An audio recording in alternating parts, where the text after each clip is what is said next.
published. I'm sorry, not Ms. Bryant, Ms. Parks. Oh, okay. Maybe I misunderstood the message then. Unfortunately, because of the nature of their testimony, which I believe focuses very strongly on their communications with the defendant on the evening that Ms. Morales was taken, I have to ask them their phone numbers because I need their verification of their numbers on the record for the jury. So I'm not trying to cause anybody to be threatened or have any sort of negative treatment because of it, but I do need to ask them those questions. Your Honor, for foundational purposes, I don't know if the court wanted to do it when the jury's in, we would be willing to stipulate that number that they're going to show her in some text messages is in fact her phone number. I don't believe that's enough. Judge, so for the record. Legally, would it be sufficient to establish a fact? Yes, of course, a stipulation is. However, for purposes of the jury hearing and understanding which witness has which phone number and communications, I am going to respectfully reject the defendant's offer to stipulate to that and ask the witness their phone numbers. Okay. Would the state agree to the last 4 digits? I know there are many, many phone numbers in this case, and I know we're going to start having lots of evidence about phones coming in, probably today, but definitely next week. Well, Your Honor, the third witness I intend to call is Investigator Willbanks. Right. He has a PowerPoint presentation that he has put together documenting phone records, and they are replete with the phone numbers. Okay. There's no escaping their phone numbers being published here in open court. Those exhibits have their phone numbers on them because it's how Investigator Willbanks mapped the records. And so no matter what these witnesses say or don't say, or which numbers they give, or last 4 or full number, they're going to be published in open court. Okay. I'm going to grant the defense's motion that Ms. Tracy Bryant's face will not be filmed. And I'm going to direct the 2 press agencies here not to take photographs or video of Tracy Bryant's face. I'm going to grant the defense's request that Ms. Park's face will not be shown and disseminated. I'm going to direct the press not to take pictures of Ms. Park's face. You can take pictures or video from the neck down. I'm going to grant the state's motion to have Ms. Lainez, Lainez, Laines,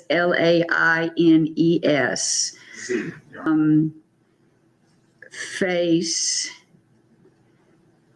not to, for the press not to show Ms. Lainez face, not to take photographs of her face or video. It can be from the neck down. I'm going to grant the state's request to prohibit any video or still shots of the video of exhibits 22 and 22.1. Yes. So, and that is going to be with witness. Do you expect that to be your second witness? No, Your Honor, that'll probably be the 4th or 5th witness. 4th or 5th witness. Okay. And press, I'm going to give you heads up when these witnesses are coming, because there are going to be graphic, as I understand it, graphic video played on the screen that you're not to take photographs or videos. And then there is going to be a documentary piece of evidence that has in some part of it a picture of the video that was allegedly sent, correct? Yes, Your Honor. All right, I am going to deny the defendant's request to not have full phone numbers published or streamed, live streamed, or photographs of the live photograph of the cell phone numbers because of I think they're very integral to this case and have to be testified in full. I completely understand. Thank you, ma'am. Just a few other logistical matters. The state anticipates calling as its fourth witness this morning an inmate who is incarcerated currently at the Gwinnett County Detention Center, although he is housed and assigned to the state prison system. He is here in the courthouse. The sheriff's office has ensured that he has no contact with Mr. Bryant and is being housed somewhere else. But because of that, getting the logistics of getting him up here and into the courtroom will take a few minutes in order to effectuate. My intention this morning is to begin to call Ms. Bryant, to call Ms. Parks, and to call Investigator Willbanks. I believe that with those three witnesses combined, we'll probably be over an hour and a half. We may have to take a break in Investigator Willbanks' testimony. I don't know, depending on how long or how much of a cross there is. But if it's possible, I want to get those three witnesses done and then ask the court to take a morning recess so that the sheriff's office can navigate getting Mr. Jones up here. Okay. His name is Michael Ryan Jones. That will require, after talking to the sheriff's office, require them taking Mr. Bryant into the back, securing him, bringing Mr. Jones out. And so all of that cannot happen in the presence of the jury. Okay. I just wanted to put that I appreciate that. out there. After Mr. Jones, I intend to call the two 404B victims that I've mentioned, Ms. Bates and Ms. Linas. Judge, Ms. Matucci had last night filed and served an addendum to the state's request to charge. Okay. In this case, that contained the single charge, which is a limiting instruction for 404B evidence. And to be quite frank with you, Your Honor, since we've been in trial all week, I'm not sure if the defendant, I've not read their request to charge yet. And so I don't know if there was one that Ms. Drake had requested on behalf of Mr. Bryant, but in review of the law and understanding the nature of the evidence and the court's order granting this evidence as 404B evidence, I believe that in an abundance of caution, that the court should read that limiting instruction to the jury prior to those witnesses being called, just so that there's no error in the trial. Yes, ma'am, that's correct. Okay. And did you receive a copy, Ms. Drake, of our request to charge? I'm sure I did, but I was docked out last night, but I'm sure it's appropriate. There's a standard one that pretty much, there's one, if it's from the pattern, that's fine.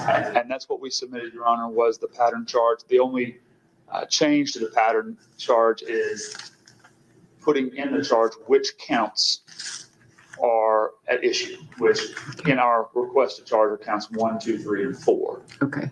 We did not include count 5, which is the false report of a crime, as an offense for which this evidence is being offered to show intent, motive, and lack of mistake or accident.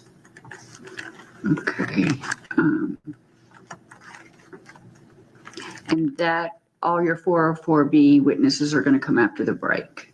Yes, Your Honor. Okay. And The break, the frankly, first break. Depending on how Maybe long all after this lunch. takes me, it could be into the afternoon.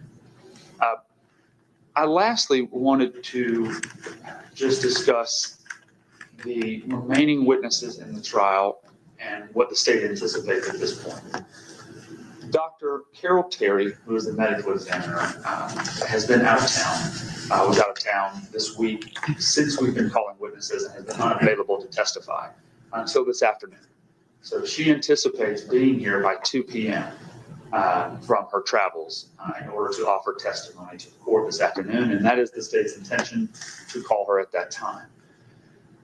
The remaining witnesses, after we get through the ones that I've already mentioned this morning or whether they're taken in the afternoon, with the addition of Dr. Terry, the only remaining witnesses the state intends to call at this point are going to be Corporal Norman Howard.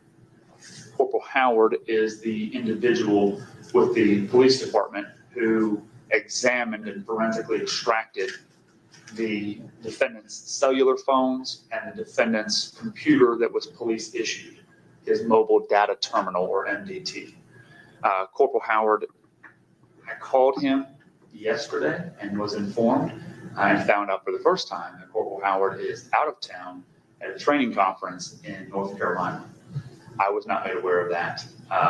He did not inform us of that when we met with him last week.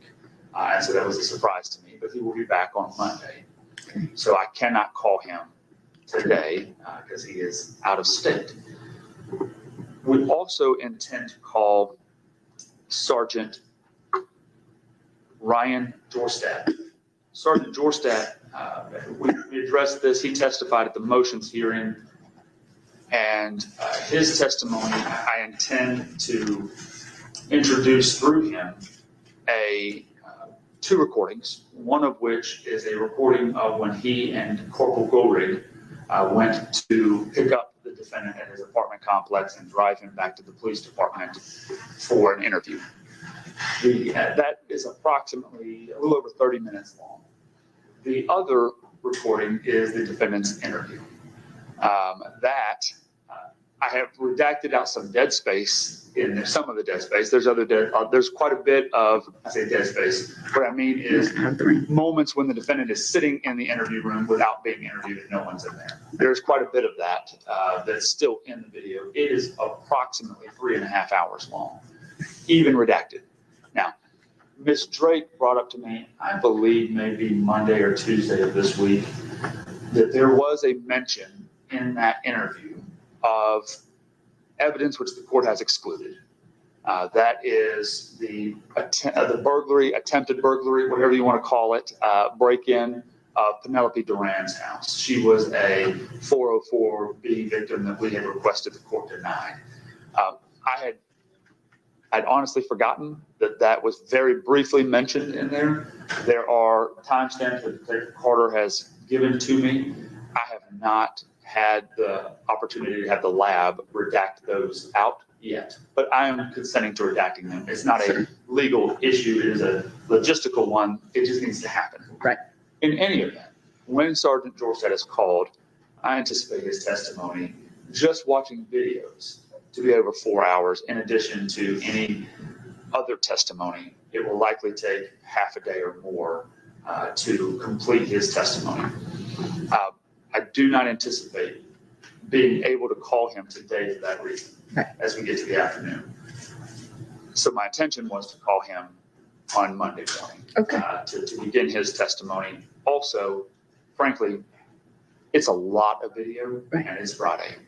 And that's fine. That's fine. Let's move on. Go ahead and tell me what else you need to tell me. It's at 9:25, Mr. I understand. And the last witness will be Detective Carter, which I intend to call after Sergeant Jorstad. Okay. So Monday or Tuesday. I get it. Correct. The remaining witness that we talked about yesterday was Ms. Nettinger, who is the crime scene specialist. She is currently taking an exam for command college this morning. And when are you going to call her? That's what I need to know. She has no idea how long it's going to take her. She texted me this morning. She's going to text me whenever that is done. The CSI department is attempting to get another CSI witness to be able to testify in her stead. So that may happen this afternoon. That's fine. I just want to let the court know, if we get through all the witnesses and Dr. Terry, she may be the last witness I'm available to call today. I get it. Just letting everybody. Hopefully Nettinger can get here. I am hoping so. Yeah. And Your Honor, I understand that just from the presentation of this case, it makes sense to do it that way. Right. Yeah. It is what it is. Yes, It is what it is. People are under subpoena. They need to let you know these things, but you can't control them. Unfortunately. I don't like surprises, and I don't want to surprise the court. Yeah, I appreciate that. So I appreciate that.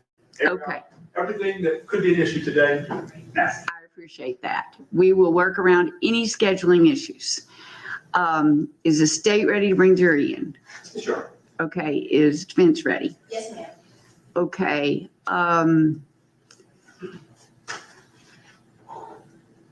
Bring the jury in.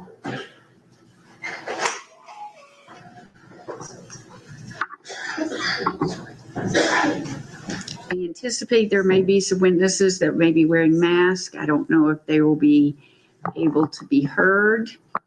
I will address that with them. Yes, Your Honor.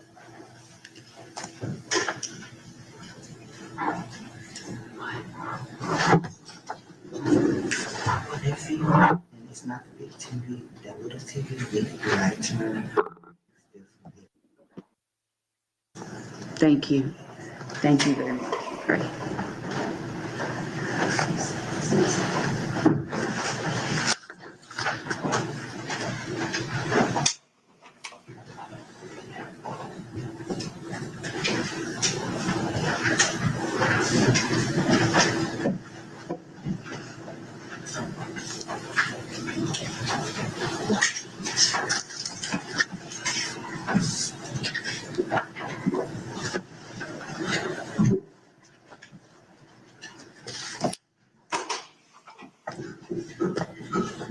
Good morning, ladies and gentlemen. I appreciate you being on time. I think everybody was early. I got notice of that. We all were here at 9, but we had a few legal issues that we had to take up. So sorry for the delay in getting started. And again, as always, appreciate your patience. State ready? We are, Your Honor. Is defense ready? Yes, ma'am. All right. I believe state's call its next witness. Judge, stage going to call Tracy Bryant.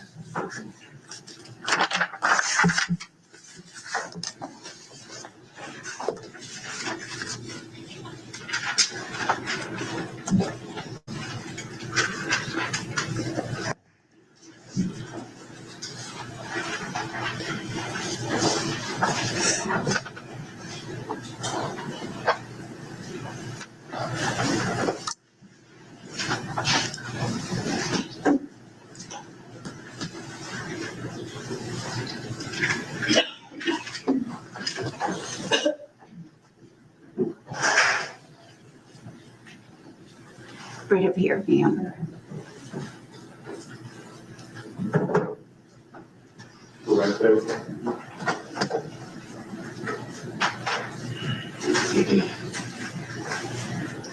Watch your step coming up. If you remain standing, you can raise your right hand. Do you swear or affirm the testimony you're about to give in this case is the truth, the whole truth, and nothing but the truth? Thank you. Please be seated. Would you like some water? No, thank you. Are you sure? Okay, if you want some. Have you ever testified in court, ma'am? No, ma'am. Okay. It's really important that you answer audibly so that my court reporter can take down your responses. And it's really important that you speak loudly into the microphone so that you can be heard. I have instructed all the press at your request in the defendant's motion not to film your face during your testimony, okay? And just, the attorneys are going to ask you questions. If you may anticipate what they're asking and want to jump in there and answer, and then both of y'all talk at the same time, and then Sheila, my court reporter, can't take that down. Okay. Okay. Okay. And if you need any water, we can stop at any time. All right. Okay. Thank you. Good morning. How are you? I'm good. How are you? I'm well, thank you. If you would, introduce yourself to the jury and tell us your name. My name is Tracy Bryant. All right. And Ms. Bryant, would you mind please spelling your name for the court reporter? Traceybryant. All right. And Ms. Bryant, how are you related to the defendant, Miles Bryant? He's my son. Ms. Bryant, you don't have to give us your address, but can you tell us generally where you live? Across Georgia. All right. And did the defendant, did he grow up in your home? Yes. And at some point, did he move out of your home to an apartment over at the Sterling Glen Apartments? Yes. Do you recall approximately when he moved out and left your home? No. Okay. Now, when he moved out, did you ever visit him at that apartment complex? No. Okay. Had you ever met not any, let me be more specific. Have you ever met either girlfriend of your sons, Miss Avion Smyer or Miss Senovia Parks? Yes. And you met both of them? Yes. Did you ever spend time with them? Yes. Would that be at your house or at the defendant's home? I've never been to his home. That makes sense. So was it at your house or somewhere else? Sometimes at my house, sometimes somewhere else. Okay. How many times do you think that let me ask it a different way. Did you spend time with either one of the young ladies and your son regularly? No. Ms. Bryant, there's going to take you back to the night of July 26th of 2022. Would you please tell the court what your phone number is? No. Well, I'm going to have to ask the court to instruct the witness to answer the question. You have to give your phone number, ma'am. And my whole phone number on Yes, your whole phone number. 770-256-0216. This seems like an obvious question, but I have to ask it. Did you ever call or text with your son? Yes. That you regularly? Did you call and text and talk to your son regularly? Yes. How far from, if you know, how far from your home is it to the apartment where your son was living in? Maybe 3 to 5 miles. I'm not sure. How long do you think it would take to drive it? Maybe less than 2 minutes. Okay. Now, back on July 26th of 2022, do you recall getting a text message from the defendant at 11:51 p.m. where he said, "It's me"? No. Now, let me ask you, don't recall or you didn't get the text message? I don't recall, nor did I get it. Do I know if I got a text message? Okay. I'm going to share something to Ms. Drake here momentarily.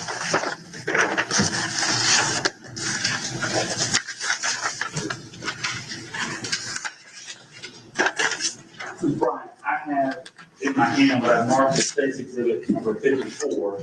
This is a printout of a text message between your son and you on July 26th of 2022 at 11:51 p.m. If I showed this to you, do you think it might refresh your recollection as to whether or not you got a text message from your son that night? Probably not. You don't think it will refresh your recollection? Not from July to 2022. I mean, it may, but I talked to him a lot. Well, let me just have you take a look at it. Okay. You don't have to read it out loud. You just look at it yourself. I'll point out to you here what's important. Here is the time. This is who it is from.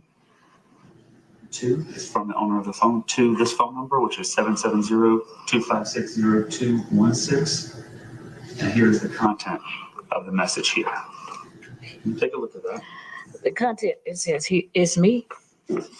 Well, and you don't have to read it out. I just want you to read that. Look at that yourself. Ms. Bryant, you looked at State's Exhibit 54. Yes. After looking at that, does it refresh your recollection about whether the defendant texted you at 11:51 saying it's me? No. It doesn't refresh your recollection? Okay. Well, let me ask you, did he text you at 11:51 saying it's me? If you have it on the paper, I'm sure, but I don't remember. I don't remember for July 2022. And I understand. You've been aware since the defendant's arrest that he's been charged with these offenses, right? Yes. You talk to him on a regular basis? Yes. Now, so you're pretty familiar with a lot of the facts in the case? I mean, what you've told me. You and I have talked before. Yes. Okay.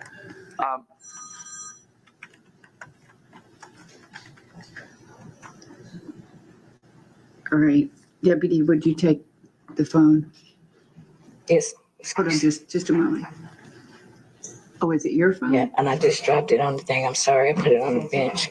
All right, it's the witness's phone. No, it needs to be turned off. Right out. I'm sorry. Apologize. Turned off. No problem. We all forget. Thank you, Debbie. Are you aware that the day that we're talking about, July 26th of 2022, are you aware that's the night that Miss Morales, the victim in the case, went missing? You told me this about 2 weeks ago when you and I spoke on the phone, and I told you I had to go back through my pictures to see what that date, but I don't recall. Let me ask you, that night, do you remember the defendant coming over to your house and knocking on the door or coming into your home in any way? Yes, sir. Okay. Now, that same night, and I know it's been a long time ago, that same night, the defendant told Ms. Meyer that he was on the phone with you, said that he was talking to his mama, and around 10:58 p.m., do you recall having a phone conversation with him that night? No, Are you aware that his phone records show no call taking place between the two of you at that time or any time that night? I don't remember anything about July, that date. I don't know. We talk all the time, but I don't know the dates. I can't tell you. I talked to him in June or July, August.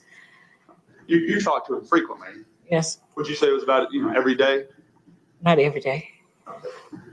Do you recall the next morning?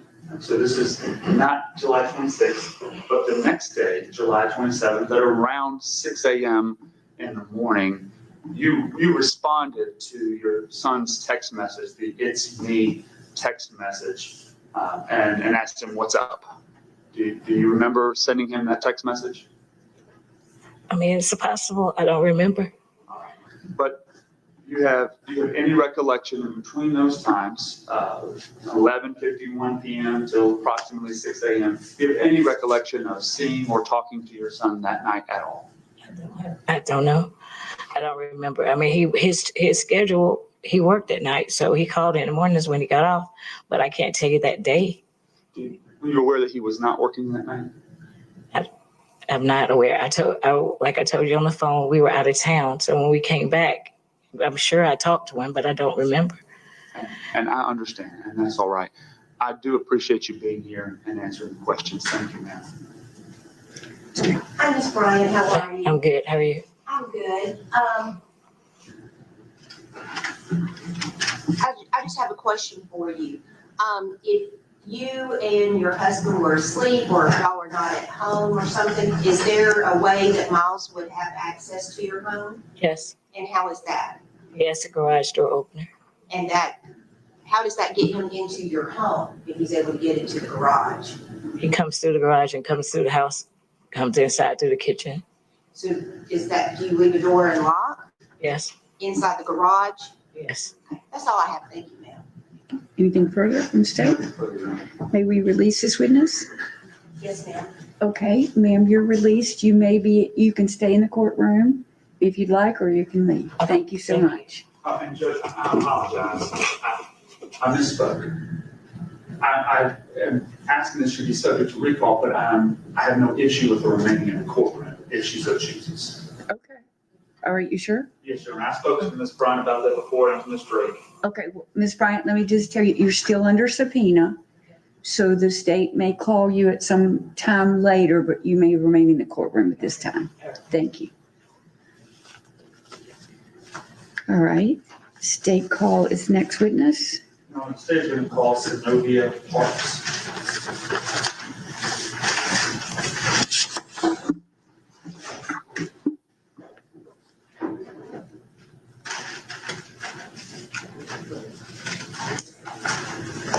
Okay, I want to just notify the press that this is one of the witnesses that you're not to show her face.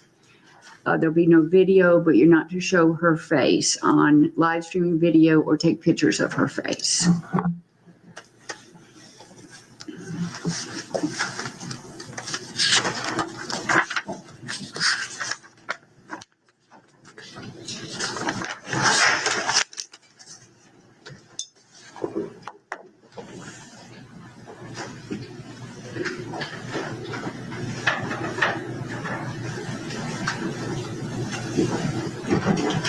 writing. If you remain standing and raise your right hand, do you swear or affirm the testimony you're about to give in this case is the truth, the whole truth, and nothing but the truth? I swear.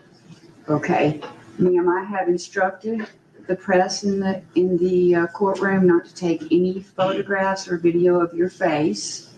I am concerned about you being able to be heard through the mask. We'll try it with that, and if you can't be heard, Let me just take it off. are you comfortable taking it off? Yeah, as long as I'm not Okay. recording. Okay, that'll be fine. Thank you very much. Would you like some water? Oh, no, thank you. Okay.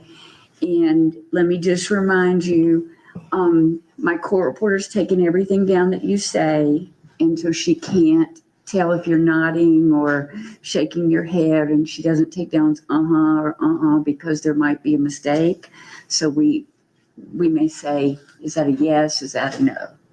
And please just wait till the two attorneys ask their question before you start answering. We all have this instinct. We know what they're going to ask, and we're going to get the answer out. And then Sheila, I get in trouble with my court reporter because she can't take down two people at once. Okay? All right. Good morning. Good morning. Would you please introduce yourself to the court and tell us your name? Senovia Parks. All right, and Ms. Parks, if you could, would you mind spelling your name, please? SANOVIAPARKS. Thank you so much. Ms. Parks, how old are you? I'm 21. And where do you currently live? You don't have to give us the address. Oh, Just generally, where do you currently live? Norcross. And who do you live with? My parents. All right. Now, do you know the defendant, Miles Bryant? Yes. And can you tell us how you know him? We grew up as kids. So, how old were you when you think you met him? Like elementary. I don't know how old. Okay. You've known him for a long time? Yes. At some point, did you live near him when you were growing up? No. How'd you meet him? School. And at some point, did you begin a romantic relationship with the? Yes. Now, I know maybe it might be hard to give us exact dates, and I'm not asking for exact dates, just the best that you can remember. When did you start a relationship with the defendant? 2019. 2019. And at that time, where were you living? With my parents. And where was he living at? With his parents. Now, so that's 4 years ago, approximately. Do you know when in 2019? No. Now, 4 years ago, does that make you about 17 at the time? I think so. And Yes. how much? Oh, I'm sorry, I didn't mean to cut you off. It's okay. Did you have something else? Oh, no. Okay. How much older than you is the defendant? About 2 years. So if you were 17, was he approximately 19 years old at the time y'all started dating? I can't remember. But he's about 2 years older than you? Yes. Okay. Now, throughout the relationship that you had, at some point, did the defendant move out of his parents' home? Yes. Yes. And where did he move to? Sterling Glen Apartments. Were you in a relationship with him at the time that he moved? Yes. And when at some point, did you also move into the home with the defendant at Sterling Glen Apartments? Yes. And if you can remember, when was that? I really can't remember. Okay. Now, we're going to talk about some specific facts here on July 26th, and we've already talked about that before. But just to give you a reference point, July 26th of 2022. How long before that? How long had you been living? Were you living in the apartment at that time? I can't remember. Okay. How long do you think you lived with the defendant at the apartment at Sterling Glen? I want to say like 8 months, probably. Okay. And let me ask, maybe this might be easier for us to narrow down a time. When did you move out? I can't remember. Okay, and that's all right. Let me ask, when the defendant was arrested, February 13th of 2023, were you still staying at the apartment at that time? No. Okay, so you had moved out and left sometime before then? Yes. How long before then do you think? And you can just give us, you don't have to give us exact days. Are we talking days, weeks, months? Do you have any idea? I can't remember. I know, as far as I know, I just moved out and I stayed with my parents from then. Okay. Now, I have come to learn that with many people, it's hard to define sometimes when a relationship starts and when it ends. Do you have the same experience that sometimes it's a little hard to define when a relationship starts and ends? Yes. In your relationship with Miles, you've told us about when it started, but when did it end for you? When, in your mind, when you said the relationship is over, when was that? Before my birthday. Before your birthday. Yes. And if you can, tell me when your birthday is? June 26th. June 26th. Right. So, and we're talking about a number of years here when the relationship went on. So what year was the relationship over? 2022. 2022. You had, so June 26th of 2022 was your birthday. How long before your birthday do you think that, in your mind, the relationship was over? I want to say like 3 days before. So right before? Yes. Okay. Now, at that time, when you ended the relationship, well, let me ask, did you end it or did the defendant end it? I ended it. Okay. And when you ended the relationship, were you living with him at the time at the Sterling Glen Apartments? Yes. Now, maybe some obvious questions here, but I have to ask. When you were living there before breaking up, did you share a room with the defendant? Yes. His apartment there that you were living at, how many bedrooms was it? One. One bedroom. You had how many beds? One. Now, after the relationship ends shortly before your birthday, did you move out at that time? No. And how long did you stay at the apartment after that? I can't remember.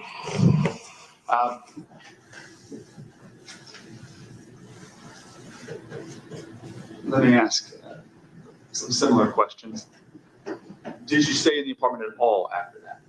No. You never lived or stayed at the apartment after you ended the relationship in June of 2022? I remember packing some things, like half of my stuff, and staying at my parents' house. That's all I remember. That's all you remember. And do you remember when that happened? No. Okay. Now, Ms. Parks, I'm going to take you to February 13th of 2023, the day that the defendant was arrested. Do you recall two detectives, Detective Xavier Biggers, or I said Lieutenant Xavier Biggers, and Corporal Austin Gorig coming to your parents' house to talk to you about the night of July 26, 2022, the night that Susana Morales went missing? Yes. Do you recall your conversation that you had with them at that time? No. Do you recall them asking you about the night, though, that she went missing? A little bit. Yeah. And I understand. There's the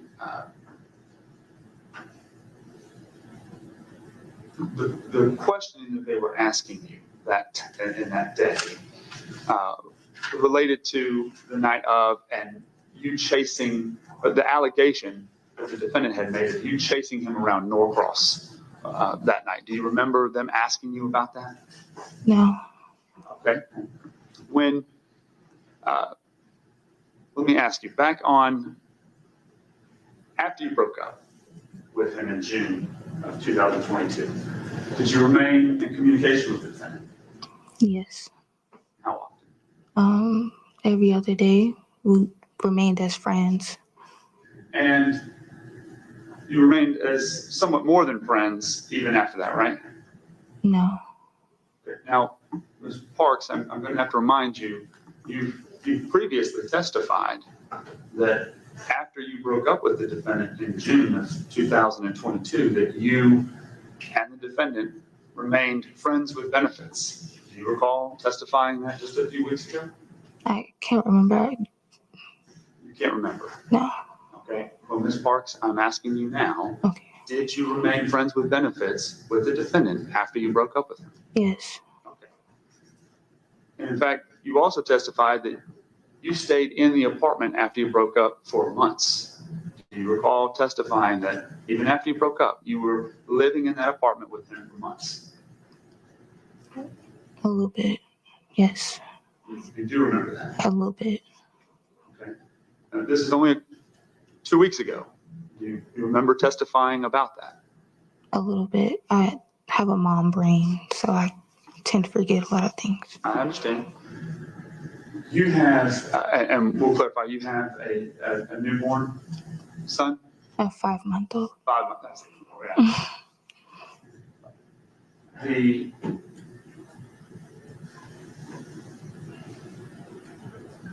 How often would you spend time romantically with the defendant? I say romantically, but you're saying friends with benefits, so we could also say sexually. How often were you?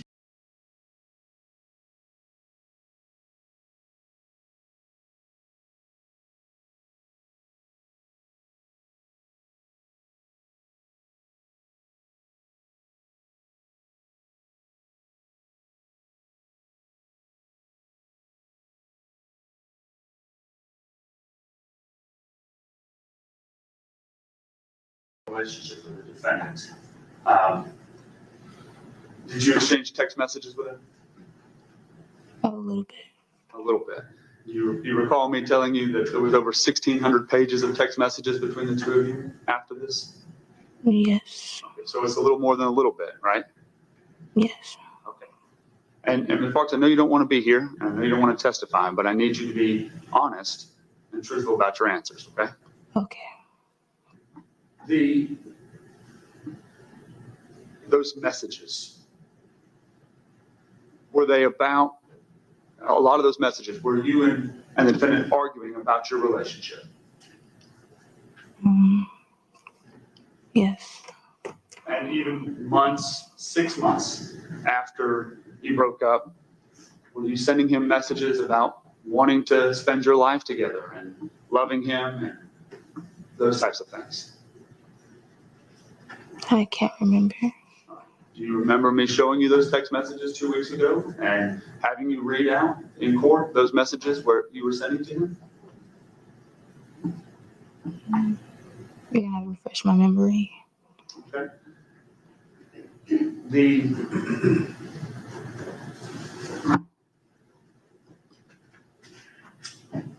I'm going to take you to the night of July 26th, 2022. At that time, you were still living in the home with the defendant? I can't remember. Can't remember. No. You remember telling Lieutenant Biggers and Corporal Gorig that you were living in the apartment with them that night? I can't remember that far back. I'm not asking whether you can remember that far back. I'm asking if you remember telling Lieutenant Biggers and Corporal Gorig on February 13th, 2023, when they came to your home, that you were living with the defendant in the home that night. I can't remember. Okay. Ma'am, do you have any kind of medical issue that causes you not to remember? No, I just don't remember. Okay, he's asking you questions from 2 weeks ago. I have a mom brain. I tend to forget a lot of things. That's why Okay. he can refresh my memory and show me things, and yeah, I can probably work with I him. wondered if you had an issue that we needed to know about, take consideration for. No, No.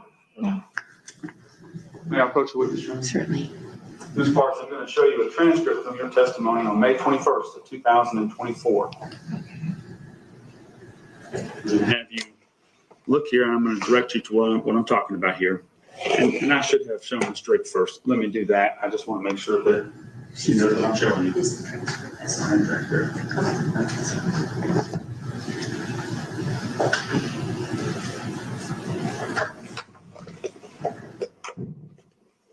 You see this? Yes. Okay. And I'm going to have you look right here, starting on at the top. Maybe I'll just undo the pages so it's a little easier to see. Okay.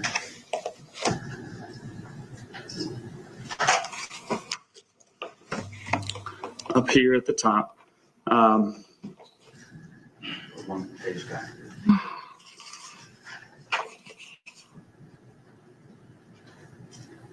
Do you recall me asking you back on May 21st about a list of text messages between you and Mr. Bryant?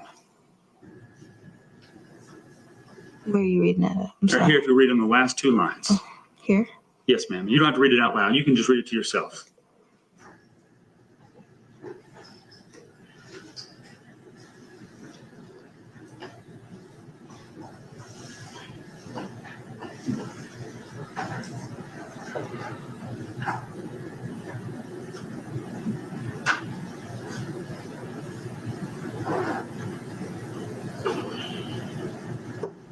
And you had a chance to review it? Yes. Okay. Yes. Now, do you recall me asking you, as you view these next pages, about the text messages that you and the defendant exchanged after July 26th of 2022?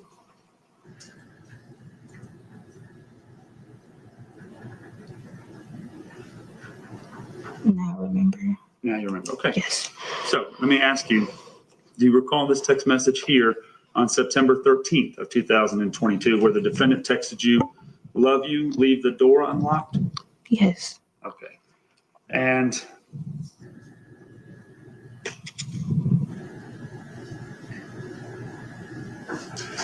on December 11th, and I'll show you this one down here, December 11th of 2022, do you recall sending a text message from you to the defendant where you said, "I want to continue a future with you. I love you, Miles Bryant"? Do you recall that? Yes. Okay.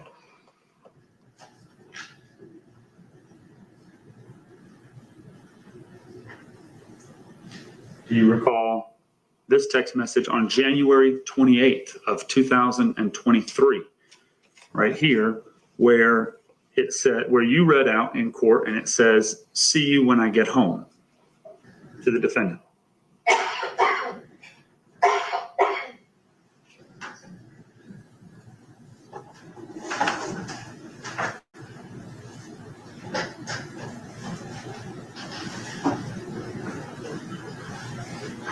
Yes. Yes.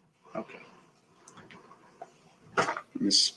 Parks, now that I have refreshed your recollection, do you remember or acknowledge sending those text messages? And I showed you in there over 1,400 pages of text messages between you and the defendant sent after July 26th of 2022. Yes. Yes. Okay. Now, those text messages, "I'll see you when I get home," "Love you," "Leave the door unlocked," and reviewing those text messages, being honest before this court, you're under oath, you were still living with the defendant at his apartment at Sterling Glen Apartments after July 26th of 2022. Is that right? Yes. I'm going to take you to that night. You've given statements to my office. You've given statements to the police. You've testified in court about all of these things. So I'm going to ask you, what happened that night? Were you and the defendant arguing that night?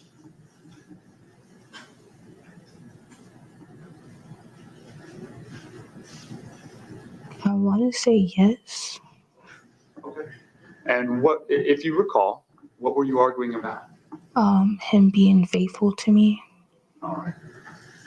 Him being faithful to you. Did you suspect him of cheating on you at that time? Yes. In fact, was that a constant concern pretty much throughout your relationship? Yes. Did you know a specific person he had cheated on you with? Not really. Did you know somebody named Avion Smyer or who she was? Yes. Yes. Had you ever met her? No. But how did you know who she was? I was cleaning out a bin of clothes and I came across like a love letter from her, and it was a picture of them together. And it was a t-shirt with her name on it and I guess a graduation year. I can't remember. I just know that her name was on the back of a shirt. Throughout your relationship with the defendant, did you consistently, I'll say consistently, but at times were there times that you would argue with him and confront him about your suspicions of him cheating on you? Yes. Was it a pretty common argument that the two of you had? Yes. When you would confront the defendant with these allegations that he's cheating on you and things like that, did he admit them or did he come up with an excuse or what happened? Excuses. Okay. Now, that night, the 26th, did you have such an argument with him that we've been discussing this confronting him about being unfaithful to you? Yes. Now, I know it's a long time ago, and so you just do the best you can on remembering. But what time did that start in that day? Was it already going on all day, or was there something that day, if you remember, that triggered that argument? It was going on all day. Now, ultimately, you're aware because we've talked about it before, and you've been questioned about it by the police and everybody. The defendant says that you were chasing him around Norcross and other places potentially, just around Norcross that night because of the argument. Were you doing that? I can't remember. Do you recall telling Lieutenant Xavier Biggers and Corporal Austin Goldrick and myself and Investigator Kelly Perkins in the back of the courtroom and Eddie Tucci and everybody else that you did not chase him around Norcross that night? Did not chase him. Do you recall telling us that that night you were not chasing the defendant around Norcross?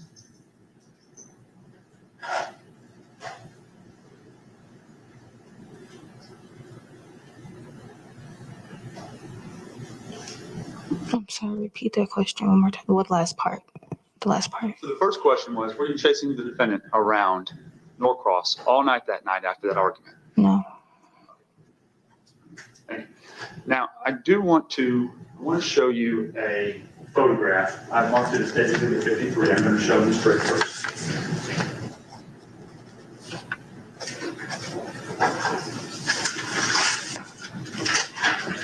Do you recognize this photograph?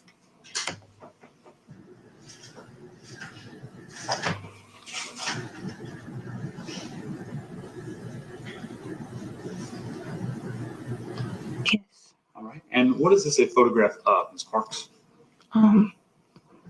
Oakland townhomes, Oakland Trace townhomes. And I can hear you because I'm standing really close to you, but it was you're speaking a little low. Could you say that again so that the court reporter and the jury can hear what you're saying? Oakland townhomes, Oakland Trace townhomes. Okay, so you're saying the Oak Knoll townhomes. Is that what you're saying? Yes. All right. I'm asking you, is this what is a photograph of in general? The street. I see houses, townhomes. All right. And does this appear, have you been to this area before off Steve Reynolds Boulevard, the Oak Knoll Trace and Oak Knoll townhomes area? No. I'm not saying you've been in the complex, I'm sorry, but down this road and around this area. I passed it a couple of times, yes. Okay. Is this an accurate description of that area? Yes. Okay. Judge, I move to admit State's Exhibit number 53. No objection. State's Exhibit 53 is admitted without objection. Would you, Judge, may I have permission to publish? Certainly. Would you please publish? All right. Now, Ms. Parks, you can see it on the screen to your right. You can also see it on the big monitor to your left here. And I'm going to make our lives a little easier here. You recall me showing this photograph to you before, a few times before you come into court? Yes. All right. And again, you're going to have to speak up just so that everybody can hear you, okay? If you pull the microphones together, they seem to project better. Thank you. Can you hear me? Yes. Okay. So that night, did you confront the defendant? As you were arguing, did you confront the defendant somewhere about him possibly being cheating on you with somebody? Yes. All right. And where did you confront him at? Where did you, just tell us. Let me ask you this before you think. Is the location that you confronted him on the map here contained in Exhibit 53? Yes. Okay. Now, if you could, I'm going to ask you to, we have this pointer so that you don't have to reach too far. But if you can stand up and use this, if you'll show the jury where it was that you confronted the defendant that night. And you can stand up, you can get a little closer. Be careful of your Yeah, steps. be careful of those steps. Okay. So thank you so much, Ms. Parks. I want to make sure I'm being correct. On State's Exhibit 53, you're pointing to this roadway here that's directly across Steve Reynolds Boulevard from Oak Lock Trace? Yes. Okay. Thank you. Describe for the jury, first of all, how did you come to find the defendant on that road? That night, I was just driving around as usual to clear my head, and I came across like a truck that looked like his, and I followed it from a distance, and I seen that he made a left from, he was coming from this way, and he made like a left turn into the complex that's right here. Okay. So, and I want to make sure that I understand you correctly. The defendant in his truck, was it the black F-150 that he owned and drove? Yes. All right.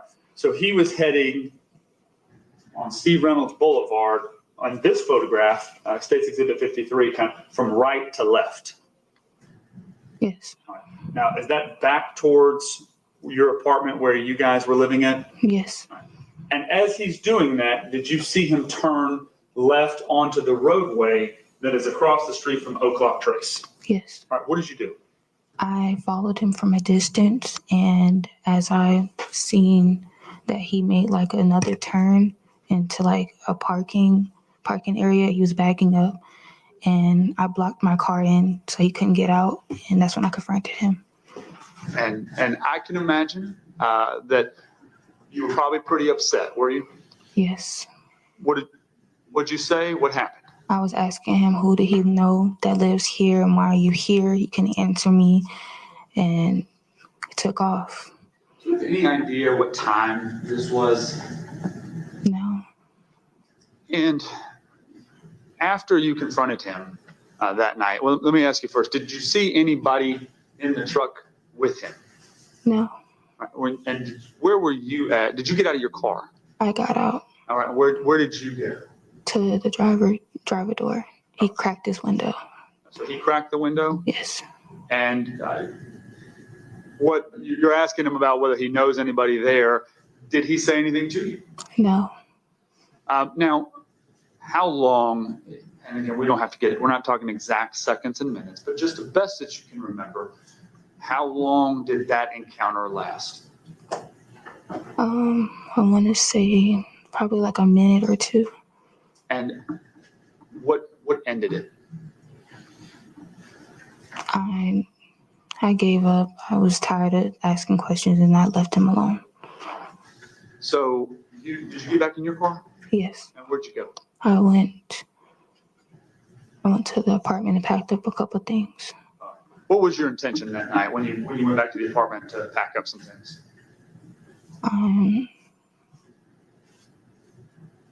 At the time, I didn't want to see him. You were packing up some things. Were you going to leave? Yes. And where were you going to go? To my parents' house. And you don't have to give us an address, but just generally, where do your parents live at? In Norcross. Okay. How far from this apartment from where you were living at the Sterling Glen is your parents' home? Probably like 5 or 6 minutes. 5 to 6, that's if you're driving? Yes. Ultimately, that night, after that, do you recall talking to the defendant? Maybe. And maybe another way of saying this is that throughout the night, were you guys calling back and forth, you calling him calling you back, talking on the phone to each other, kind of the continuation of the argument? Yes. When you saw him there near the Oak Lock Trace, did you see anybody in the vehicle with him? No. Did you get in the car? No. And outside that time of day, was it light outside or was it dark outside? It was dark. Dark. So was it nighttime? Yes. When you went back to the apartment, how long do you think it took you to pack up stuff there at the apartment? I want to say like a good 10, 20 minutes. I had a lot of stuff. I understand. Now, once you packed up, did you leave the apartment that night? I might have. I And can't remember. it's all right. That's no problem. You don't recall. Even though your intention might have been to go stay with your parents that night, you didn't actually move out and stop staying in his apartment after that? No. Do you know how long it was before you came, if you left, how long it was before you came back? No.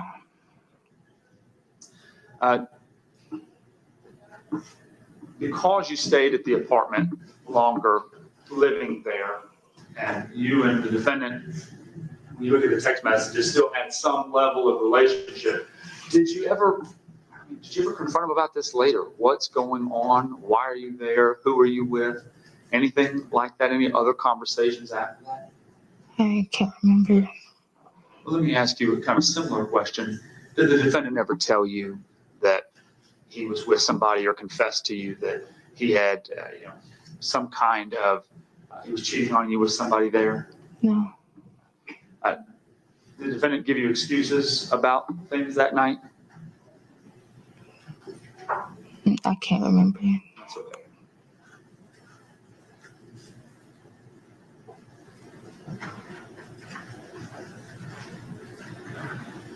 That night, did you ever go out to Decula, Georgia, into the wooded area there on the side of Highway 316? No. The rest of that night, did you ever see the defendant the rest of that night after you left? No.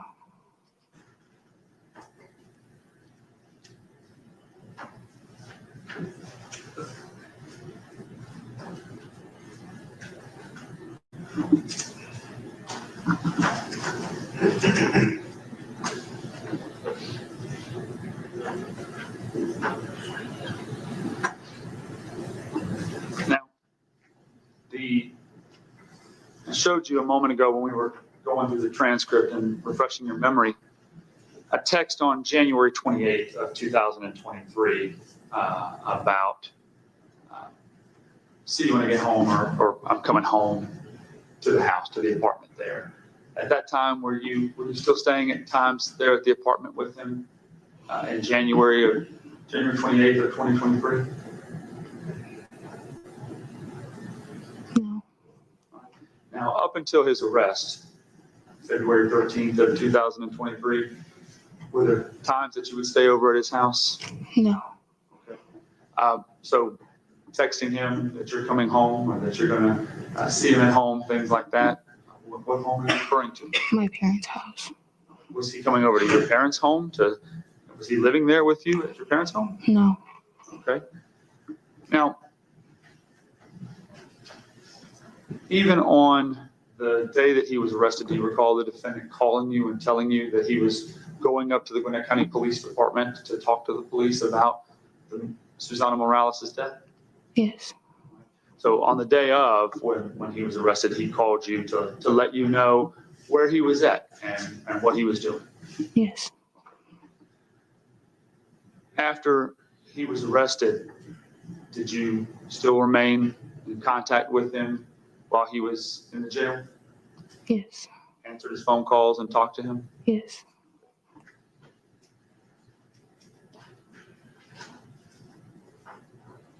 At some point, did you stop talking to him?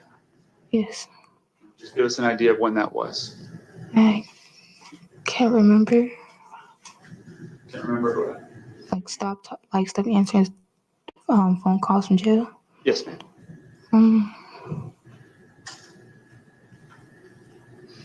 And maybe I can ask it in another way that might be more helpful.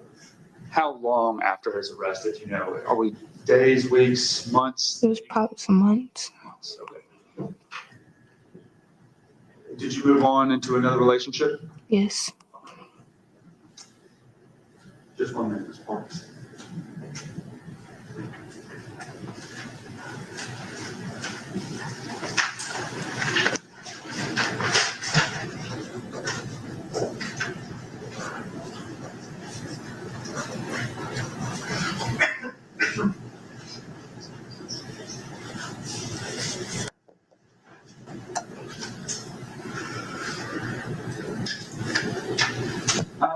Just a couple of questions.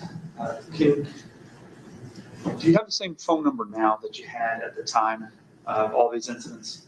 Yes. Can you tell us your phone number, please? I don't want to expose my phone number. You have to testify to your phone number, Ms. Parks.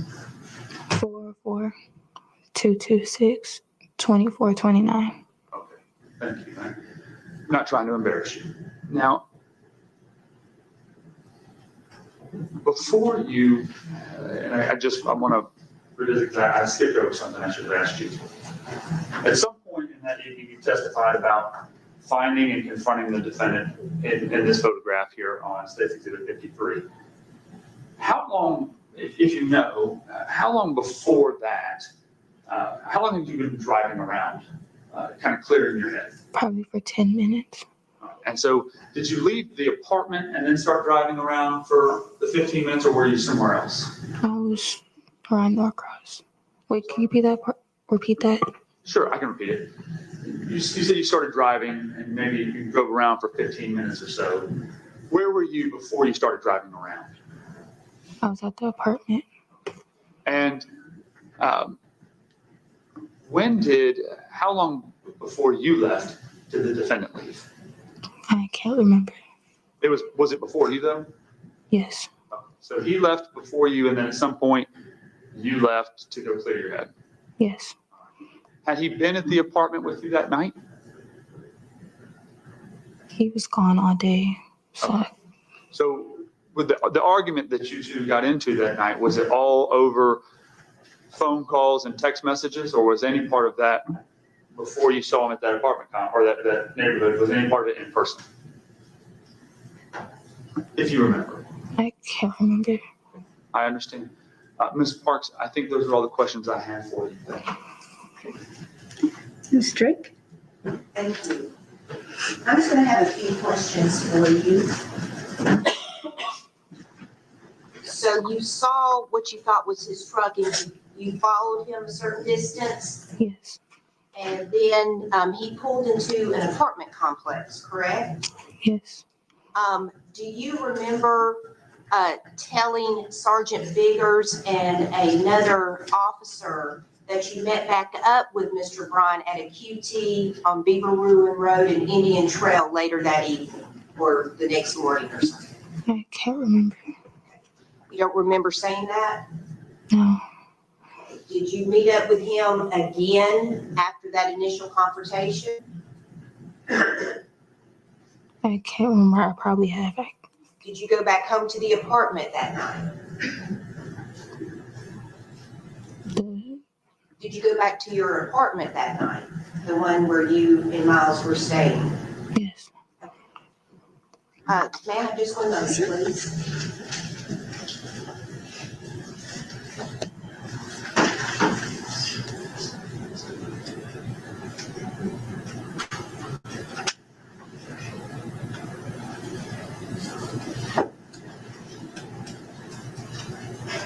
Okay, thank you, Ms. Parks. Nothing further, Your Honor, but I do wish this witness to remain. And sequestered? Yes, sir. Okay. All right, Ms. Parks, I'm going to excuse you for this morning, but you remain under subpoena. And it'll be, the DA's office will get in touch with you if they need to recall you as a witness. Thank you.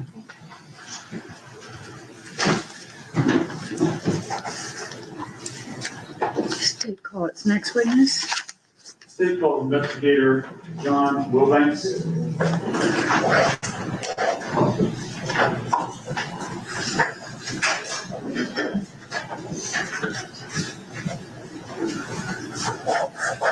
And Judge, just for the court's information, next witness might be a little bit, so just. We'll see.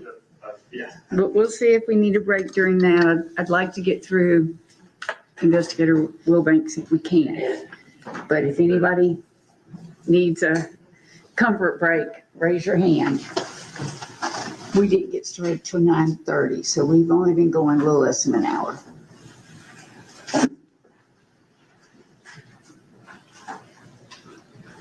She's walking up on the second floor.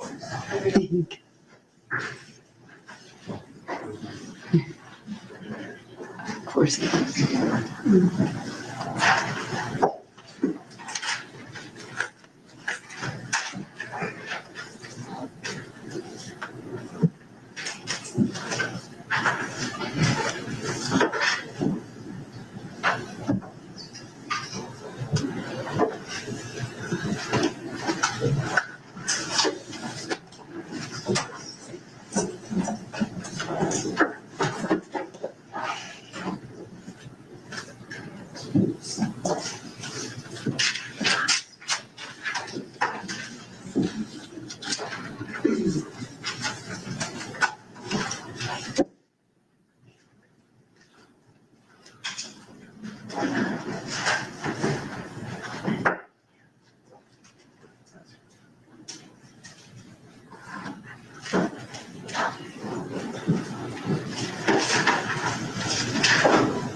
Good morning. Do you swear or affirm the testimony you're about to give in this case is the truth, the whole truth, and nothing but the truth? I do. Thank you. Please be seated. Good morning, how are you? Morning, good. Good. Could you please introduce yourself to the jury and tell us your name? Yes, I'm Investigator John Willbanks. All right, and could you spell your name for the court? Sure, John. Last name Wilbanks. All right, and Investigator Willbanks, what do you do for a living? Criminal investigation investigator for the DeKalb County District Attorney's Office. All right, and how long have you been with the DeKalb County DA's office? About 2 weeks. All right. Prior to working with the DeKalb County DA's office, what did you do before that? I worked 26 years for Gwinnett County, the first 17 years at the Gwinnett County Police Department, mostly robbery and homicide, and then the last 9 years with the District Attorney's Office here in Gwinnett. And what was your role, let's start with your 17 years with the police department. What did you do for the police department? For 13 out of the 17, I worked either robbery or homicide. My last 8 there, I supervised the robbery unit. Right. And with the Gwinnett County District Attorney's Office, what was your role? I initially started as a trial team investigator, preparing cases to bring them before the court. And then from 2019 until this year, I worked as an investigator in the drug and gang unit. All right. Now, as an investigator with the district attorney's office, and I can't speak for the CAB, but in the Gwinnett County DA's office, what was your responsibilities?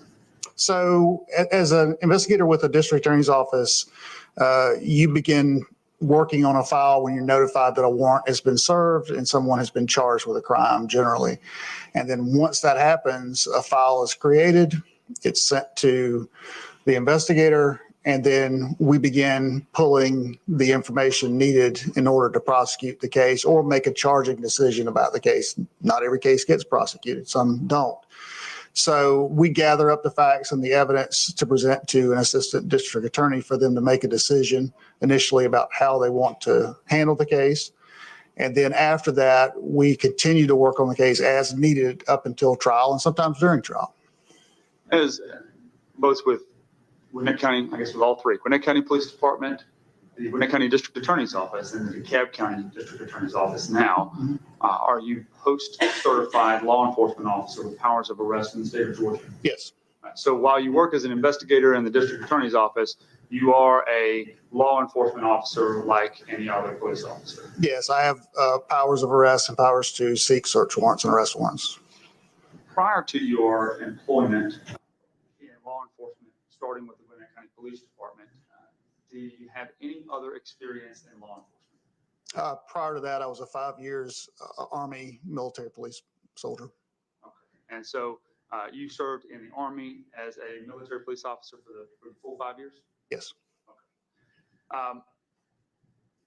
As a part of your job, and you can tell us kind of when this started, but have you had the opportunity or had any experience in looking at and analyzing cellular records and mapping cellular records through cell towers? Yes. Okay. And tell us just very generally what your experience has been in that. Cell phone technology has been around for most of my career, really all of my career. So I started very early in my time as a detective in the early 2000s, getting records and beginning to look at them. But really, since 2019 till now has been the focus of my analyzing records. So for about the last 4 to 5 years, I've done a lot more of it.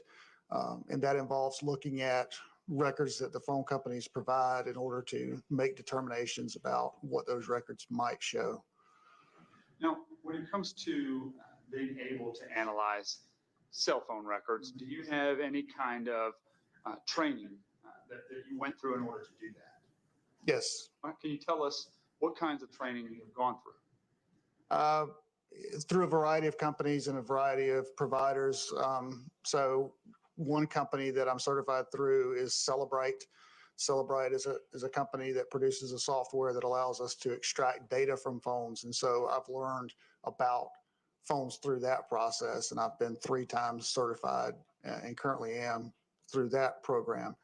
Additionally, I've gone through certification with a program called PLX or PinLink, and it is a software company that allows us to take very complicated records and turn them into graphic depictions of what the records show. It also allows us to analyze information in the records more easily. So I've been using that for about the last 5 years. Additionally, I've been through the FBI's CAST training, which is cellular analysis survey team training. I've also been through another company's training, cellular precision analysis. And so there's a variety of companies out there that teach the different techniques.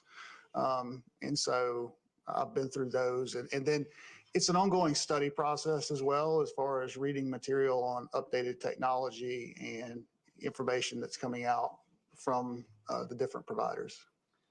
So when you said you've gone through trainings like at the FBI CAST and Yes.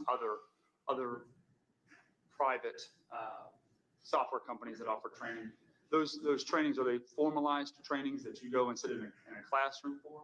Yes. Okay. And, for like the FBI CAST training, how long is that training? I believe that one was 2 days. All right. Other trainings that you've been to, that you've mentioned, how long are you sitting in trainings? I believe PLX was a full week.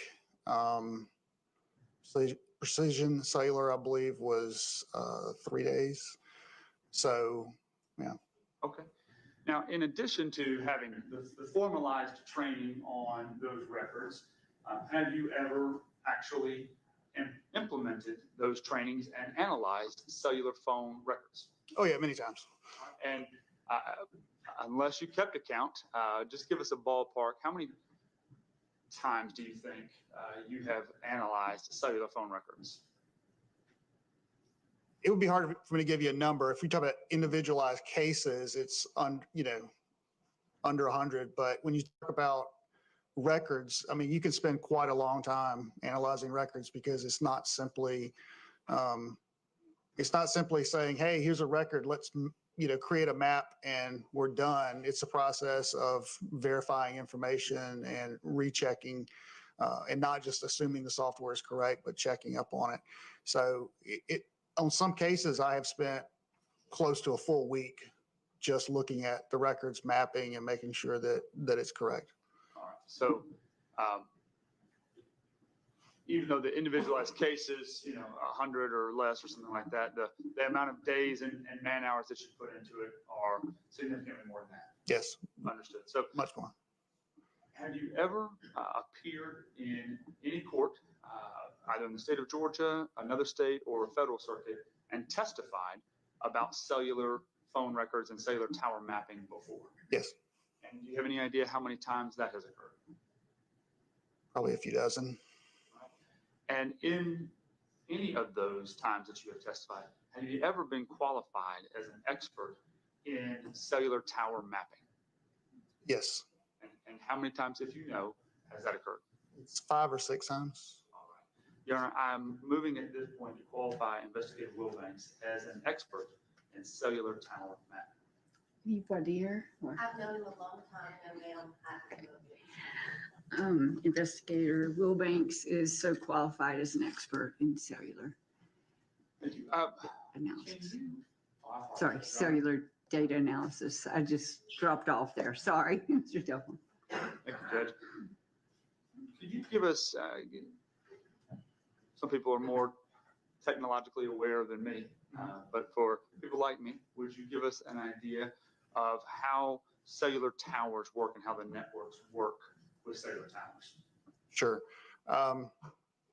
And I'll talk more specifically about Gwinnett County, since the records I looked at in this case were in Gwinnett County. And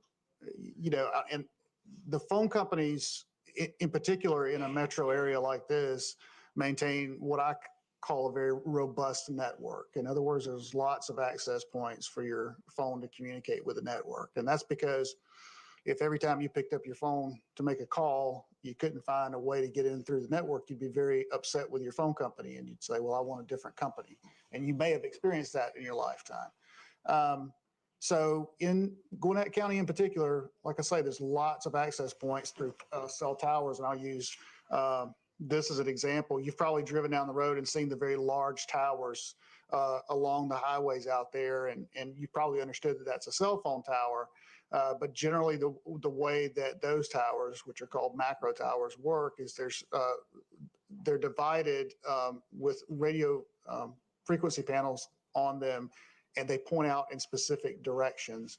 And the engineers for the phone companies make records of these access points and where they're at on the tower and the way they point out into a particular area. So they keep those records, and those records are provided to us when we request them. And so on those big towers, the way it's broken down is there's 360 degrees of coverage around the tower, but those panels are facing out in specific directions. And if you'll notice, they look like it kind of resembles a triangle on the top of the tower a lot of times when you look up at it. And those triangles point out at in a specific direction. And so that 360 degrees around that tower gets broken down into 3 sectors of 120 degrees. So phone companies also record what we call the azimuth.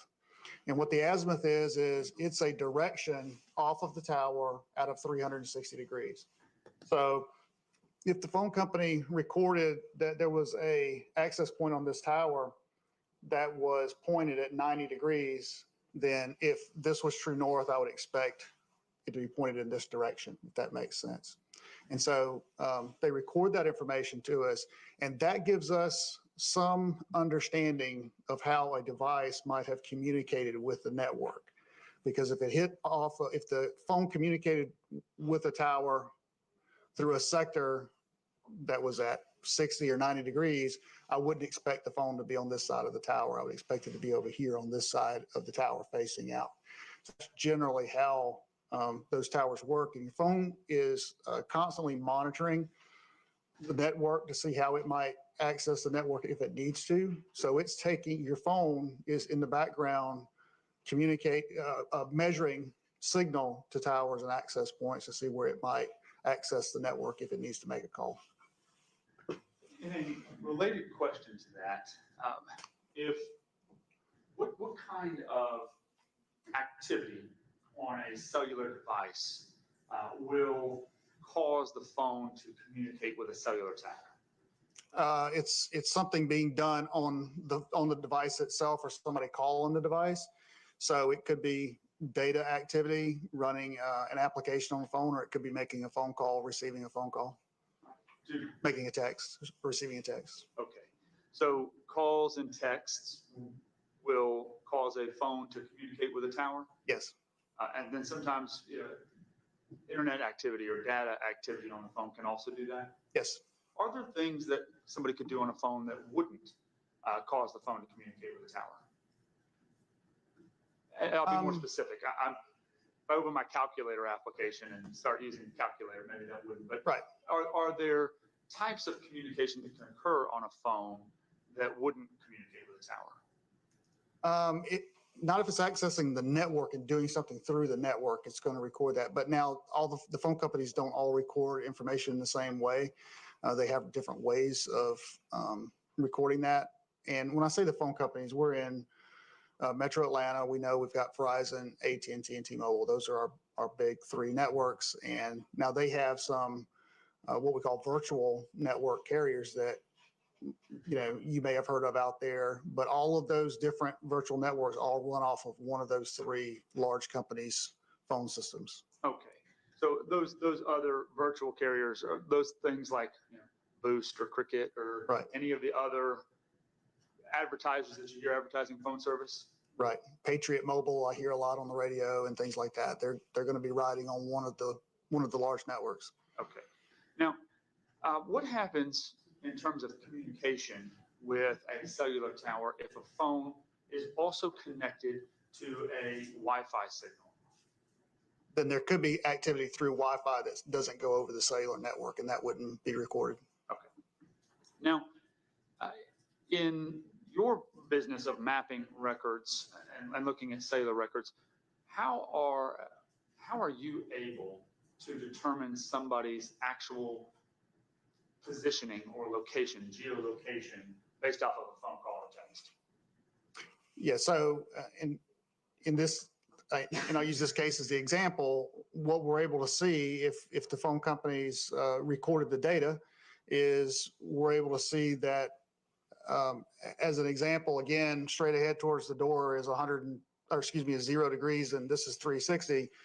Let's say a particular sector was the azimuth, the center of the sector was at 60 degrees, and the phone company recorded that a phone call was made, and that phone call communicated through that tower in that sector, then that would tell me that I could draw a line out with 60 being the center, 0 and 120 being the boundaries, that it's somewhere in that 120 degree area off of the tower.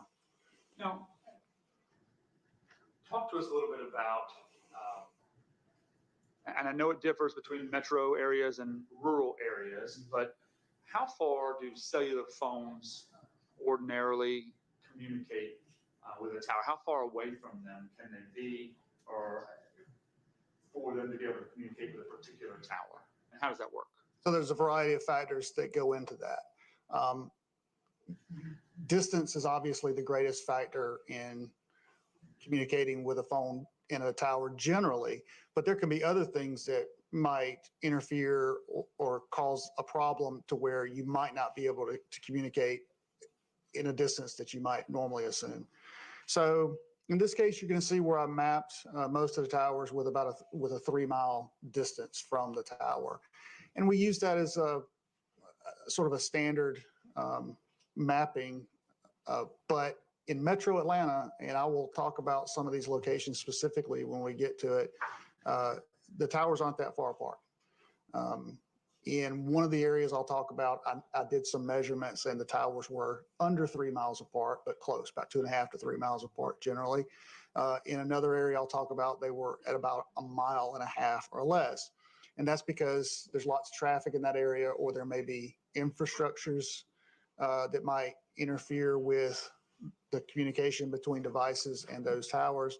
So weather can affect it, how many people are on the network at the time or using the system at the time. But generally speaking, the phone companies are monitoring, their traffic to make sure their networks can hold what's happening in that area and the population that needs access in that area. So we expect that communication to take place, in a very relatively short distance, in particular in Metro Atlanta. How does if I pick up my phone and I make a phone call and I'm standing still, I can imagine my phone communicating with a tower, but what happens if I move and I get in a car and I start traveling down the road and I start getting further away from the tower that my phone is communicating with? So what's going to happen is the phone is going to communicate with the network, and the network is going to hand off that call to the next best signal for the call to continue. I mentioned that distance is a great factor. Your phone has to have a strong communication with the network generally to make those calls. So the further I get away, if I started a communication right here at the Gwinnett County Courthouse and my phone was communicating with a tower, let's say it's in the parking lot, and I drive 2 miles out, my phone is probably already going to be handed off to a different tower in a different sector because the signal would probably have gotten better at a different location. So that process happens in the background. You don't know about it, but it takes place. So, and that was going to be my next question. When you are traveling or moving and your cellular signal goes from one tower to another, is there any indication given to the user that that's happening? No. So the phone call doesn't drop off and you have to pick it back up and redial the number or anything like that? You may experience that if the phone goes out of a good signal and there's no other good signal available. But generally speaking, like I say, in Metro Atlanta, we have a very robust system. Okay. Were you asked to map phone records for Miles Bryant, Senovia Parks, and Susana Morales in this case? I was. Judge, I'm going to move at this time to admit State's Exhibit number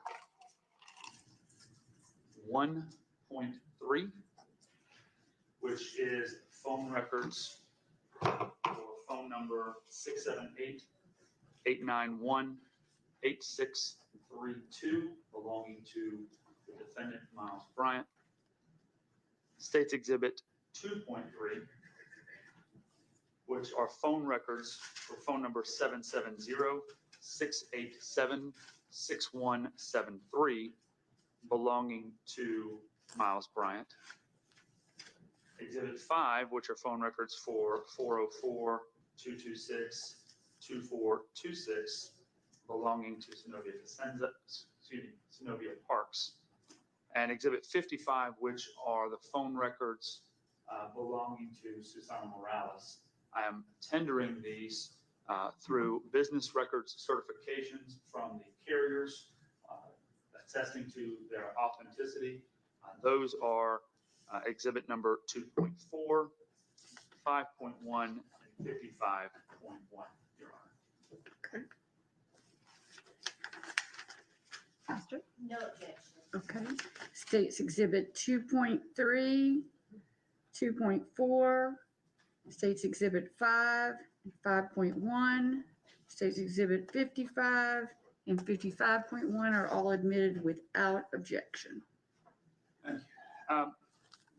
As I read out those numbers and the folks are associated with, are those the records that you were asked to map and in fact did map in this case? Yes.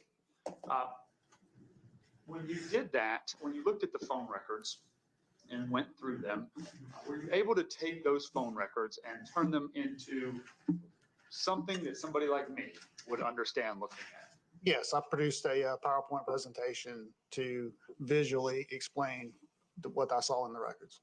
And I'm going to show you, may I approach the show? Thank you. I'm going to show you what I've marked as States Exhibit number 3. Do you recognize it? Take a look at it. Let us know if you recognize what that is. Yes, this is the presentation that I produced. All right. And is it a fair and accurate representation of both the presentation that you produced, but also an accurate reflection of the phone records for Miles Bryant, Senovia Parks, and Susana Morales that you obtained? Yes. Judge, I move to admit States Exhibit 3 into evidence. No objection. States Exhibit 3 is admitted without objection. Judge, I'm going to ask for permission to publish this, and in doing so, I actually created copies for each juror. Okay. So that we don't have to rely solely on seeing them from the screen. I'm going to ask at this time if I can hand them out. I'll collect them at the conclusion of the Ms. presentation. Drake, you have a copy? Yes, ma'am. Okay. Any objection? No, ma'am. It's very, very small. They Okay. won't be able to see it. All right. Does Mr. Downs or Mr. Bryant need a copy? I don't believe so. We have it on screen too. Thank you. Understood. I'm going to give a copy. I'll give the original to the court reporter. Judge, would you like a copy? Thank you. And if you want my bailiff to pass them out, or you can, Fantastic. Eddie, if you would help Mr. Delphont and pass those out. I appreciate it.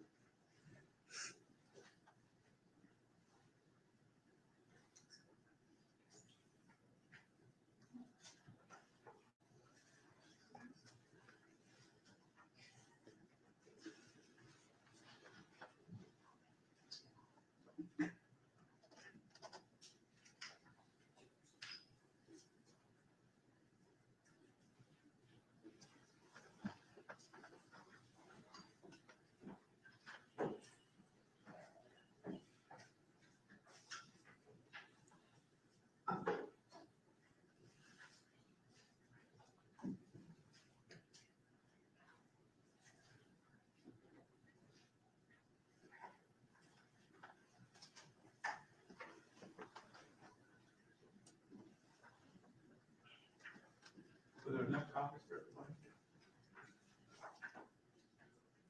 Do all of the jurors have a copy of Investigator Willbanks' PowerPoint? I have 2 additional copies. Does anybody else need one?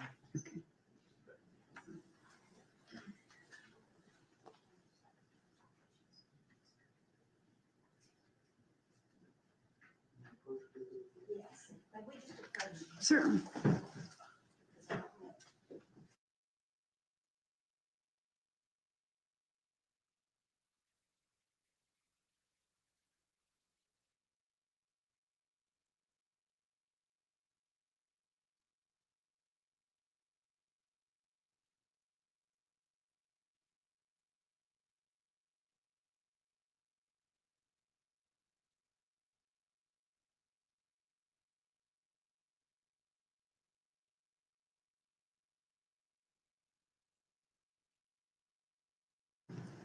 Ladies and gentlemen, Investigator Willbanks' presentation is going to take about 30 minutes. I don't want to stop in the middle of it. Do we want to go ahead and take a comfort break? Yes. Okay.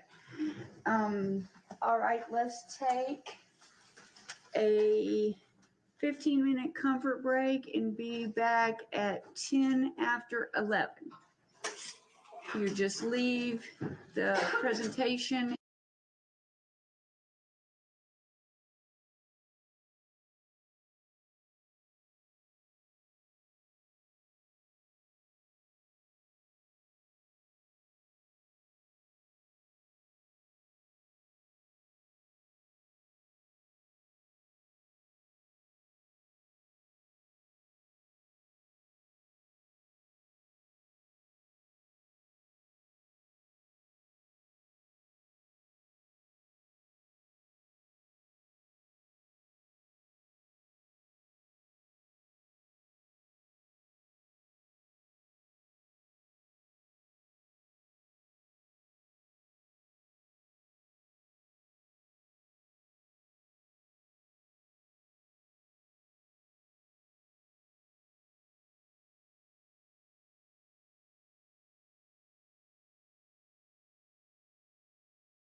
Atlanta native, so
Investigator Willbanks, I want to talk to you about the presentation here. And here, the first slide that is up here, and just so we can be clear, what we're seeing on the screen is the same thing that is contained in State's Exhibit 3. Yes, it is. And so you have the screen to your right, you have the large screen there to your left, and you have the original paper copy of this State's Exhibit 3. Just want to confirm that all the jurors have copies and then not have copies. Okay. And here's that everybody does. So can you tell us here, just kind of walk us through this first slide? Okay, well, this is just setting up for the mapping that will follow, showing that this first series of maps will be directly related to devices I understood to be associated with Mr. Miles Bryant, that being a T-Mobile account, the 678-891-8632, and the Verizon 770-687-6173, which was his work phone. And so the following slides will address that mapping. You'll see there that it says Miles Bryant CSLI. That stands for cell site location information. The phone companies provide a variety of data to us when we request it, and this data was requested with search warrants. And so that gives us the authority to get that information.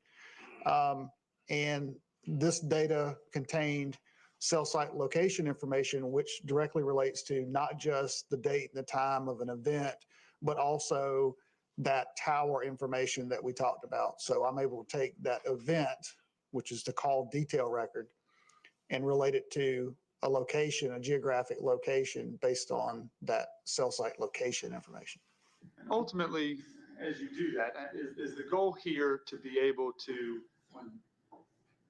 pinpoint to some degree of accuracy where someone is located at when they send or receive a phone call or send or receive a text message or otherwise utilize their phone that connects to a tower? Yes, this helps us define a geographic area. It doesn't define a specific point definitive to all others. What it gives us is a geographic area to look at and to expect that device to have been in. All right, the first slide here, just kind of explain, just generally for the jury, what we are looking at here. Okay, can I stand? Absolutely. Okay, and I'll try to speak up so everybody can hear me. But what we have here is, this is a map, a very simple map of that cell site location information for a specific call. And here I've pulled out the call detail record for you. This is an outgoing phone call from Mr. Bryant's device to a 9777 number.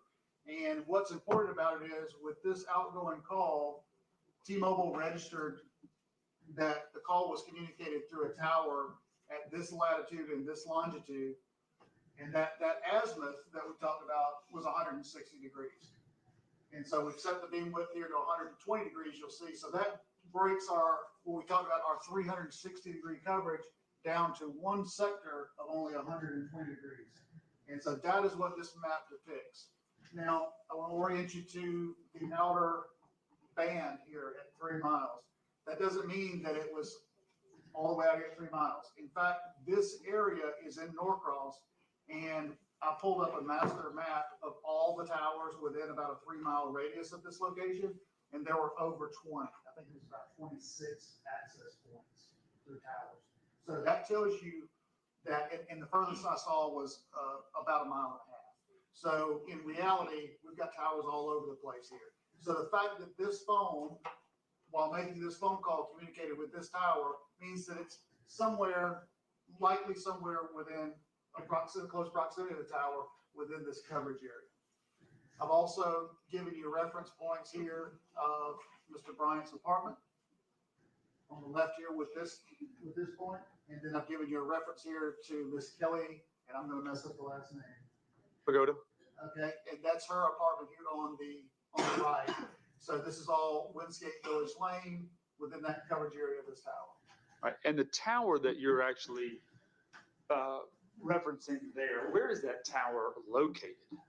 It's actually physically located off of Singleton Road, just outside of this neighborhood where these folks live. It's very, very close to the All right. Now, what is on this particular first slide, the call that you're referencing here, this call detail record, what is the time of, or what time range, if you will, does this map depict? This is starting at 21:15 hours, which is 9:15 p.m.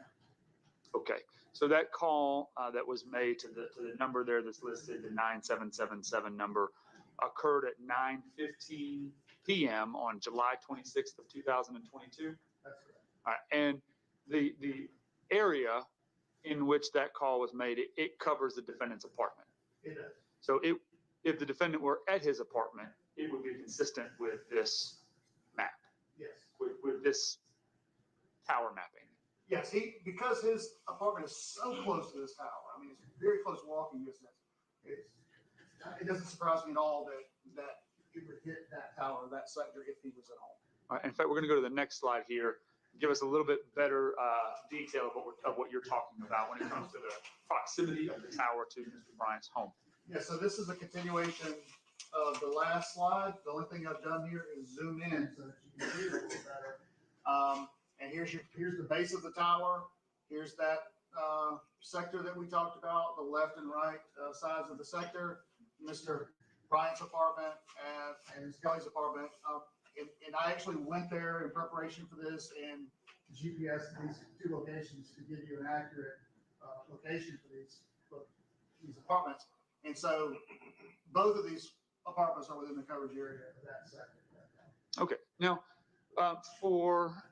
so the almost the entirety of the Sterling Glen Apartments, is it wholly contained within this sector? Yes, pretty much the entire apartment complex. I mean, it goes a little bit out over here, close to Singleton Road. I would expect that if someone was over here, it might go to this sector north. But the majority of the complex is within that sector. Talk to us about, as we're looking at this second slide here, I think technically third slide here, we've got the beam width here that you said is 120 degrees, and there's a kind of hard lines there, right, that separate this sector on the tower from the other ones. What happens if somebody is on the phone and gets close to the border of this sector, right? What do you expect to see? Right, so it's depicted here with straight lines. In reality, what happens is there's a blurry area along that edge. It's blurry. And so that if you got really close to that edge, it could possibly roll either way between the two sectors. So you would take, in order to come up with exactly how this was laid out, you have to have an engineer there at the time that it happened testing that area, which we would never have. So this is the best representation we can give you, understanding that if somebody was really close to the line, it could roll away. Okay. It still hit off the same tower, but just a different side of that triangle that you described on the top of the tower, a different sector on the tower. Right. Okay. The next slide here, describe to us what is going on here. Okay, so in this slide, I've looked at the next event that occurred on Mr. Bryant's T-Mobile number 8632. And our next event is at 2140, which is 9:40 p.m. And it is an outgoing phone call again to the 9777 number. And you will see on this one, it has rolled to that other sector that we talked about. So we're on exactly the same tower that we were on in the previous slides, but instead of being on the sector more south, we're on this sector here with that center azimuth down the middle being 40 degrees. Right. Now, I want to ask you, in your expert opinion, when you compare this slide, this call detail record to the previous one that was made at 9:15 p.m., does it appear that the phone, the defendant's phone, has moved locations in order to have this call? I would believe so. Again, with the caveat that if somebody was, right along that edge there, it could roll either way and be stationary. But generally speaking, when we see a change in sector, or in particular change in tower and sector, we think of movement as a potential possibility. Now, in this one, you still have on this slide his apartment located or identified there. Given his location of his apartment and where the sector of this tower is pointing, is it possible he's in his apartment when this call is made? No. All right. So even though could be close to the line or whatever, you can exclude him being in his apartment by 9:40 p.m. I would never expect him to physically be inside of his apartment and hit this side of the tower. I'm going to go to the next slide. We're showing here, and can you describe to the jury what's going on in this? Yeah, so from 9:40 p.m. until 10:27 p.m., I saw very consistent activity with all of these calls here. 1, 2, 3, 4, 5, 6, 7, 8 voice calls, all taking place with communication through the tower sector. That's exactly the same tower sector from the previous slide. It's just a little more distant. And I want to ask you a few things about this. So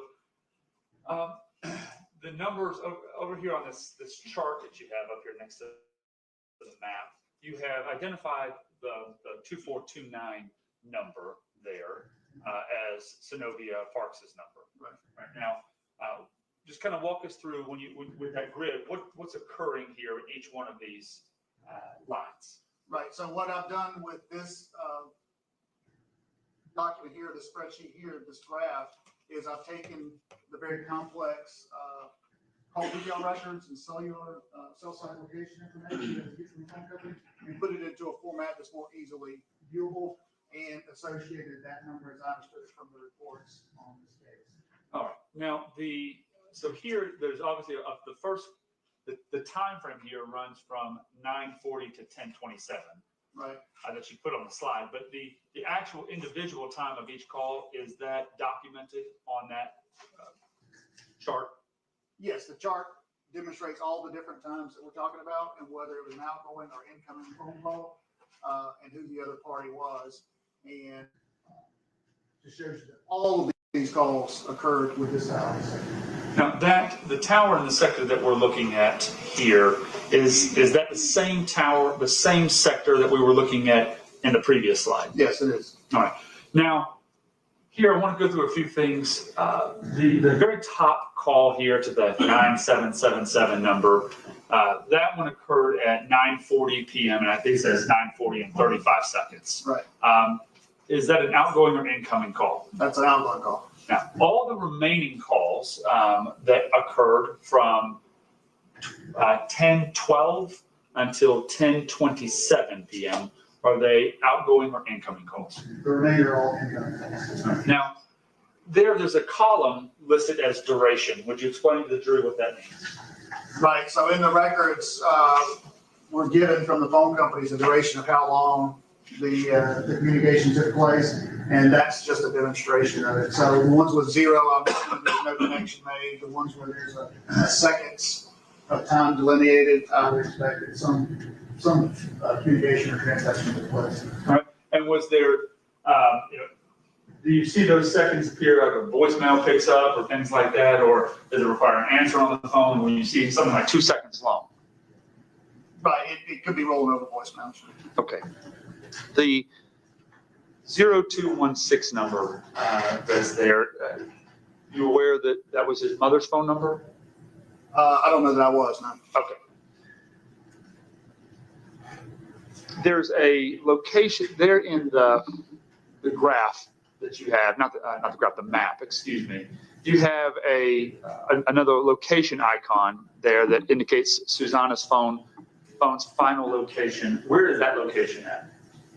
Yes, so here in the map with this red dot, and it's about here, so the final location. I obtained this information from looking at the investigative report as well. Now, I'm going to go to the next slide, which explains to us what we're looking at here. This was the graphic image in the bottom right corner that I pulled out of the report regarding where Susana's phone was seen on Life 360 by witness. And so I've simply mapped that for you here. This is a more close-in view than the previous slide. And again, we're still on the exact same tower that we've been talking about the entire time. We've not moved off that tower. We're still in the exact same sectors in the previous slides. All right. And is this the same time frame as the previous slide, the 9:40 to 10:27? Yes, that frame's exactly the same. This is a drilled-in view from the previous slide. All right. Now, obviously, I know you told us we can't tell exact location of a phone, but is this slide consistent with the defendant's phone being at the same location as Susana's phone's final location for that entire period of time, 9:40 to 10:27? Yes. Okay. The next slide here, explain to us what we're looking at here. So I'm just continuing in time with the T-Mobile device for Mr. Bryant, and on this one at 10:42, I saw two different calls, outgoing and outgoing at 10:42 and no seconds, and at 10:42 and 9 seconds. And now we've seen something different than we've seen before. This will be the first time that you've seen his device leave that tower that's close to his neighborhood, and it's now moved over to these two towers here. Now we have the latitude and longitude. They're not the same towers.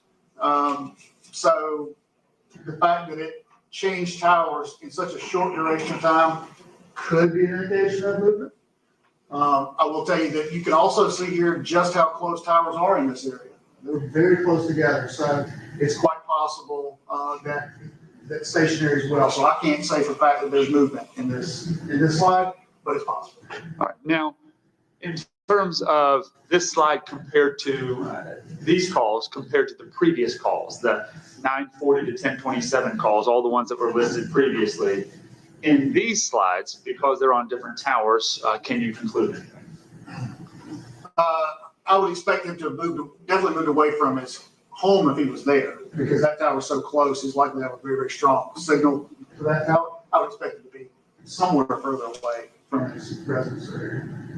Does the change in tower locations here from the previous calls from 9:40 to 10:27, does the change in towers indicate generally movement in the direction towards these towers? Yes, I mean, I would expect, because we've changed towers completely, I would expect there to have been some kind of movement away. Again, I can't say for a fact how much movement there was, if any, but it's an indicator that could be indicative of that. Okay. Now, both of these towers, do they cover the area again where Susana's phone was located, or not located, but the indication was where it was at? Yes, these towers and sectors could also cover that area. All right. To the next slide here, what are we looking at? So we're moving forward in time with Mr. Bryant's T-Mobile number still. And we're now looking at 10:46 p.m. through 11:09 p.m. And we have two events that occurred on his phone. One at 10:46 p.m. and one at 11:09 p.m. Both events are incoming voice calls from Ms. Parks. And both events registered at this tower here, which is off of near Pleasant Hill Road, near Club Drive. So we now passed the tower that's very close to his residence. We've passed the two previous towers that we talked about in the previous slide, and now it's gone to a tower on the other side. So to me, this very much looks like movement. All right. The next slide here, can you explain, please, what's going on? Now we're looking at 11:09 to 11:41 with the T-Mobile account. And once again, we have, we're not on the tower from the previous call. The tower from the previous call was here. But what we've done is we've changed sectors. And so we're now on a sector with a 40-degree azimuth for two events at 11:09 and 35 seconds and 11:41 and 13 seconds. Both are outgoing phone calls to two different people, one to Ms. Parks and one to another person. But we've changed sectors. So this sector is not indicative of him being around or near Susana's phone's last location. Okay, so in this slide, one of the things, can you conclude that by 11:09 p.m., the defendant's phone had definitively moved away from and outside of the area where Susana's phone was last known to be? Yes, that's a valid conclusion. Okay. The next slide here, would you describe to us what we're looking at? Okay, continuing on with Mr. Bryant's T-Mobile account, we're now at 11:47 p.m. with this call. It's an outgoing phone call, and it has communicated with a tower that's associated with Beaver Ruin Road. His phone registered on this tower previously. We saw it on a previous slide. So this to me is indicative of him, the device having moved back towards the area of the phone from Miss Susana and back towards the area of his apartment potentially. I'm not saying they went there. I'm just saying it's going back in that direction because on the previous one, remember we were over here. So some kind of movement has taken place back in that direction by 11:47. And then after midnight at 12:07 a.m., we've moved even further southwest to where we're registering with this tower here on a 40-degree azimuth, consistent with, like I say, here's Jimmy Carter Boulevard area, here's Singleton Road. So it's indicative to me that it's likely moved even possibly a little bit further south. But we see that we do have this overlapping area. So it would be consistent with him being in this area potentially too as well. Okay. And then after, on the next slide here, describe to us what we're looking at. Okay, we're looking at the next events through from 12:23 a.m. to 12:28 a.m. So this is a 5-minute period of time in the phone records. And what I saw during that 5-minute period of time was something at 12:23 a.m. It's an outgoing call to Ms. Parks. At 12:25 a.m., it's an outgoing call to Ms. Parks. And then by 12:28 a.m., it's an outgoing phone call to this 1707 number who I'm not familiar with. So at 12:23 a.m., the phone is in this sector here. By 12:25, it's in this sector here. And by 12:28, it's in this sector here. This is very indicative of movement. Tell us Over why. that 5-minute period. Because it's impossible for somebody, because at 12:23 to 12:25, the device is communicating with these towers on these sectors. It would not be possible at all for him to still be here and communicate by 12:28 on this tower sector. It's not possible. So it's indicative of having moved towards that way. Because remember, we've got a date and time stamp, right? So we know at 12:23 where the device is generally, and for it to be over here 5 minutes later, you think of it. All right. The area generally where these these call detail records are showing, what is the area generally? Okay, so this is obviously the center of Lawrenceville. We're actually right about here, right now. So this would cover an area consistent with 316. We have 316 covered in both of, or excuse me, all three of these events could cover Highway 316. You see here that this is 12:23, 12:25. The device is somewhere likely a little west of Gwinnett Medical Center or Northside Medical now, but like 12:28, it's an area you see here where the county airport's included, but it's along that 316 corridor is a quite possible explanation for where that device is. Okay. I want to go back one slide. The ones you previously testified on the previous slide, the phone calls occurred at 11:47, 12:07 p.m. Right. So the last call on this slide occurs at 12:07 p.m.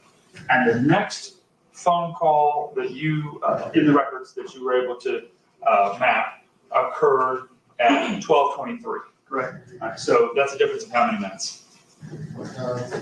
16? 16 minutes. Are you familiar with Gwinnett County? Being a law enforcement officer in it for 26 years? Yes. The area off of Jimmy Carter Boulevard where, and that area of Norcross where the defendant's phone was at 12:07. And the area 16 minutes later over just outside of Lawrenceville here. Do you have any idea how far away those two are? 5 to 10 miles at least. All right. Now, let me ask you in terms of the time or distance to travel that in 16 minutes, is that also indicative to you of movement of the defendant's phone? Yeah, very much so. It's a large distance and for a device in our area because there's so many towers. And it's not lost on me either when I looked at that of the time of day. We're after midnight, so would there have been rush hour traffic? No rush hour traffic. I don't know what was going on over that night, but I know generally my experience with that time, I think it's generally. Is it possible to get from Jimmy Carter Boulevard up to Lawrenceville on Interstate 85 and Highway 316 within that period of time? Yes. Okay. The next slide, what are we looking at here? So the next events that I saw in the T-Mobile account records occurred at 12:52 a.m. and 12:58 a.m. At 12:52, his device received an incoming phone call from Ms. Parks. And at 12:58, his device received an incoming phone call from Ms. Parks. Both of these phone calls transpired through a tower and sector here in what I would describe as the Decula area of the county. You have your latitude and longitude here at the bottom.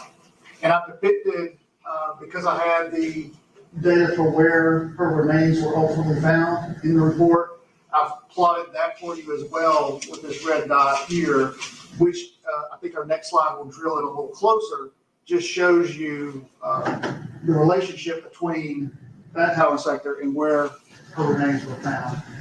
And what I've also included in this map is to give you some distance reference material.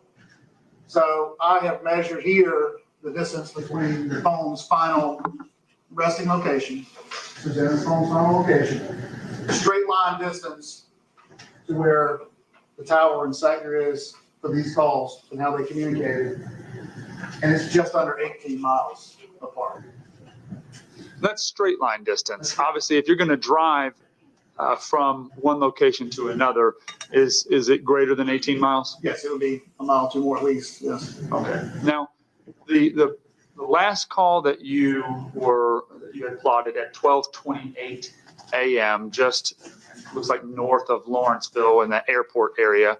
Right. After that, the next communication or record on the phone, Mr. Bryant's phone, was 24 minutes later, and it was in Decula. Right, it would have been, so the last slide had the device somewhere here, in and around the airport. So we've moved, the device is clearly moved east. All right. Now, the area, and I'm going to go to the next slide here. What are we looking at? So this is a close depiction of the previous slide. And what I've given you here again is that geographic reference point for remains and where they were found. And this is that same tower and sector from the previous calls that we talked about. This is a more direct depiction of it. What I've also shown here is how close the remains are to that tower and sector. So if the device had been in or around where the remains were found, that's very consistent with the data in the phone. Okay. And the area there that we're looking at, and give a bigger overview here, this area, I went back one slide, but this area here that we're looking at, they're right near the tower. Is that an area that's right on Highway 316? Yes. Okay. And in terms of the slide, the coordinates that you've already mapped, the records that you've already mapped, are these records consistent with the defendant's phone having traveled down Highway 316 all the way into Tequila to this location? Yes, the records are consistent with that scenario. Okay. Could we go here to the next slide? What are we looking at here? And so going forward, we're continuing to look at Mr. Bryant's T-Mobile phone.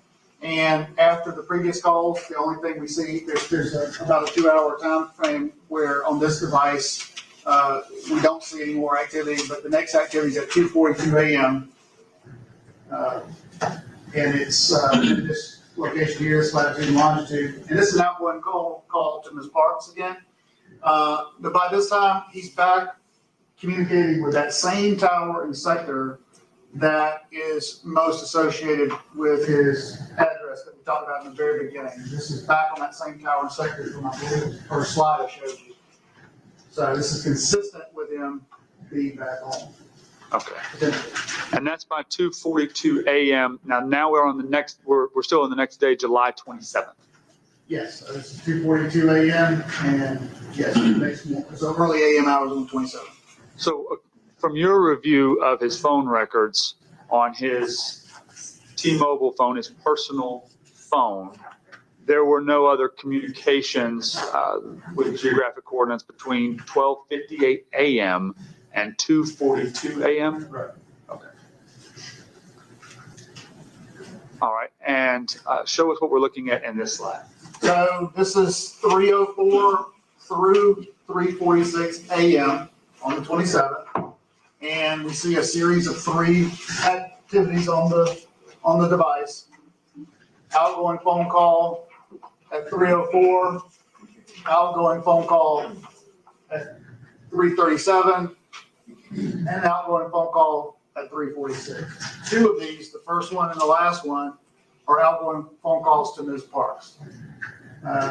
So previously, we referenced that tower and sector that was very consistent with Mr. Bryant's address.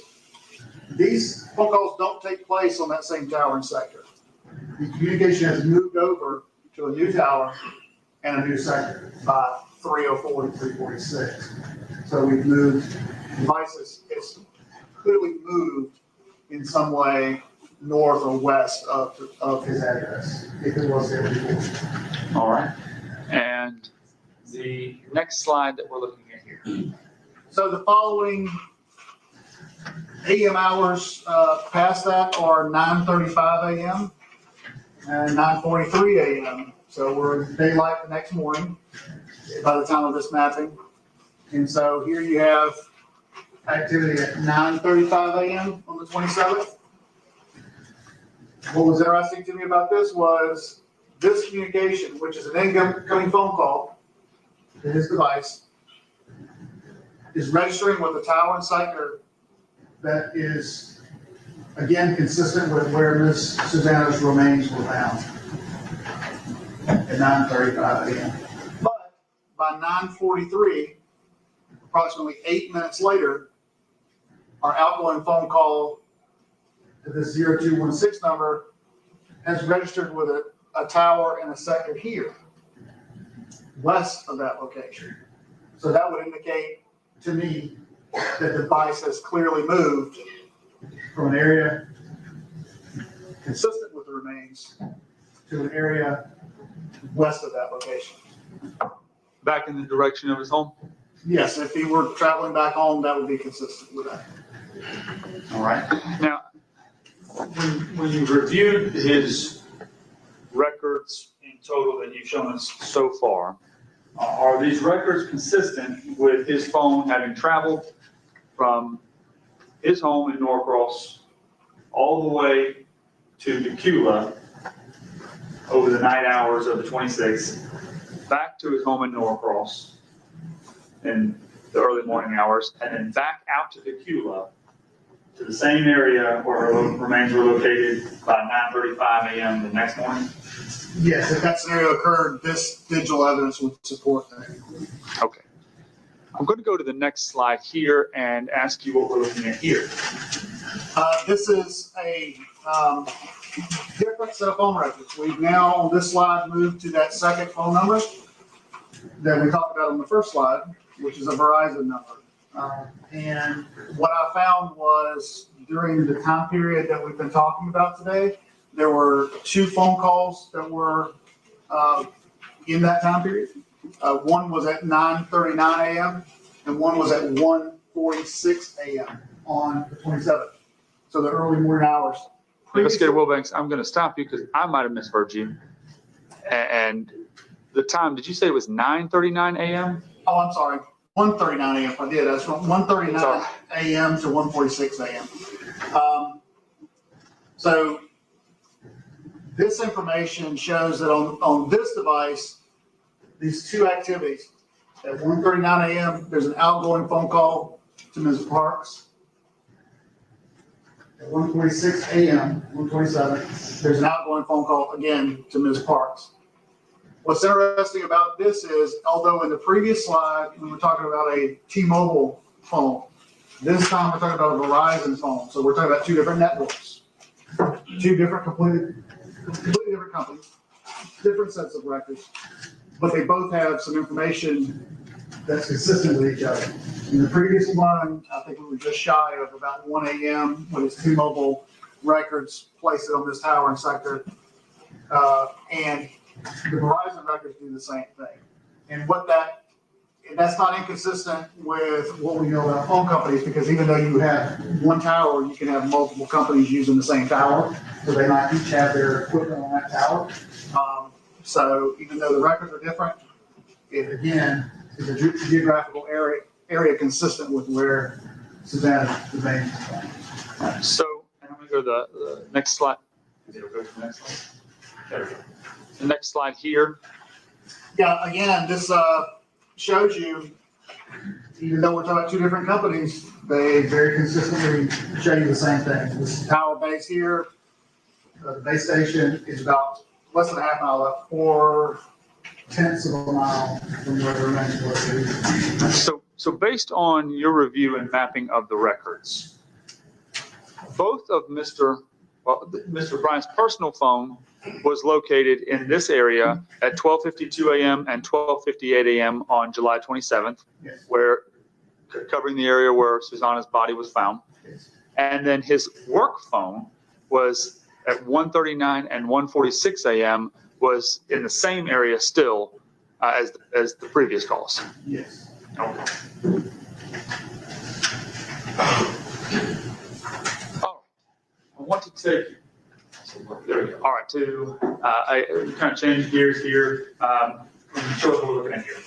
Okay, so the next set of slides after this one will be graphic depictions of Ms. Parks' cell site location information for her 2429 number, which is an AT&T number. So I pulled those records up to see what I could tell about where she would have been that time. All right, and show us what we're looking at here. Okay, so what it shows is for all activity between 10:12 p.m. on the 26th and 11:10 p.m. on the 26th, All activity on that device transpired on these towers here, in these sectors here, which are in and around the area of Mr. Bryant's apartment, with the first event occurring at 10:12 p.m., outgoing phone call to Mr. Bryant, and ending with an 11:10 p.m. incoming phone call from Mr. Bryant. All right.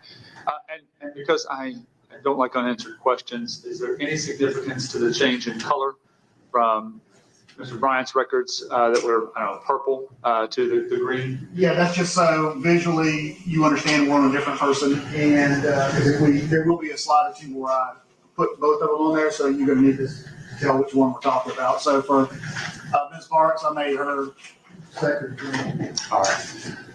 The next slide here, what are we looking at? Okay, so now we're going to go from 12:52 to 12:58 a.m. You will remember that at the time these calls were made, we talked about these previously in Mr. Bryant's records. At the time these calls were made, you'll remember that this phone was in the area of this tower and sector consistent with the remains where they would be found. But at the time those calls were made, Ms. Parks was communicating with these towers and these sectors here, more towards the Norcross Duluth area. So what we have here is 12:52 a.m. Device started on this tower, this sector here, this lower one. It ended, that call ended at 12:53 a.m. and then moved over to the new tower sector here. And by 12:58 a.m., it had moved to a different tower in a different sector, a little northeast of there. This is consistent with that device also having moved, but is not at all consistent with Ms. Park's device being in or around the scene where the body would have been, or where the remains ultimately found. The next slide. So we're continuing with her device now. You will remember also, we talked about these calls as well. These are the calls to Mr. Bryant's Verizon account. And so I've simply put these in graphic depiction for you because we know that event took place in his records. We confirm now it also registered with her records. And so we have the 1:39 a.m. call, registering this tower and sector and here, which is consistent with the Doraville area, which is nowhere near where the remains would ultimately be found. And we have the next event at 1:55 a.m. It has moved to a different tower and sector. Again, that's consistent with the movement of her device, but in no way consistent with being at or around the area where the remains. All right. And lastly, to switch gears here to Susana Morales. Go ahead. Okay, so Ms. Morales, she had the 5839 number, which is through T-Mobile. And so these slides will show what we can tell about her phone. And so again, we've changed colors. We've assigned her a blue. You will see here, this is at 5:31 p.m. on July 26th. We're back on that exact same tower that we saw in the first slide with Mr. Bryant.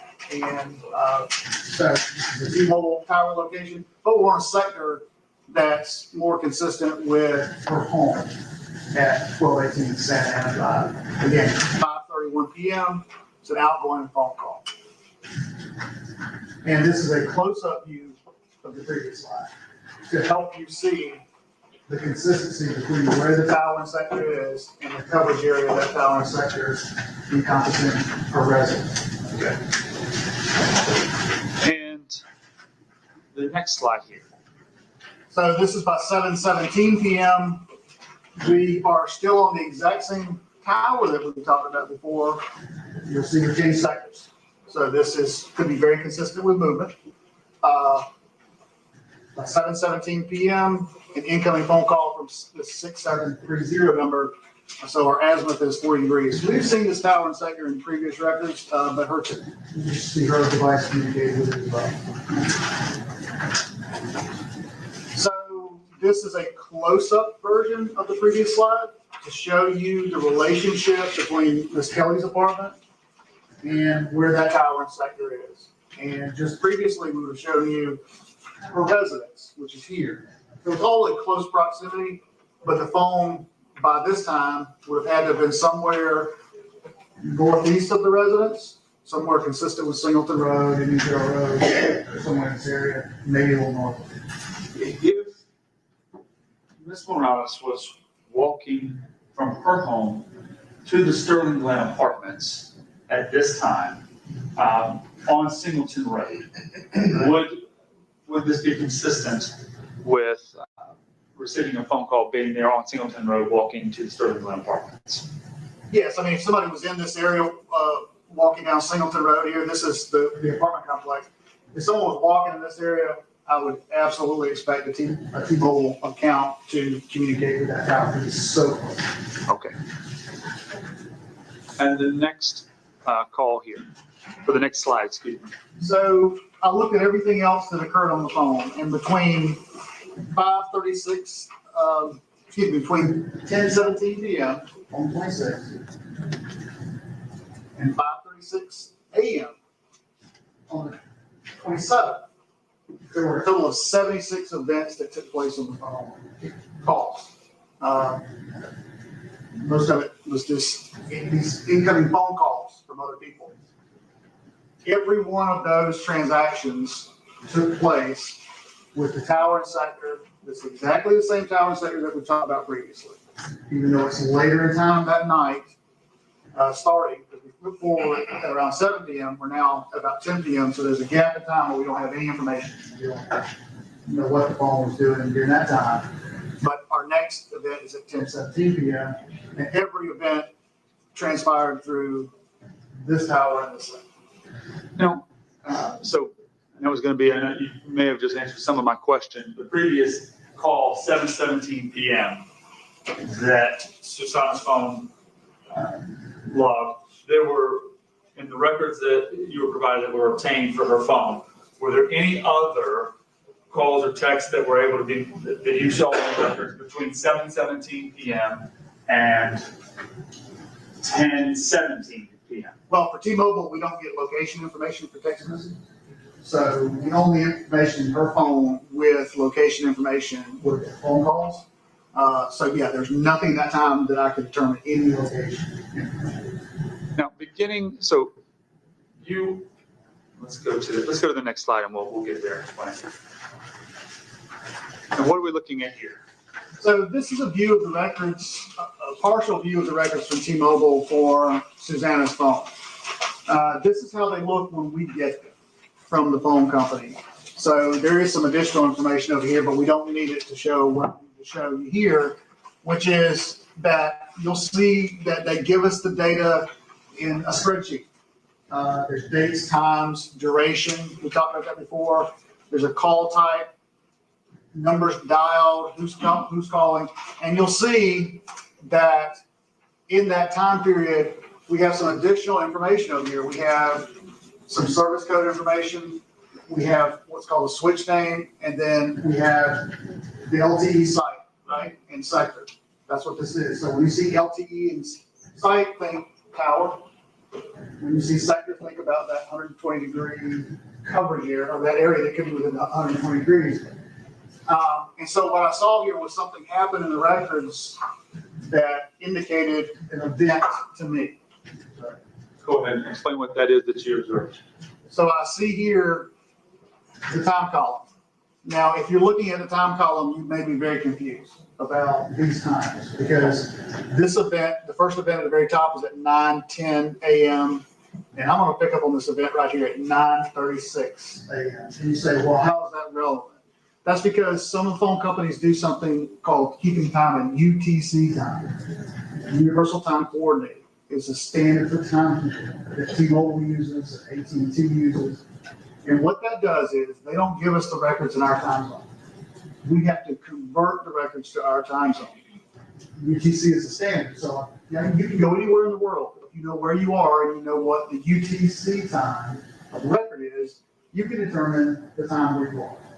And so in our Eastern Standard Time Zone, when we change times during the year, we spring forward, fall back, that we have to adjust for that as well. So at this time of the year, summertime, we would subtract 4 hours from this number to get our Eastern Standard Time because it's in UTC. And we know that from the phone company because they tell us up at the top that they're giving it to us in UTC time. So we do that conversion and we find that 9:36 a.m. in the records really means 5:36 a.m. in the records. And that's the beauty of the software that I talked about in the beginning. Some of the software we use to look at this stuff is it does those conversions for us, but we don't always just trust it to be right. We then go in and manually look at the records and see if we can find manually in the records what we saw in that. So at 5:36 a.m., something happened. At 5:36 a.m. and every call before that, the phone company was able to log a tower location and a sector. But after 5:36 a.m., the next event occurs at 6:25 a.m. 5:36 a.m., we have a location. By 6:25 a.m., we have no location information for these transactions. That tells me that this device, by 6:25 a.m., is no longer in communication with that. So something had to have been done with the device to make that happen. And there's a couple possibilities. One is the phone battery died, or somebody took a SIM out and disconnected it from the network. Or put it on airplane mode. If something happened at that time, it's consistent with the battery having died. Somewhat of an inverse question. Before 5:36 a.m., because towers are being notated on all of the calls, and I think you said you documented 76 calls in that time period from 10:17 p.m. until 5:36 a.m. But in that period of time, those 76 calls, all of those were documented with tower locations. Right. Does that indicate that that entire time, the phone had battery and was powered on? Yeah, that's the only way that could have happened. There's no way for the phone company to have registered that information without communication with us.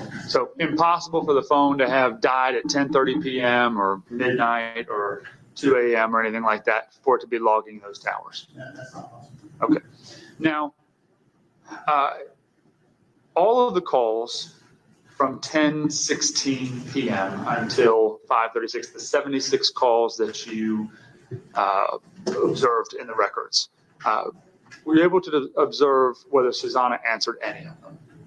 No, I don't believe so. In fact, and to be fair, when we say that there's events happening, you'll see in there some outgoing data, but when you look over here at the service code, what you find is that it's rolling out the voicemail. So even though it shows on the records as outgoing, it's just rolling out. So it's rolling, the call's coming into the phone and then rolling out the voicemail. So after 10, you have the phone calls at 7:17 p.m. that we looked at on a slide a few slides ago. Then from 10:17 p.m. all the way until the phone dies at 5:36 or sometime right after 5:36 a.m., she doesn't answer a single phone call from anybody Well, that's correct. and doesn't make a single phone call to anyone. I mean, let's say you'll see the outgoing, but that's not indicative of making a phone call because that's good. Okay. I want to, and you can have a seat, sir. Just very briefly ask you, are you familiar with Life 360? Yes, How are you familiar with it? I use it. You use it? Yes. Okay. And how long have you used it for? Probably 4 or 5 years. Okay. And in terms of Life 360, when you use it, I don't use it, so I get a little understanding. Do you use it for its ability to show you locations of other people or to show your location to other people? Yeah, it's a method of location sharing and movement sharing. Okay. And I want to show you State's Exhibit 18.1. It's already been admitted into evidence. Would you take the video evidence down? Yes, Susanna, should I put this up on the screen if I can? Absolutely, yes. 18.1. 18.1. Yes.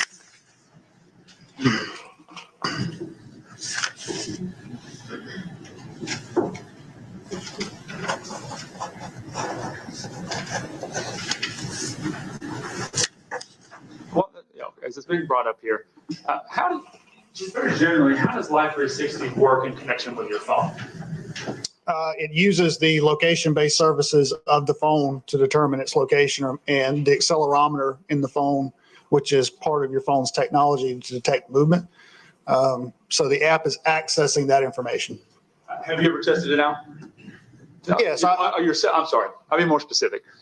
In your own life, in personal life, when you use Life 360, have you ever tested to see the functionality of Life 360 or its accuracy?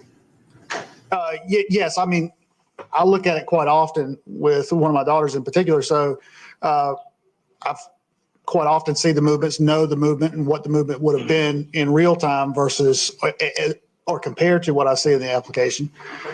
In addition to that, I've actually, not with Life 360, but I've done testing on my own devices with the accelerometer to see how it would detect speed and that sort of thing. Okay. On State's Exhibit 18.1 here, and you can see it's also on the screens. Could you zoom in just a little bit for me?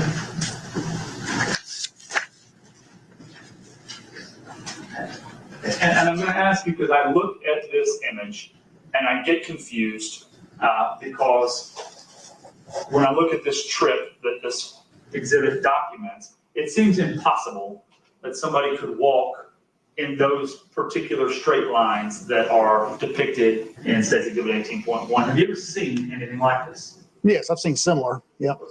Yeah, I mean, this exact representation, but and what, in your experience, what is the cause of something like this happening? Well, the application is accessing the location services of the device. So how often it's doing that, when the application chooses to access that, I can't tell you. What I can tell is that the application accessed 4 pieces of location information, and it's drawing a route based on those 4 pieces of information. Had the phone drawn more data points, it probably would look different. And I often see, this is on the worst side of it, but I often see in trips, there will be very consistent tracking, and then all of a sudden there'll be a lack of tracking, and then the phone pops up some distance away, and the application just simply draws a straight line because there's no data in between. So, had the application pulled more data from location services, you'd probably have a different map. Understood. So something like this image that gets created by Life 360 can be a result of the phone essentially, the application Life 360 not really pulling location information consistently enough to draw a nice straight or a nice curve tracking the entire route. Right. All right.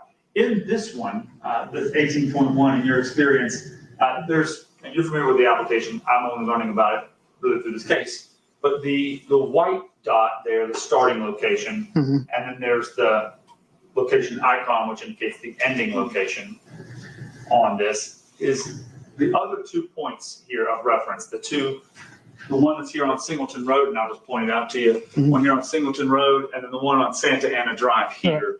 When you look at that, what does it tell you? That at those 2 I mean, you can sort of trace the line that the application registered the first location, it registered a location off of Singleton Road, it registered a location at or about Santa Ana Drive, and then it finally registered a location back over on Windscape Village Lane. Okay. And so based on the times at which the application recognized those, it drew a line from the starting point up to Singleton Road, over to Santa Ana, and then back over to Windscape Village. Right. That's what that appears to me. Okay.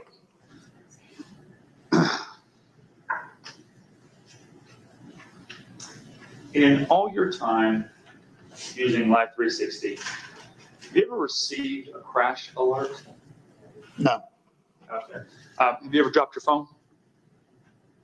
Rarely, because I'm a nerd and I wear a holder. So Listen, you're monitoring other people on your Life 360. right. Have they ever dropped their phone? I've never asked. I just don't know, but I've never received an alert. You ever had to brake hard in the car? Yes. And even though you don't do it often, because you have the holder, has your phone ever sent a crash alert to anybody else because you dropped your phone or broken hard? Not to my knowledge, but I mostly use it, like I say, to monitor a child. So nobody's monitoring me. I'm monitoring Understood. them. So All right. Have you ever received a crash alert from the folks you're monitoring? No. And so not nothing. that I recall. I mean, it's been 4 years, but I don't recall it. Okay. I've gotten other alerts like, battery's getting low or something, but I've never gotten an alert about a crash that I can recall. Understood. Investigator Willbanks, I appreciate the time. Mr. Drake, I have some questions for you. And I'll take care of it. Okay. There's your clip.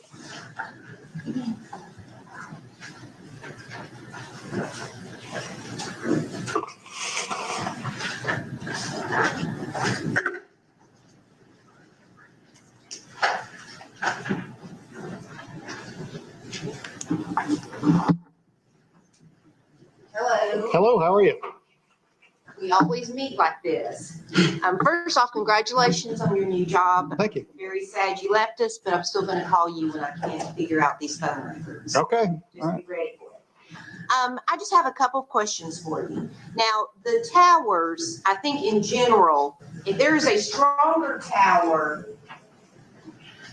your phone may hit off it and not necessarily the closest tower. Is that a fair statement? That's true. If there's something that makes the closest tower not the strongest signal, it's possible that it may go to a different tower.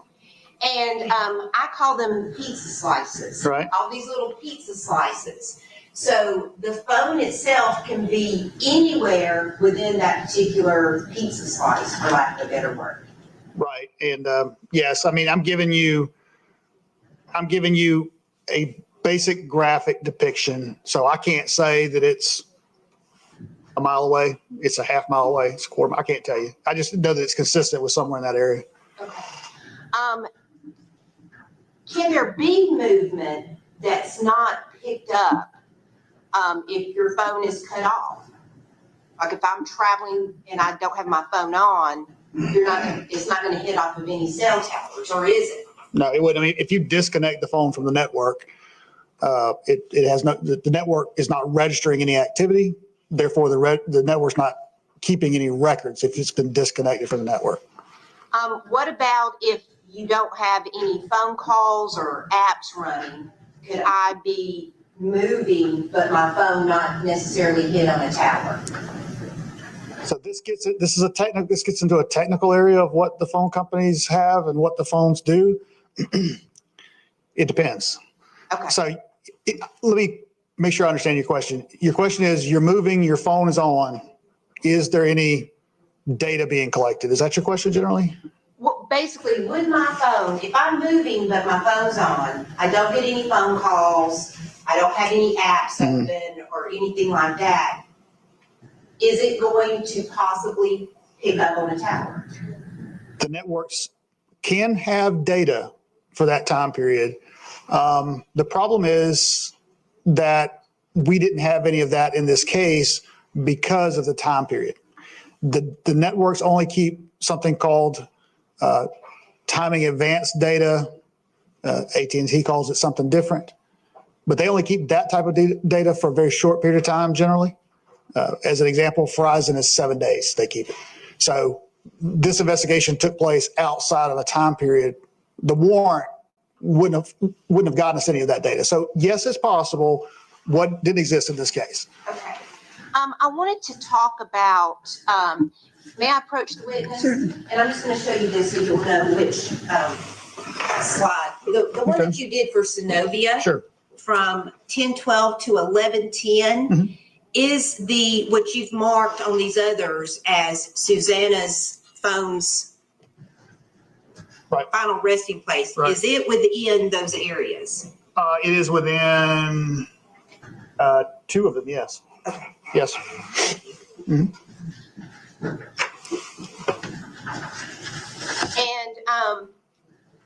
I'm not going to call you a nerd, but it seems like you know a lot about phones and programs and things like that. So on Life 360, you're aware that they tell you that sometimes there can be an algorithm error Yes.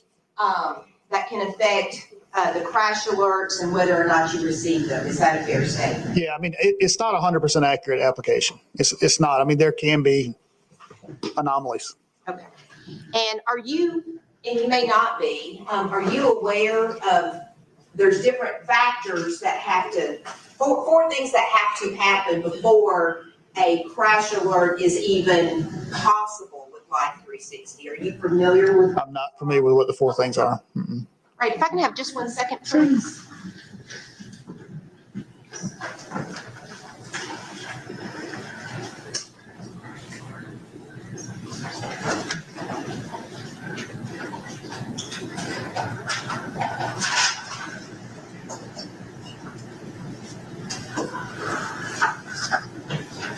Thank you, sir. Thank you. You too.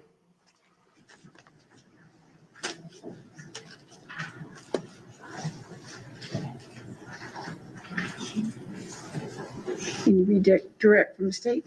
I'm sorry, Your Honor. No, That's okay. I have no further questions. Okay, wait, May I ask one more question? certainly. It may not change what you say. Do you know if your phone is in airplane mode, if it will pick up on a tower? No. Thank you, sir. I just want to clarify that. Do you know, or if it's an airplane mode, it won't pick up? Yeah, if it's an airplane mode, it's not capable of communicating with the network.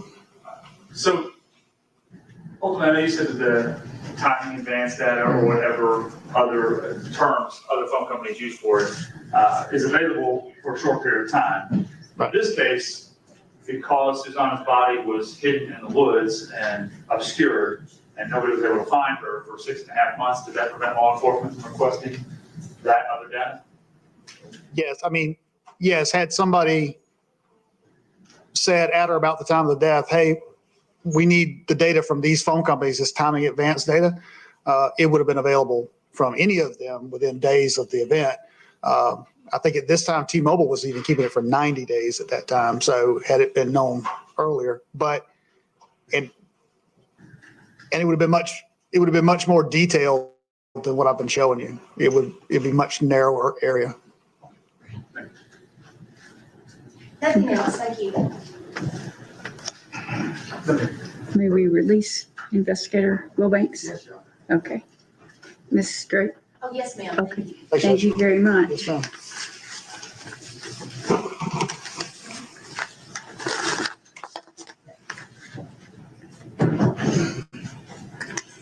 Ladies and gentlemen of the jury, at this time, we're going to adjourn for lunch.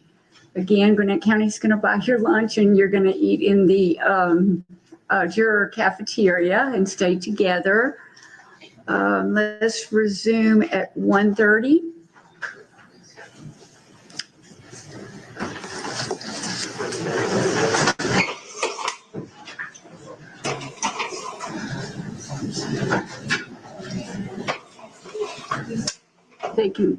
They're going to get a copy in the jury room. Do either one of you object that they keep the PowerPoint, or you want it? I would ask that they be collected. Okay, all right, we'll collect it after that, if you'll just leave it in your chair. You can just leave it in your chair and we'll collect them during lunch.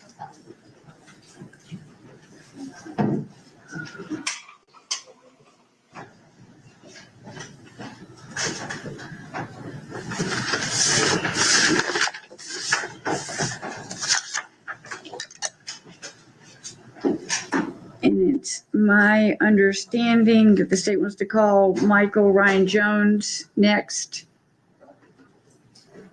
That probably might be the best course because just Logistics. logistically, I also have Ms. Nettinger here Okay, to go ahead and take care of her testimony. She was able to make it, so she's here. And then we have our 2 will be witnesses, and we'll have Dr. Terry. okay. So we'll have- I think for logistic reasons,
Let's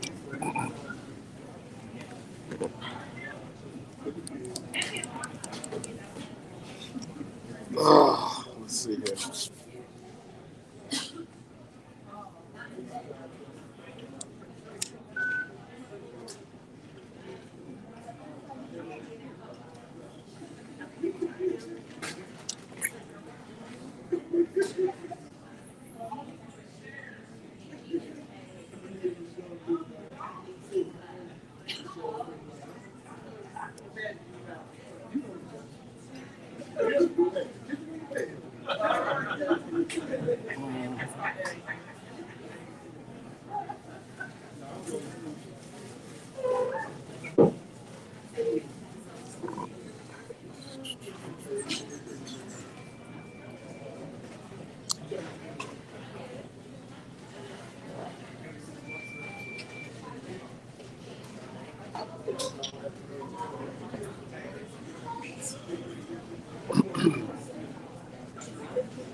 Okay. All right, guys. Can you guys hear me? Okay, can you guys hear me? Can you hear me? Put a 1 in the chat if you can hear me, ladies and gentlemen. Put a 1 in the chat. Put a 1 in the chat. I need to know you guys can hear me.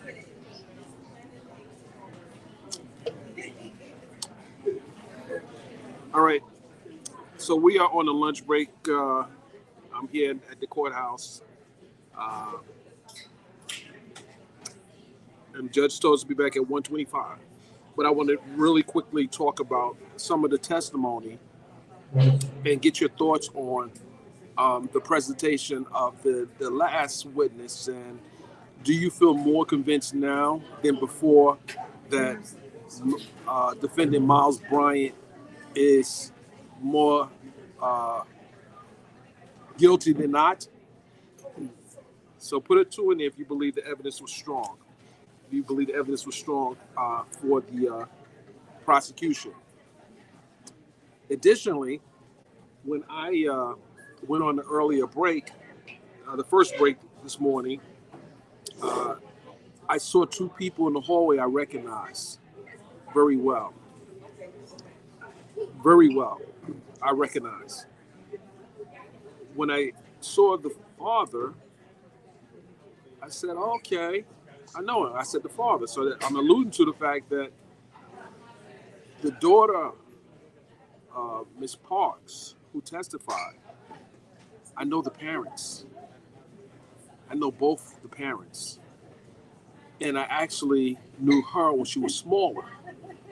So this was so surreal how small the world is. Mind you, I'm in Gwinnett County. I'm not in Fulton County. I'm not in Clayton County. I'm not in Cobb County. I'm in Gwinnett County. And of all the people that I run into the parents of the daughter who dated Miles Bryant. And we had an interesting exchange about this whole situation, but I can't talk about it now because the daughter is still under subpoena. She's sequestered. And I haven't really spoken. I haven't talked to the daughter about the case at all. But what do you guys think of the likelihood of me running into someone that closely connected to the case? Because it blew my mind when the father said we was. I could give you some more backstory, but I won't do it now because again she's subject to be called again. But the mother had my number right there in her phone. Her mother had my number in her phone. She said, see, Dennis, I still have your number. I'm like, oh, my God. Of all the people. With that said, her testimony, towards the beginning, it was she didn't really want to talk, or maybe she really didn't have a memory lapse because her child is here in the court today. She had just had a baby. Beautiful, beautiful baby. Beautiful, beautiful baby. And this has to be very uncomfortable for her. I mean, she's dated a guy who is accused of murdering another young lady. And some of the testimony that you'll hear later on today is going to be very, very disturbing. It's so disturbing that the judge has instructed myself and the other member of the press who's shooting this not to shoot certain things. And who else is in the courthouse today is the woman who said that he stalked her as well. So she's in the courthouse as well. She's going to be one of the witnesses called after lunch. So this case, I don't like to guess the outcome before I hear all the evidence, but the prosecutions did a good job with this last expert in showing the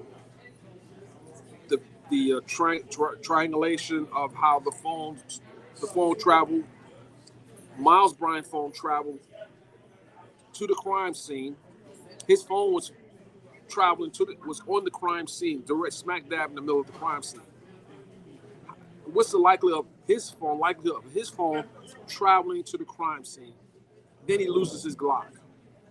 He didn't lose his phone. Remember, he never said he lost his phone, because you would think if he lost his Glock, he would lose the phone, and that would be the reason why the phone is there. But no, the phone has been in his possession.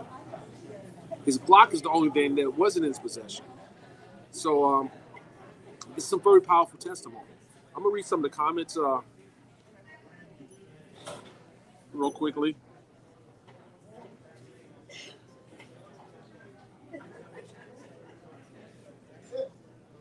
No, this was, when I tell you, D, when the father walked up to me and said, that's my daughter on the stand. What? She was smaller then.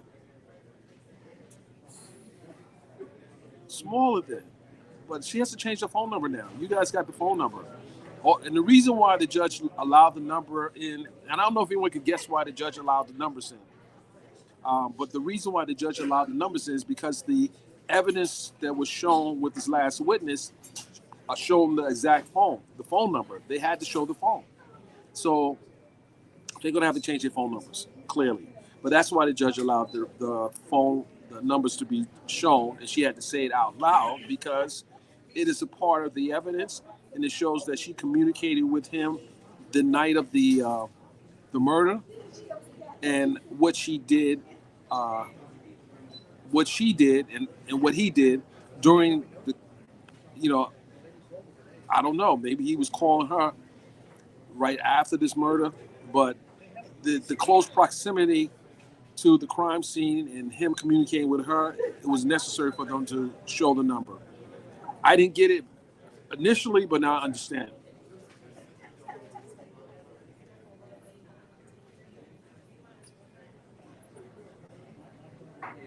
D, I love you to death, D. It's D. You can't make this stuff up. You can't make this stuff up. I was literally in a recording studio with the dad and a super producer doing a versus battle. I mean, it's just crazy. It's crazy.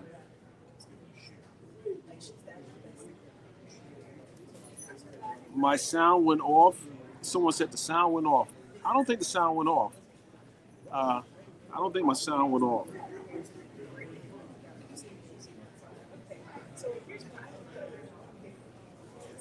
I don't like using the term "he's cooked." I won't use that term yet.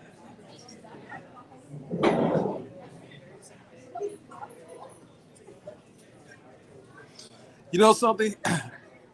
I thought that too, and this is call me darling. The accomplished part, I thought that too, because it was the way it was leading, the way that the prosecution was asking the questions. It almost appeared that he was suggesting that she knew more than she really knew, but she didn't know anything. As a matter of fact, how scary and eerie it is that when she pulled up on him, she blocked the car in. She was thinking he was cheating on her. How crazy is that in light of what we know now about Susana dying? What was going on in his mind what was going on that whole day. And he's going to take the witness stand. He's going to tell his side of the story. His mother's in the courtroom, which we couldn't show a picture of, and his grandmother's in the courtroom. He has other family members in the courtroom. But this, ladies and gentlemen, his cross-examination, I don't think this is going to happen until Monday, because the prosecution is waiting for additional witness. And I got to keep a time check because I got to get back to the courtroom and set up. I had to get there at least 10 minutes early because my equipment is quasi set up, and I break it down somewhat until after lunch. Of course she would be. Listen, who wouldn't be nervous to testify that the person that she thought, well, again, he's assumed innocent, the person that she believed was living a double life. We can agree that he was living a double life. We can agree based on the testimony of the other female that he was living a double life. We can agree with that.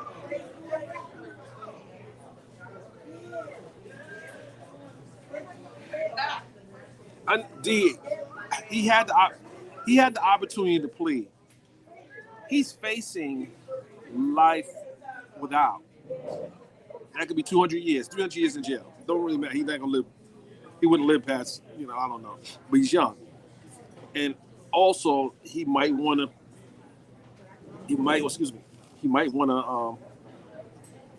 put a narrative out there because if he gets convicted, he's going down the road, and those Mexican gangs. I'm not saying that they're gonna do harm to him, but yeah, he's not gonna be. He's gonna be a cop going into jail, allegedly killing this young lady, and the circumstances surrounding her death it's going to ring bells all over the penal system.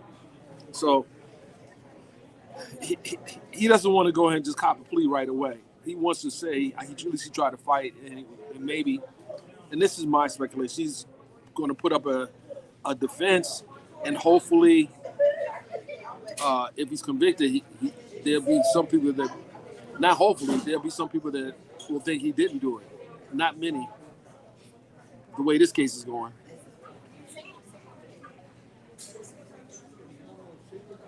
Oh, I want to say more to what you're saying, because I did talk to the people that knew him.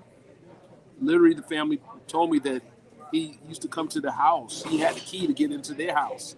He would come in. He had access.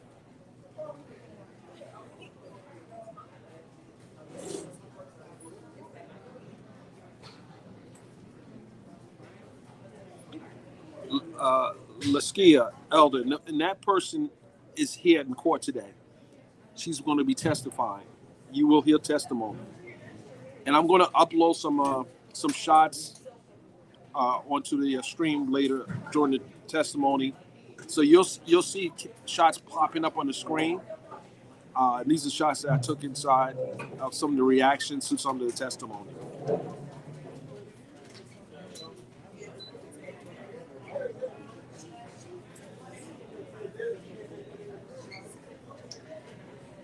Oh, yeah, D. That's D. Let me say something. I looked at the father, and he's in shock. And I asked him, I said, well, I don't want to be called a witness, so let me just leave it there. Let me just leave that there. We can talk about this afterwards.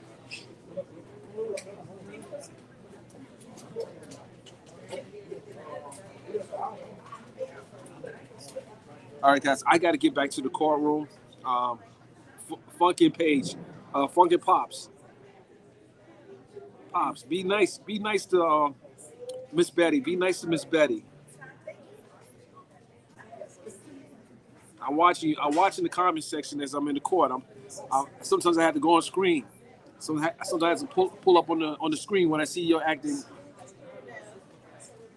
I'm watching you, Funkin' Pops. I'm watching you.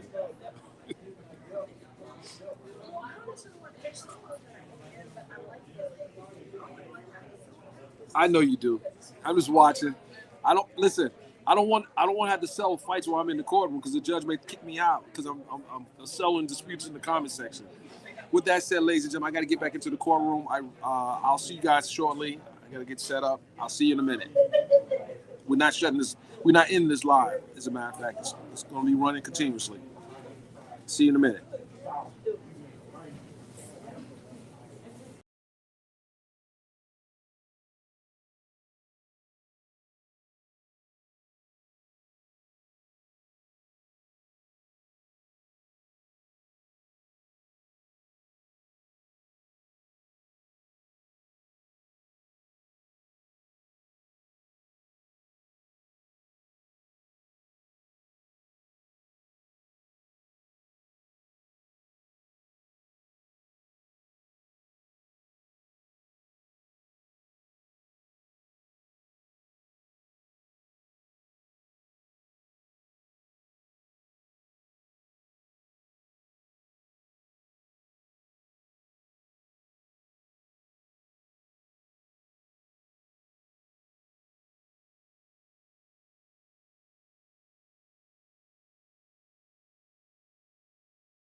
It's summer.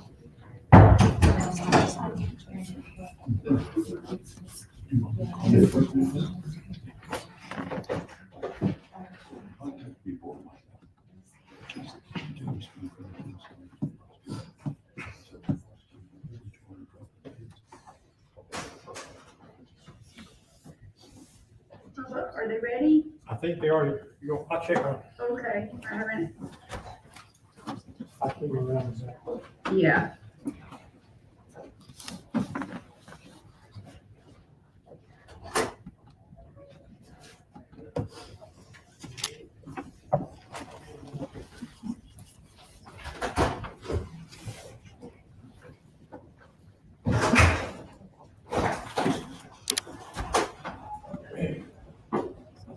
Yeah, you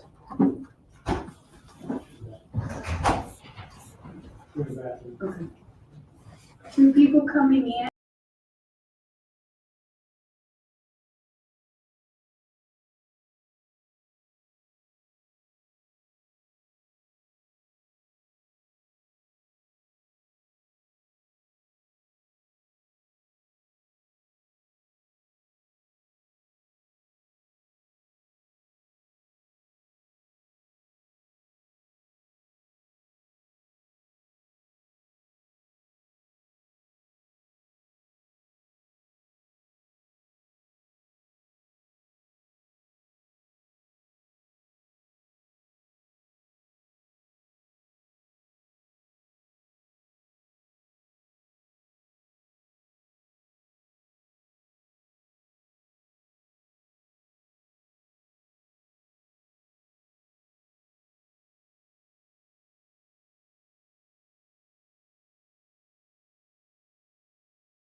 charged for this. They ain't got nothing against me. There's no, it says right here, plain, it says right here, plain, there's no blood, no semen, no nothing. They can't, they ain't got nothing against me. So did he indicate to you that he was not going to be linked to the young girl's body because there was no blood or semen on her? Yes. Is that what he said? So there's no way this case can be put on me.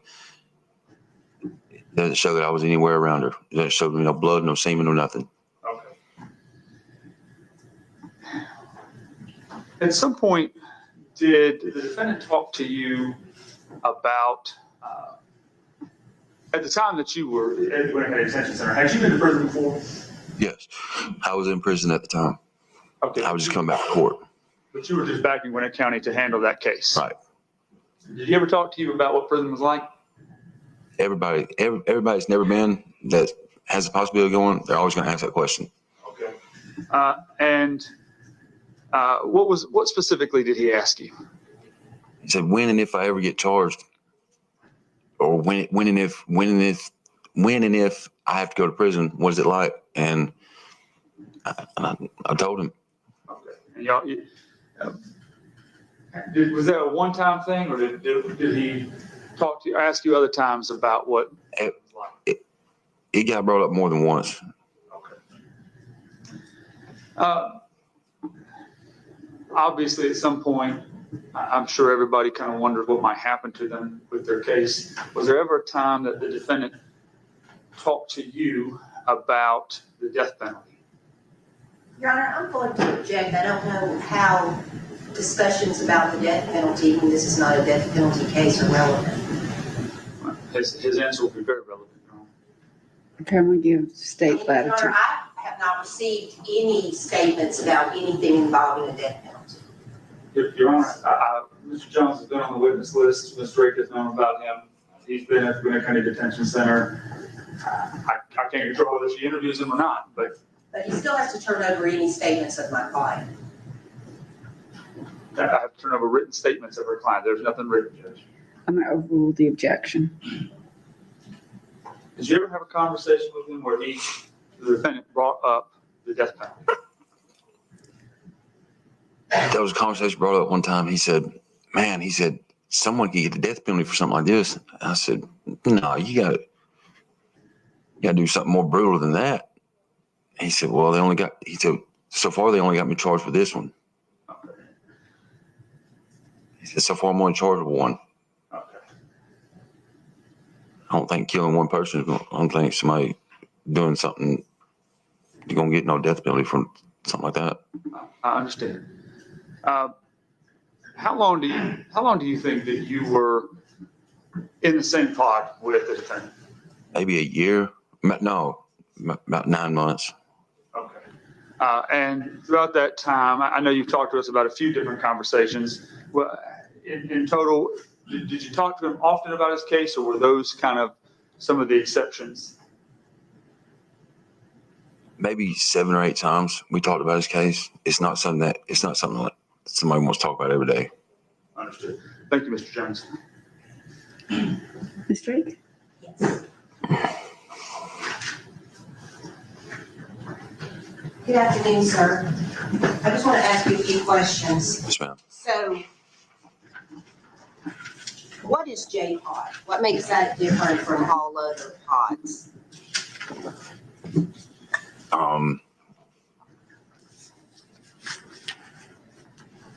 Mental health. Isn't it sometimes where people go when they're having issues with them? What do you mean? Why were you in J-Pod? I'm fine. I was just there.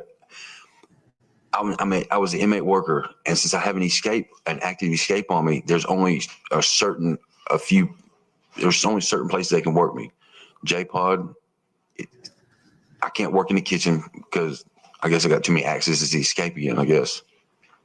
And J-Pod is one of those where pretty much everybody stays in their cell and you can come out usually just one at a time, right?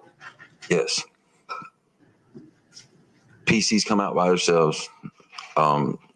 Suicides come out one at a time, maybe 2 or 3 at a time sometimes. Okay, so just one at a time if they're in PC, that's protective custody? Yeah. And these conversations happened with other people being around? Yeah. Through the door. I was able to talk to people through the door. It would have to do a door on your rec yard. Okay.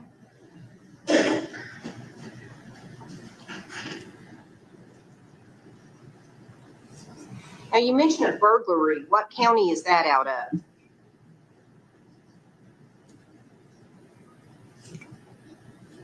Gwinnett.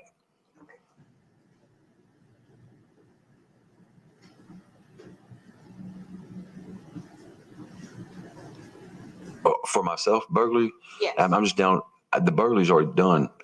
I've been done the time for that. I'm just doing the probation. Okay. Probation on the burglary? Yeah.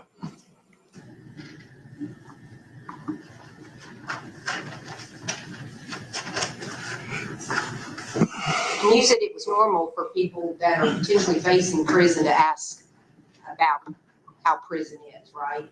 Yeah. So there was nothing unusual about that. When did you speak to the DA's office? Just a couple days ago. Oh, the first time? Yes. Months ago. Did you reach out to them or did they reach out to you? Me to them.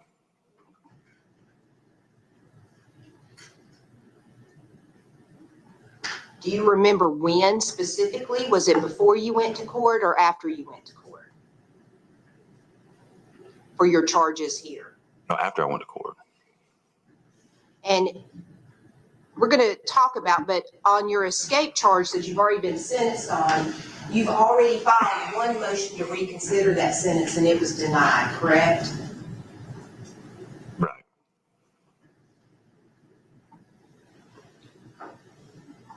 Your Honor, at this point, I would like to tender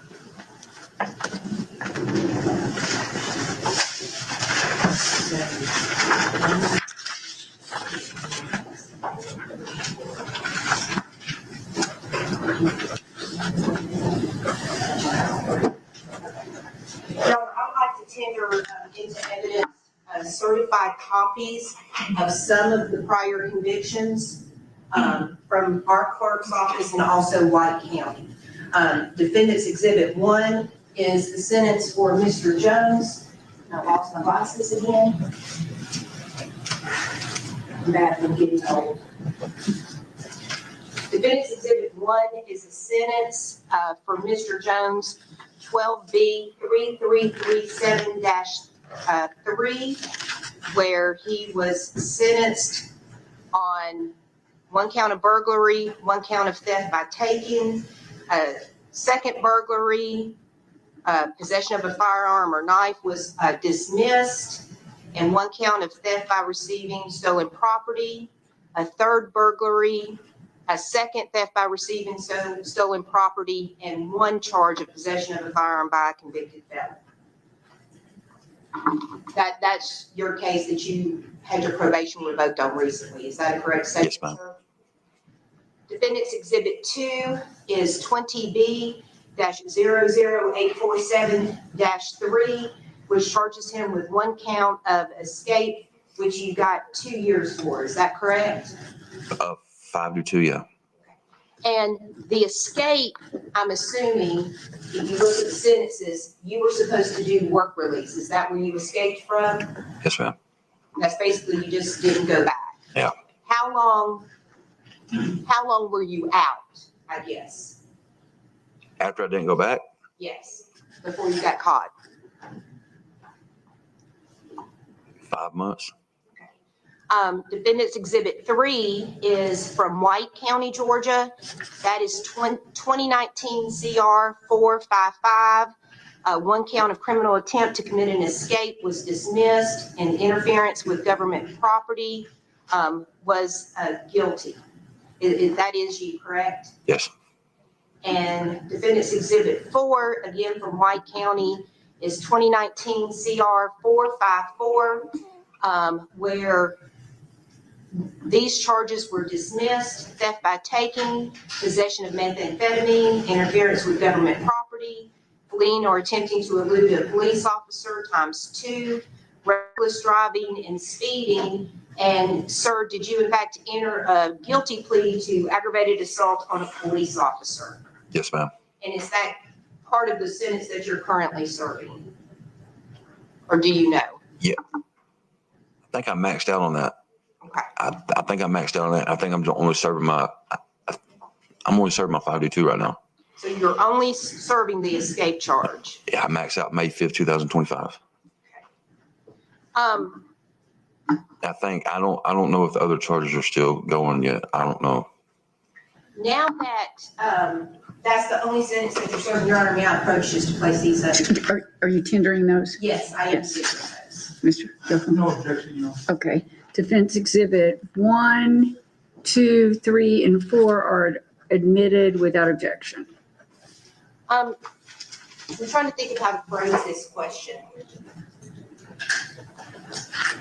Have you developed an opinion that you're going to receive some help in trying to get some consideration on that served to sentence? No, ain't nobody gonna help me. Okay, so you did not tell my client that now that Mr. Delphine is no longer in the DA's office, that he can help you get that sentence reduced? No, Mr. Delphine he's never told me he could help me or anything. Did you tell my client that? No. That's all I have. Thank you. Can you redirect? Just to confirm that, we've talked twice before. Yes, sir.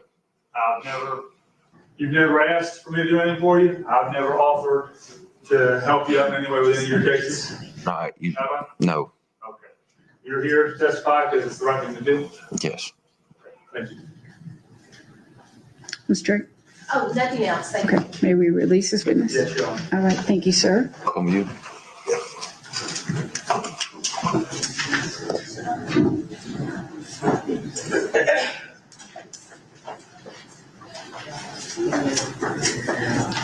State calls next witness. Thank you, Judge. State's going to call Kelsey Nettinger.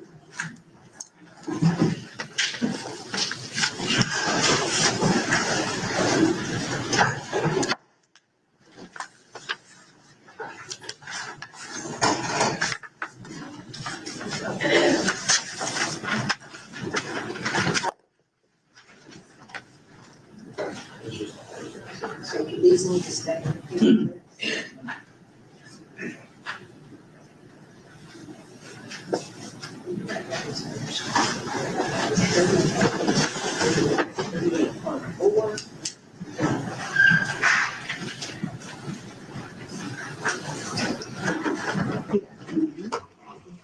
Please raise your right hand. Do you swear or affirm that the testimony you're about to give in this case is the truth, the whole truth, and nothing but the truth? I do. Hi. Good afternoon. How are you? Good afternoon. Good. Would you do me a favor and introduce yourself to the jury? Tell us your name. Sure. I'm Kelsey Nettinger. I'm a crime scene specialist for the Gwinnett County Police Department. All right. And Ms. Nettinger, how long have you been employed with Gwinnett County Police? I'm going on 9 years. And prior to working with Gwinnett Police, did you have any prior law enforcement experience? I was an intern with the Gwinnett County Crime Scene Unit, and then I also did volunteer work with code enforcement here. All right. Now, in order to have your job as a crime scene specialist, have you had to go through any kind of training? Yes. So I have a bachelor's of science in criminal justice, and then I was hired on. You do a field training program. After that, I've been certified by the state, post-certified, to be a crime scene technician. And then also I've been certified by the International Association of Identification at the highest level of crime scene. Okay. Now, if you can, ballpark for us, unless you know the exact answer. How many cases have you been a part of investigating since being a member, a full crime scene specialist member with the Gwinnett County Police? I've responded to over 400 crime scenes. Okay. Now, in the 9 years of those, do you know how many that you were the lead investigator on? No, I don't know the exact number. Okay. I say lead investigator, I guess is lead crime scene specialist, or how do you refer to it? The lead crime scene specialist, and out of those 400, the majority of them are me as lead. So you respond a lot to crime scenes individually. Yeah. Understood. Now, in general, as a crime scene specialist, when you respond to a scene, what are kind of the procedures of how you get there and what you do once you get there? So I get dispatched by detectives or by communications, the E911 center. Then after that, I respond to the crime scene. I'll take photographs or videos or measurements, sketches, videos, whatever a scene might dictate. And then after that, in the lab, I'll process any kind of evidence, any vehicles or anything like that. And then I'll write a report and then submit my evidence to the evidence unit. Now, how are you, I can imagine if for instance, if you show up, and we're going to talk about a search of an apartment here in a minute, but when you show up to somebody's apartment or to somebody's home and all of their life's belongings and possessions are there, how do you know what you're looking for when you go in to document things? Typically, if I'm doing an apartment, it's usually with the assistance of a detective. That detective will have a search warrant, which denotes different things that they're looking for. But also there's usually a detective or more than one, and they help conduct the search while I take photographs of the process. So in somewhat of a team effort when you're there on scene? Most definitely. All right. Now, obviously, there may be times when you directly observe a piece of evidence that you can immediately recognize is relevant. Mm-hmm. But oftentimes are the detectives who are with you essentially getting your attention and telling you, hey, come look at this? Yes, both of those, yes. Okay. In this particular case, I'm going to take you back to, we'll start with February 6th of 2023. Were you working with the Gwinnett County Police at that time? I was. And were you on shift that night of February 6th, 2023? Yes, I was on shift. Okay. Yes. I can't remember if I was on call, but yes, I was on shift. Okay. And I guess there's a difference. You could be on call and be the one that has to respond even if you're at home? Yes. Okay. But that day, did you respond to a crime scene out in Decula off of Highway 316 near Drowning Creek Road? Yes, I did. And just tell us very generally what was going on when you got there. Police had cordoned off an area within the woods at this point where there had allegedly been some bones located. So after that, I'll take some photographs of the area outside near the highway, and then I would take photographs leading into the woods, and then we would help do a search for additional bones. Now, at this particular evening, who was kind of heading up the search for the remains and the recovery of the remains? It was a team effort. So we had the area cordoned off, and then officers, detectives, and crime scene were all doing like a line search, trying to look for more bones. And then eventually we called out the medical examiners to come and help us look and identify what was actually human bone versus animal bone. And is that because the medical examiner has a specialty in that? And yes, that is correct. Okay. Now, that evening, just tell us kind of what generally you did there at the crime scene. So I arrived and I took photographs of the highway, the area leading up to the actual crime scene in the woods.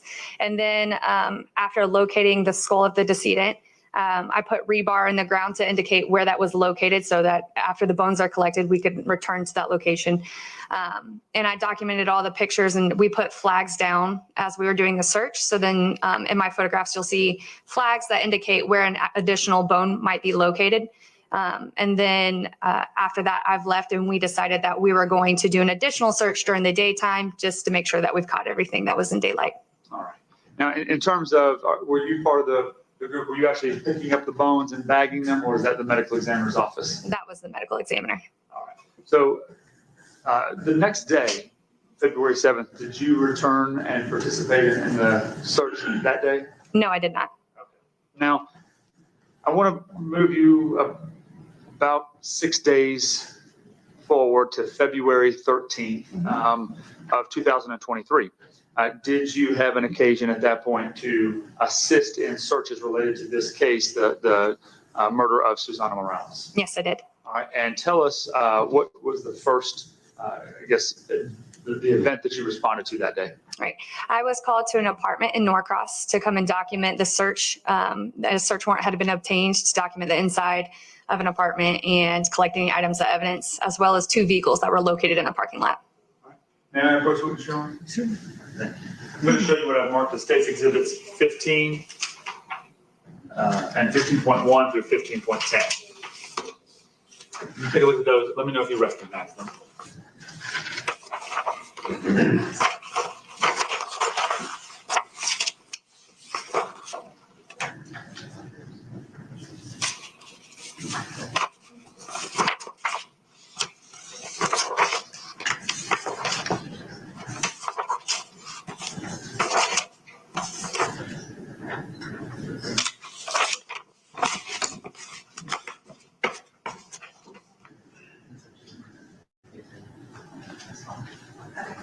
Your Honor, I was just talking with the state. I know he's going to be showing her 2 sets and then a couple of other single photographs. We're not going to have any objection, so he doesn't have to go through the foundation questions. Okay, so you're stipulating to State's Exhibit 15 and State's Exhibit 15.1 through 15.10 coming in.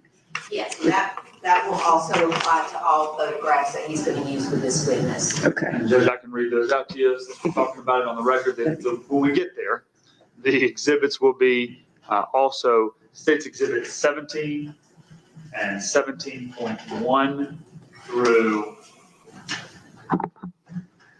17.19, and State's Exhibit 38, 38.1 through 38.4. Okay, so With those being admitted by stipulation, Your Honor, may I publish them to the jury? yes. Okay.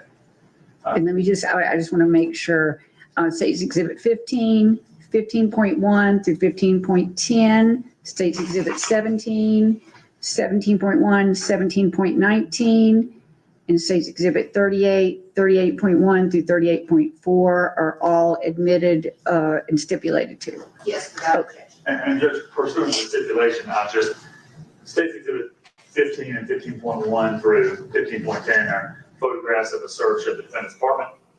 The 17 and 17.1 through 17.19 are photographs of the search of the defendant's Ford F-150. And State's Exhibit 38 and 38.1 to 38.4 are searches of the defendant's police-issued vehicle from the city of Georgia. Thank you. May I publish them, Your Honor? Yes. All right. So can we put up State's Exhibit number 15? All right. Ms. Nettinger, we're starting out here with 15. We're going to go through all of them, but just kind of as we go through, just walk us through and tell us kind of what's in each photograph. What are we looking at here? That's going to be the Doraville Police vehicle that's across from the apartment. All right. And was this located next to the defendant's apartment? Or? Yes, it's directly in front of it. Okay. Mm-hmm. The next photograph, 15.1. And I should have asked it. We don't have to go backwards, but the police vehicle, was that the police vehicle issued to the defendant? Yes. Okay. What are we looking at in 15.1? That is the front door of the associated apartment. All right. And we, just so I can be clear, it's the one kind of where the officers are standing up here on the top left? Yes, the one with the open door. All right, so that's the front. You head there and you go up those stairways that's right there in front of it? Yes. All right. To the next photograph, 15.2. And what are we looking at here? And that is the Ford F-150 that is directly in front of the apartment as well. All right. Now, the windows on this vehicle, were they tinted? Yes, heavily tinted. The front were, you could slightly see through, and the back ones were nearly, you could not at all. Okay. The next photograph? What are we looking at here? That's the front entry door of the apartment. Okay. And to the next one? I'm going to call it out just so I can make sure I got the record right. 15.4. That is the living room of the apartment. Okay. And to the next one, 15.5. That's going to be additional things in the living room. All right. Now, here on the floor, the camouflage, so is that, do you know if those were U.S. military issued or if they were just otherwise? I'm not sure where they were issued, but they were tactical related, yes. Understood. All right. To the next one. 15.6, what are we looking at here? That is in the living room as well, in the coffee table. Did you recover anything, did you take anything of value from this area in the home? Yes, I did. There's a blink device plugged in behind there, as well as some more electronic devices in that crate. What is Blink? It's a security device where it records video. Okay. For like home use or? Yes, personal use. Personal use? Mhm. Okay. So surveillance cameras? Yes. Is that a fair way to say it? Yes. Okay. To the next one, 15.7. And what are we looking at here? That's the bedroom of the apartment. All right, 15.8. This is some of the police equipment that was located within the apartment. And 15.9. And this is additional police equipment. I took a photograph prior to the department picking it up. Okay, so when you say the department, was that Doraville Police Department? Yes. Okay, and did they come to retrieve all of their police issued gear and things like that? Yes, they did. Okay, so none of this stuff you took into evidence, you just took a picture of it before they took it away? Right. They wanted it right then and there. So I just took this photograph. So there's documentation of what they took. Understood. To the next photograph, 15.10. All right, and what are we looking at here? That's a sweatshirt that was located within the bedroom. All right. Thank you, Ms. Nettinger. I want to show you a few items here.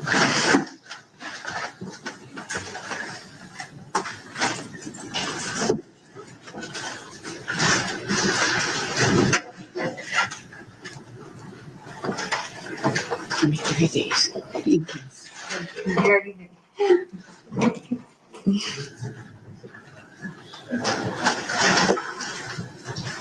I'll show it to you in a minute, but we're going to just put some exhibit stickers on there and make sure everything's good to go. Your job as CSI when you're there, once you seize something or take something pursuant to the search warrant, what do you say?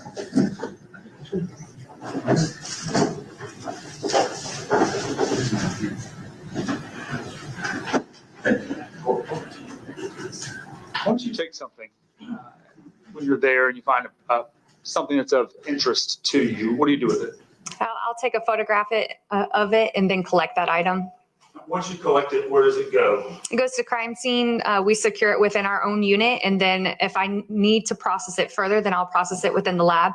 After that, it'll be submitted to the evidence unit for safekeeping, basically. All right. Now, and did you do so with the things that you seized from the defendant's apartment? I did. Okay. Now, I'm going to show you what I've marked as state exhibit number 50.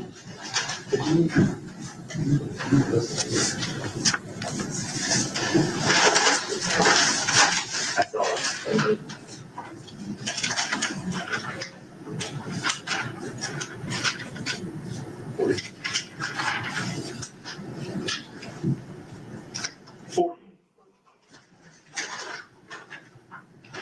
Do you recognize what is in state exhibit number 40?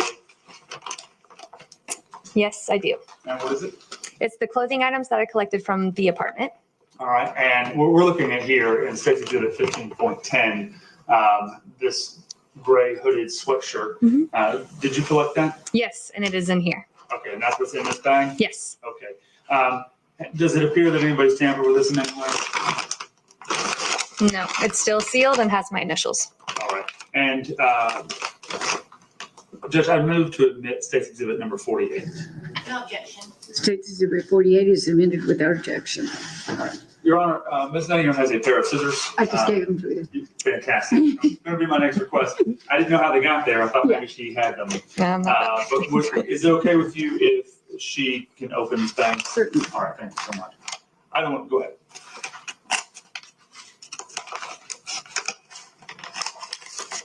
They're dull scissors. It's all right. I'll make I'll them have work. to get-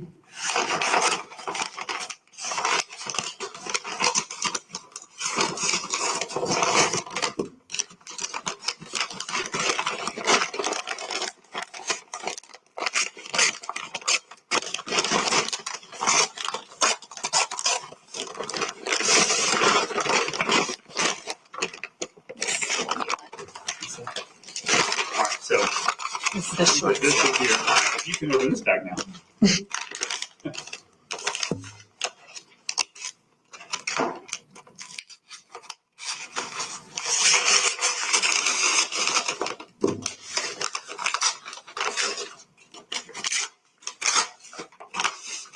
Thank you. That I would have cut myself or something else. All right. So what I'm holding here and displaying here in front of the jury is a gray hooded sweatshirt contained in State's Exhibit number 48. Is this the same hooded sweatshirt that you took a picture of in this exhibit displayed in 15.10? Yes. Okay. And where did you locate this? This was in the bedroom closet. Okay, thank you. Was any further processing done on this particular item? No. So you just took it into evidence and it went into the Gwinnett County Police Department evidence log? Yes. I'm going to do my best.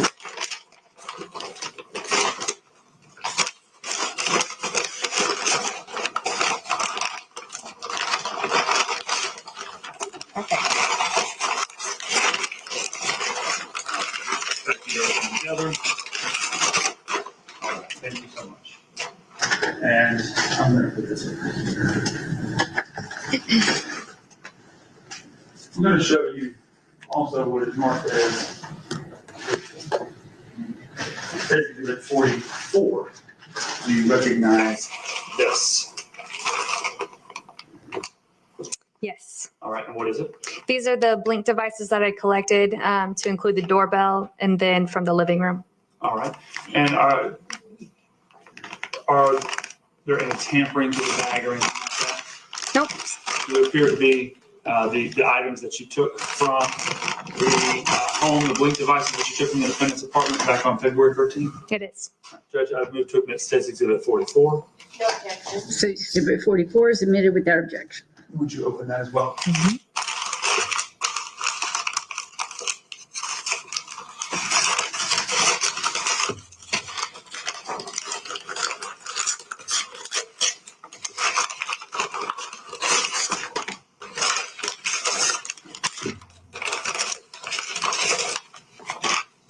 All right, so there's 3 other bags inside of there that are sealed.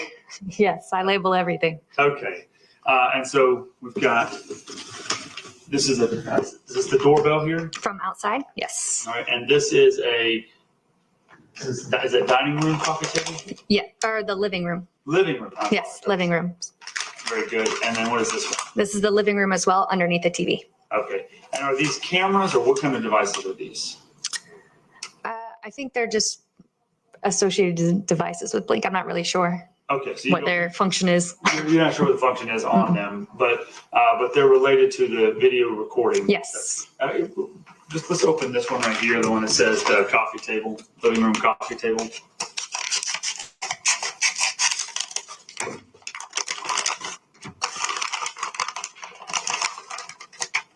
All right, and so by looking at these things, we don't know what they are. What do they say on them?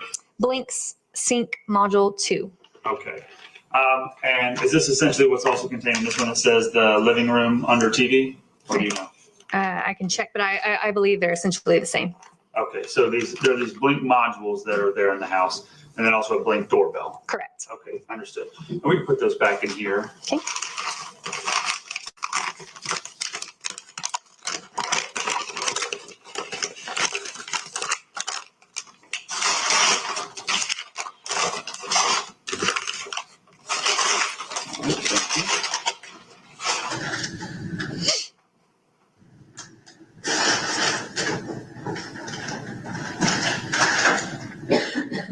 Okay, so after searching the defendant's apartment, when we looked at photographs there of the 2 vehicles, the black Ford F-150 and the police issued vehicle, I'm not sure what that was, what type of vehicle it was, I'm sure you'll tell us here in a minute, but were those vehicles taken back to the Gwinnett County Police Department headquarters? Yes, they were. And what was the purpose of that? It's to further document them so we could photograph them, search them, and do any kind of processing necessary at a later time. Did ultimately you end up searching both those vehicles? Yes, I did. Let's start first with the black Ford F-150 vehicle. When did you search that vehicle? That was on the 15th. Okay. And I've got the photographs here. They've already been admitted. I'm going to display them. I'll put these up here just in case you need to reference the actual photograph itself. Can we? And you said that was on February 15th? Yes. Okay. And Where did that search take place at? The crime scene unit. Okay. I'm showing you here on the screen, State's Exhibit number 17. And just kind of tell us what we're looking at here for the record. That's the front of the vehicle within the crime scene unit garage bay. All right. And State's Exhibit 17.1.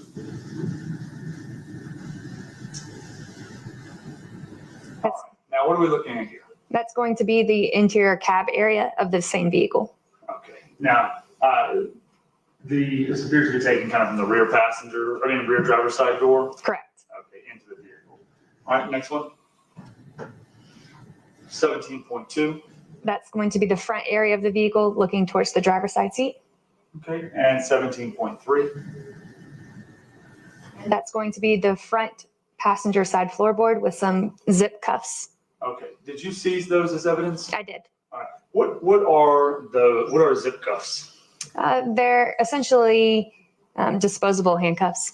Okay, police, do police, can they carry those? Can they? Yes. Okay, now, and those were, as you found it right there? Yes. Floorboard? Yes, that's in situ as you saw it. Okay, now you use the word in situ. Yes. What does that mean? That means just as it is and as you saw it originally. Very good. To the next one, 17.4. Okay, go ahead. That's going to be the rear of the cab or the rear interior area again with all the miscellaneous belongings. All right, and the next one, 17.5. That's the same area just from the opposite side. All right, and the next one, 17.6. Again, that's the same area just pointed down to show more of the items. Here in the, amongst the other items here, this box that's right here, and I'm pointing it on the screen, that says black nitro. I don't know if that's how you say the word nitro or nitrile. What are those? Those are going to be disposable gloves. Okay. And go to the next one for me. All right, here, 17.7. What are we looking at here? That's going to be a vest with miscellaneous equipment attached to it. All right. Now, the vest here, does it have a name attached to that, a badge on it? Yes, Officer M. Bryant. Okay. And there we go. To the next one. What are we looking at here? 17.8. That's going to be a bottle of Crown Royal that was located within the vehicle. Okay. And the next one, 17.9. These are going to be some more zip cables. Okay. And are these all in a package? Yes. Okay. Next one, 17.10.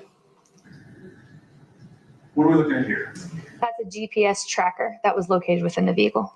Okay. And do you remember where that was located at? I believe it was the front passenger door pocket. Okay. And what are these used for? Do you know? Front driver's side door pocket, I'm sorry. Front driver's side door pocket. Yes, I'm sorry. That's all right. I'm glad you clarified. So, do you know what these are used for? Tracking. Okay. This one in particular, can it be affixed to anything? Do you recall? I think it can, but I'm not super familiar with those kind of devices. I don't have them. We'll move to the next one. 17. I can't read it now, sorry. 11. What is this? That's going to be a stack of $20 bills, 50 bills to be exact, that were located within a sealed evidence bag within the vehicle. Okay. 50 $20 bills. So that's $1,000? Correct. Okay. And they were inside of a sealed evidence bag. Yes. All right. Like the type of evidence bag you might use in order to log and seal evidence from a crime scene or something? That it would be from, yes, a crime scene or something. Okay. And I want to be clear, the bag that this $1,000 is found in, was it like this when you found it, or did you put the money in the bag? No, I located it just like that. That's the initial time that I picked it up from the vehicle. Okay. To the next one. And what are we looking at here? That's the photo right before I picked it up. Okay, this is a photo of the $1,000 in the evidence bag? You got it. Okay. Do you recall if that had case information or things written on it for where it was supposed to go? No. Okay. To the next slide. What What are we looking at here? That's going to be handcuffs within a holster within the vehicle. Is it pretty common to see police officers carry handcuffs like this in a holster like that? Yes, in their regular vehicle, Okay. You say in their regular vehicle. not their personally owned vehicle. I haven't seen that before. You have not seen it in a police officer's personal vehicle, but you've seen it before in police officers' Correct. police vehicles is what you're saying. Correct. Understood. All right. So the next one. All right. And what are we looking at here? That's going to be a business card that was issued by the Gwinnett County Police Department, Officer Merkley, for a case number. Okay. And the next slide, please. What is the case number associated with that business card that Officer Merkley issued? He wrote it as GP 2200600902. Okay. Off the top of your head, do you happen to know what that card is referenced to? Yes, it was referencing a firearm that was reported stolen. Okay. To the next photograph. And what is this? These are going to be more items that were located in the personal vehicle, to include a driver's license belonging to a female. Okay. And go to the next slide for me. All right. And is this the same driver's license? Yes, it is. All right. And who is this driver's license issued to? It says Davina Elizabeth Jones Vargas. All right. And to the next photograph. What are we looking at here? That's going to be a Glock magazine that's located within the center console. All right. I'm going to show you what I've marked as State's Exhibit 43 and ask if you recognize this. Yes. All right. And what is it? This is going to be the Glock magazine, as well as a firearm holster that I recovered from the center console. Okay. And how do you know that's what it is? I labeled it, and then it has the case number and my initials on it. All right. Does it appear to be tampered with in any way? No. All right. And Judge, I move to the State's Exhibit 43. No objection. So it's Exhibit 43 is admitted without objection? Can you open it for me, please? Yes.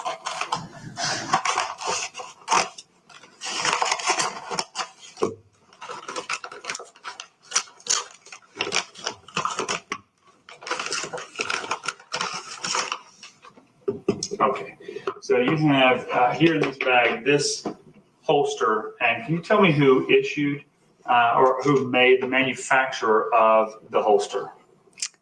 It says "We the People" on it, so I'm not really quite sure who makes it, but it says "We the People." Okay, that's fair enough. I'll take that. And this magazine here, what kind of firearm was this magazine associated with? It's labeled with Glock as well as 9mm on the back. All right, so it is a magazine that is capable of holding 9mm ammunition? Yes. Okay. Now, in the photograph we're looking at here, 17.18, is that exactly how you found it? Yes. All right. In that one, does it appear to have ammunition in it? Yes, it does have live cartridges in it.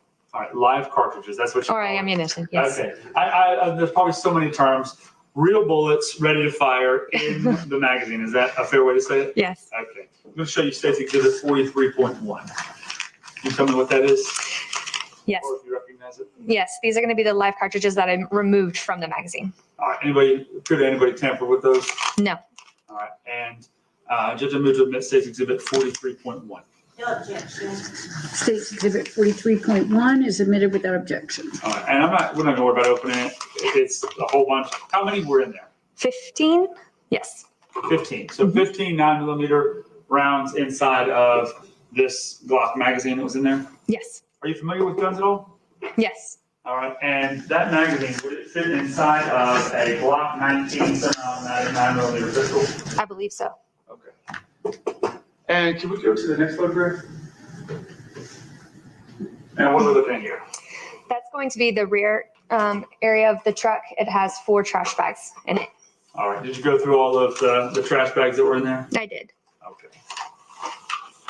Now, again, same procedures once you searched the truck. Did you take everything that you seized and logged it into evidence in the crime scene unit? Yes, I did. Okay.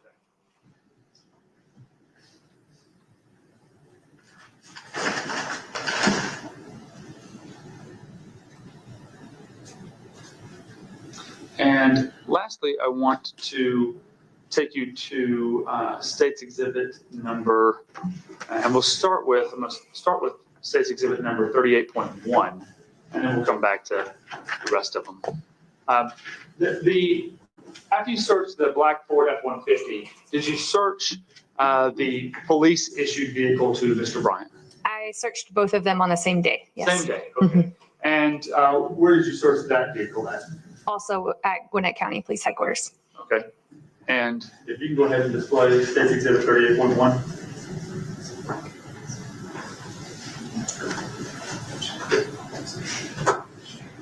All right. And Ms. Nettinger, what are we looking at here? That's going to be the crime scene unit garage bay again with the vehicle in the back. Okay.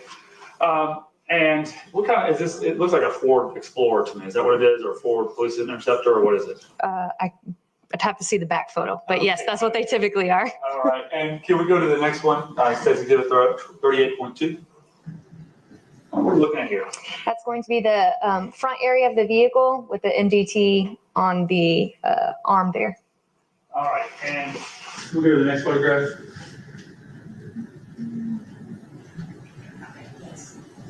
That photograph, what are we looking at? That's going to be the same area from the opposing side. So it's looking towards the MDT. What is you're using the word MDT, or the initials, what is that? That's a mobile data terminal. Police use it for communicating while on calls. Okay, so police issued laptop? Yes. Okay. Yeah. Is that fair to say? Yes. All right, I'm going to show you State's Exhibit number 47. Can you tell us what this is? Yes. This is the MDT that I collected from the vehicle. And from the image, this is the same one that we're looking at here in State's Exhibit 38.3? Yes. And how can you tell that? It has the case number written on it as well as my initials. Does it appear that anyone has tampered with it in any way? No. Okay. And Your Honor, I move to admit State's Exhibit number 47. State's Exhibit 47 is admitted without objection. Ms. Nettinger, would you open this for me, please?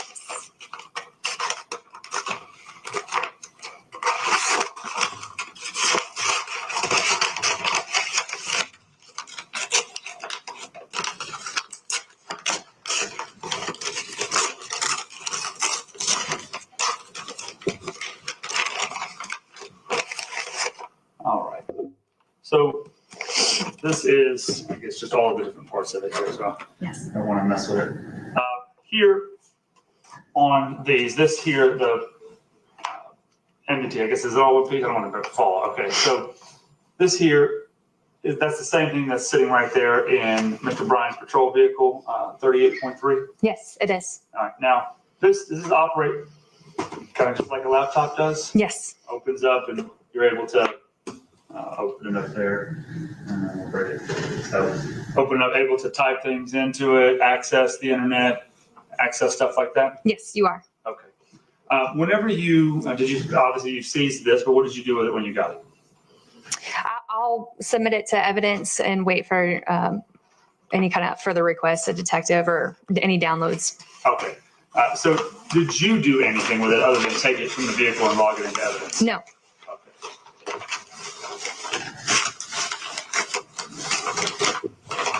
All right. And if we could go to the next photograph. All right, what are we looking at here? That's going to be the same police vehicle. That's going to be the rear trunk. All right, and After I removed the vest and some other large items, there was a ballistic, bulletproof police issued vest. Yes. Okay. And also over here on the right, what were those on the right? These two larger, longer bags here. Those are going to be rifle bags. Okay. Were rifles in them? I don't believe so. Okay. And to the next photograph, 38.5. What are we looking at here? That's after I've removed the vest and some other large items. There was an empty vodka bottle sitting in the trunk. Okay. You can go ahead and turn the display off. After you search the defendant's police-issued vehicle, did you turn those items into evidence as well, like we talked about? Yes.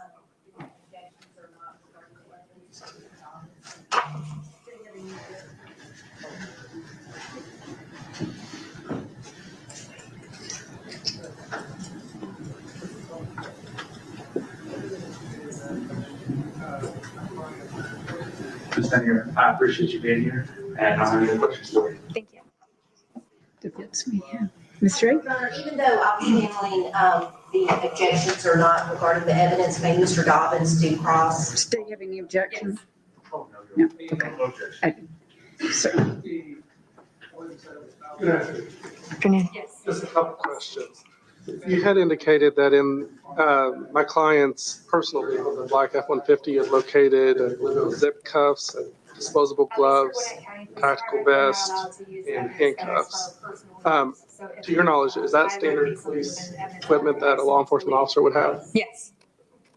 And I'm not familiar with I believe you said it was $1,000 that you located. Yes, and $20 bills. You say there was no case information on that bag. To your knowledge, was that actual evidence in any type of an ongoing case? At least for Gwinnett County Police Department, we're not allowed to use evidence bags for our personal use. So if I locate something within an evidence bag, I assume it's related to a case. Do you know if that's the policy of the Doraville Police? I'm not familiar with Doraville. And what was the date of the search? Let me ask you this first. Were all three searches on both vehicles and the apartment done on the same day? No, I believe the vehicles were done 2 days later. Okay, and what were the dates for the searches? The apartment was on the 13th, and then the vehicles were on the 15th. One moment. I have no further questions. Thank you. thank you, Mr. Thomas. Anything further? Okay, may we release this witness? All right, thank you very much. Thank you.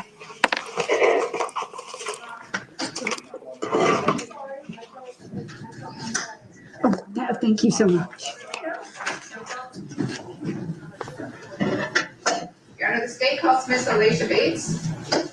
And this is, yeah, okay. I want to remind the press that there is to be no filming of this witness's face.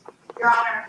This is not one of those. Oh, I'm sorry. I thought I asked you that. I'm sorry. I apologize. No problem. And Your Honor, this is one where we're going to need the charge read to the jury. Do you want it read before she comes in? She can be on the stand. Okay. We'll just bring her in. I'll swear her in and then I'll read the charge. Okay.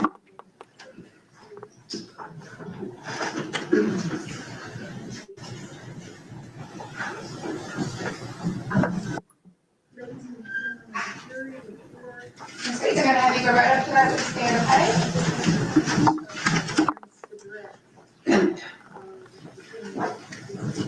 Good afternoon. If you'll remain standing and raise your right hand, do you swear or affirm the testimony you're about to give in this case is the truth, the whole truth, and nothing but the truth? Yes, ma'am. Okay, thank you. Please be seated. All right.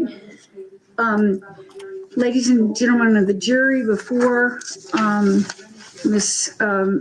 Matatucci begins the direct examination of this witness, I want to read to you one of the jury charges and a jury charge regarding this witness. Sometimes evidence is admitted for a limited purpose. Such evidence may be considered by the jury for the sole issue or purpose for which the evidence is limited and not for any other purpose. In order to prove its case in counts 1, 2, 3, and 4, the state must show intent. The state has offered evidence of other acts allegedly committed by the accused to prove intent and motive and to negate any defenses of accident or mistake. You are permitted to consider that evidence, this evidence of this witness, only insofar as it may relate to those issues and not for any other purpose. You may not infer from this evidence, this testimony, that the defendant is of a character that would commit such crimes. The evidence may be considered only to the extent that it may show the elements that the state is required to prove in the crimes charged in the case now on trial. Such evidence, if any, may not be considered by you for any other purpose. The defendant is on trial for the offenses charged in this bill of indictment only and not for any other acts, even though such acts may incidentally be criminal. Before you may consider any other alleged acts for the limited purposes stated, you must first determine whether it is more likely than not that the accused committed the other alleged acts. If so, you must then determine whether the act shed any light on the elements of the offenses for which the acts were admitted in the crimes charged in this indictment in this trial. Remember to keep in mind the limited use and the prohibited use of this evidence about other acts of the defendant. By giving you this limiting instruction, the court in no way suggests to you that the defendant has or has not committed any other acts, nor whether such acts, if committed, prove anything. This is solely a matter for your determination. All right. Ma'am, have you ever testified? No. Okay. I'm going to ask you to kind of come forward. This is Sheila. She's taken down everything that's said in the courtroom by law. And so she's going to be taking down your responses. She can't see if you nod your head, or if you say or then she won't know exactly what you're saying. So we may say, is that a yes or is that a no? And everybody needs to be able to hear you. If you pull those two microphones together and speak directly into them, that's usually the best way, okay? The attorney's going to be asking you questions, and wait till they're finished with their questions, even if you know their answer and you want to tell them the answer, because Sheila can't take down if two people are talking at one time, okay? Thanks. Good afternoon, ma'am. Can you state your name? Alicia Bates. And can you spell your full name? ELASHA. Last name BATES. And Ms. Bates, how old are you? 23. And Ms. Bates, are you working? I do. What do you do for a living? I work from home as a loan processor. And what type of loans do you process? Insurance. How long have you done that work? About two years. Did you go to school? I went to school for cosmetology. What about high school? Did you graduate? Yes, ma'am, I graduated. What school did you graduate from? Loganville High School. Okay. And do you know Mr. Miles Bryant? Yes. When did you first meet him? 5th grade, Hambrook Elementary School. Pembroke Elementary School? Yes, ma'am. Was that here in Gwinnett County? Yes. Or no, yes, I think, I don't know. It's okay. You said in 5th grade. Were you guys friends in 5th grade? Yes, the best of friends. The best of friends, okay. And friends that went to each other's houses? No, Or just friends in school? just friends in school. How long were you guys friends from 5th grade to what grade? 11th grade. So from all the way through middle school and then most of high school. Yes. And in 11th grade, what school were you in then? 11th grade, I transferred to Loganville High School from Berkmar High School. Okay, so you did your freshman and sophomore years at Berkmar High School? Yes, ma'am. And was Mr. Bryant at Berkmar as well? Yes, ma'am. Were you guys in the same grade? We were. And you were still friends in high school? Yes. What happened when you transferred to Loganville? Were you still friends? Barely, I barely talked to him. Okay. When you say barely talk to him, how often do you think you talked to him after you left and went to Loganville? If he reached out, but I wouldn't make initial contact with him. What about after you graduated from Loganville High School? Were you talking to him then? No. And at some point, actually, did you talk to him, you think, during your senior year of high school? If he would have reached out, but I didn't reach out to him, no. And did you guys ever hang out after you moved? No. And at some point, after you graduated and moved on to Loganville, did you hear from Mr. Bryant again? Yes, after graduating in 2019, he reached out to me. Okay. And I know you said you were the best of friends. Did you all ever date? No, he liked me in 5th grade. We never dated. Um, he dated my best friend, Kishana. You dated your best friend, Kishana? What's Kishana's last name? Phillips. And was Kishana Phillips, did she go to Berkmar with you all too? Yes, until she moved to Archer. Okay. Do you know what grades Mr. Bryant dated Kishana? I believe it was freshman year, and they probably were still dating up until senior year. Okay. But you never hung out with Mr. Bryant outside of school? Not unless Kishana was there. We did a movie double date. To the movies, I brought my own date, he brought her, and we all hung out. And after, I went back to her house. Back in September of 2022, do you remember reconnecting with Mr. Bryant? Yes. And in September of 2022, what were you doing with your life? Were you in school or working? 22, I was working 4 jobs. 4 jobs? Yes. Okay, tell us what jobs were you working then? I worked at Taco Bell as a manager. I worked at Waffle House as a server. I worked at Publix as a stalker. And in my free time, I worked on Uber Eats. And I did hair, of course. Of course. I don't know how you had time to do that, but okay. So you're working those 4 jobs and you said you reconnected with them. Who initiated the contact to reconnect? Miles reached out to me. How did he reach out to you? I believe it was Snapchat or text message. He reached out stating that he wanted to get back with Kishana and he wanted to talk. At that point, were you still friends with Kishana? You guys were still in touch? We talked here and there, not like the best of friends, but we definitely still had each other's back. And then in September of 2022, when Mr. Bryant reached back out to you, where were you living? I was staying in Snellville at Annistown, off Annistown Road at Stone Creek on the Green. Is that an apartment complex? Yes, ma'am. And that apartment complex in Snellville, is that here in Gwinnett County? I think it's Gwinnett. Okay. And you said he reached back out to you. Did you see him in person? Yes, when he texted me, he stated that he wanted to talk to me and get advice about them rekindling their relationship. So he pulled up to my apartment complex. The apartment on Annistown? Yes, ma'am. We sat in the car and talked. Okay. And when you sat in the car and talked, did at some point he come inside your apartment?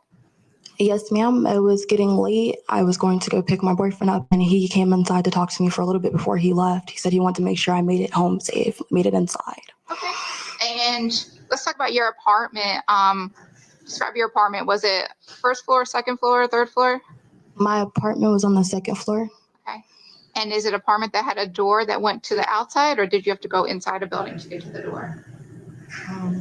Outside. Okay. And how do you get up to your apartment? Stairs or an elevator? Stairs. Okay. You said he came into your apartment.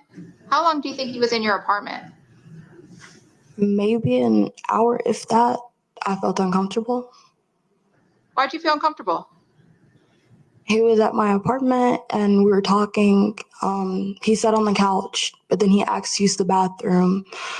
I watch a lot of TV shows, a lot of SUV and Criminal Minds. When he asked to use the bathroom, I opened my room door because it connects. I felt like he was going to go in there. Sure enough, as soon he didn't even use the bathroom, he opened the room door, starts to go in my room, looks around the closet. He was pushing on the walls, making sure it was sturdy. What do you mean? What do you mean he was pushed on the walls? Like the frame of the walls, like the door, he was pushing on it to see how strong it was. Did he tell you that's why he was doing that? No, he didn't ever say why. He did it on the front door as well. Okay. And you said he went into your room. Where were you when he went into your room? I was sitting on the kitchen counter. I was looking at my bank statements. I was a server, so I had like $500 in cash. The person I dated had only a cash up.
this time it's under state 56. No objection. Okay, states 56 is submitted without objection. Permission to publish state 56, Your Honor? Ma'am, you have a computer right here. It's gonna come up, and there's one back there. So, but you can, either one is, and if there's water right here, if you'd like some water.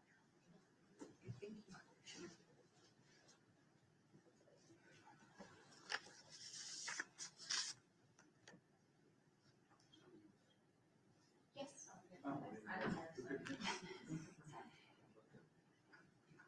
And if you could zoom in so she can read the text messages, and this is your phone, correct, Ms. Bates? Yes, ma'am. Okay, and what is the date on the first message? September 12th of 2022. Okay, and the blue, is that you or Mr. Bryant?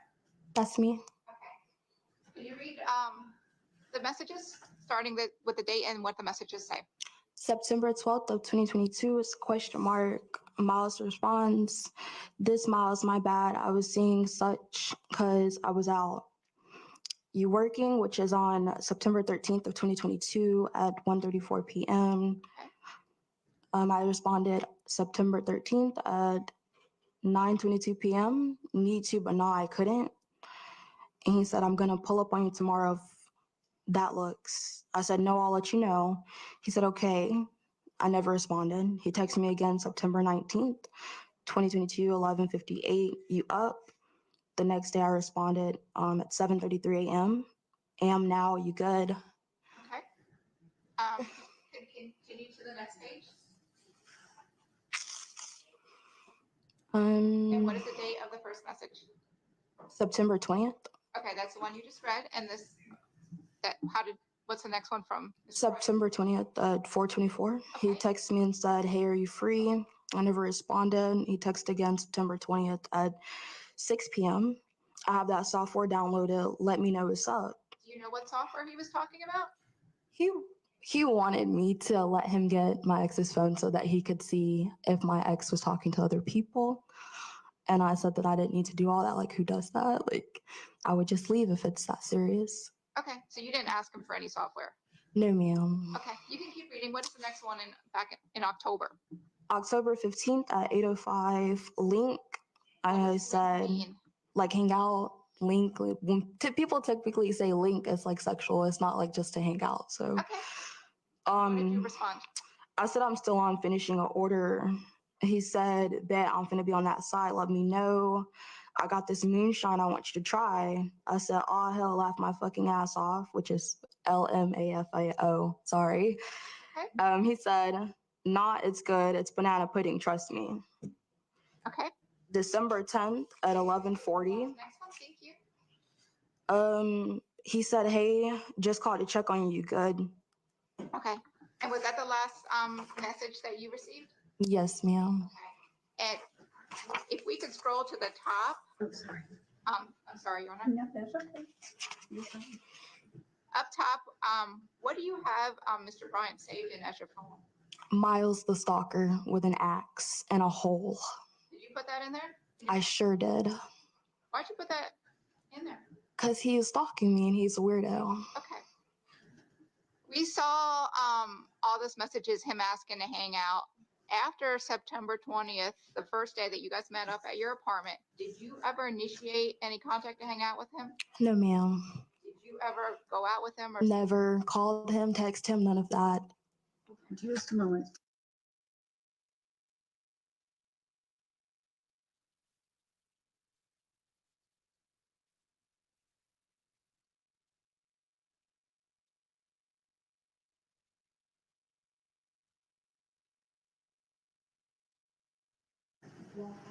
Ladies and gentlemen, I think one of the jurors needs a bathroom break, so we're going to take I'm sorry to interrupt you, we're going to take a 15-minute break and we'll reconvene at 3:05.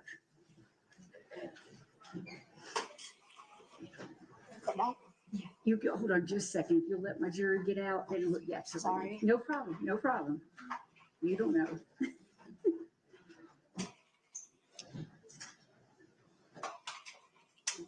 Sorry to abruptly stop you. Oh my God. I got a signal from a juror.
3 minutes. 3 minutes.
inaccurate copies of the Ring doorbell videos from your neighbor of your door of your Youngstown apartment in 2022? Yes, ma'am. Your Honor, this time offender states 11.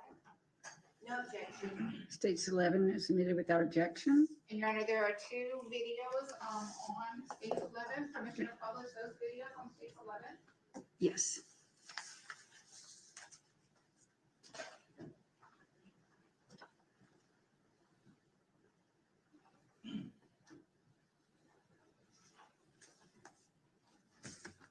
And I know it's kind of hard to see. Do you see, can you read this, Ms. Bates, can you read the date on the bottom of this one? December 10th of 2022, And what time was this? 1921 hours. If we could play that video.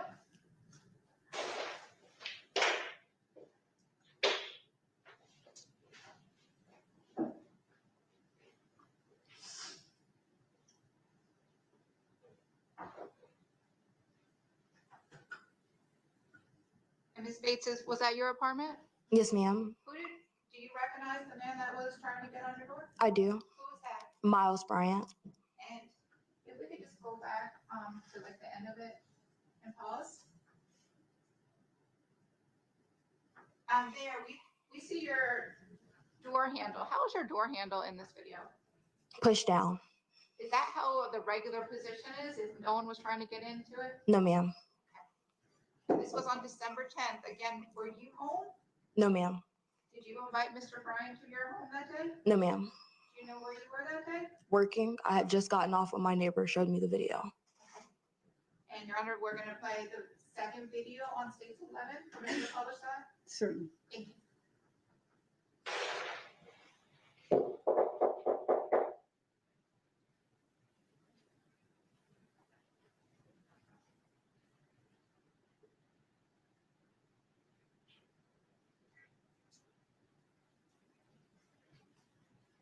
Ms. Bates, can you see the date and time for it here? Yes, ma'am. It is December 11th, 2022, 1741. And again, were you home that day on December 11th at that time? Yes, ma'am. You were home? Yes. Had you invited Mr. Bryant? No, ma'am. Did you answer the door that day when he came? I did not. How did you know who was at the door? Because he was stalking me. I posted something to set him up to come to my apartment. Okay, let's talk about that. What do you mean you posted something? My neighbor showed me previously that Miles kept coming to my apartment. Was that the video that we just watched of him trying to Open the door? Yes, ma'am. So after you saw that video, what did you do? I purchased a gun. My boyfriend had a gun already at the moment. I posted a bunch of videos and pictures looking cute on Snapchat, flooded and said I was going back home, which is Missouri. So you posted that you were going to Missouri. Was Mr. Bryant friends with you on social media that he would be able to see those posts saying you were going to Missouri? Yes, ma'am. He was the first one to watch all 10 videos I posted within the first couple seconds. How do you know he watched all those videos? Snapchat tells you who views.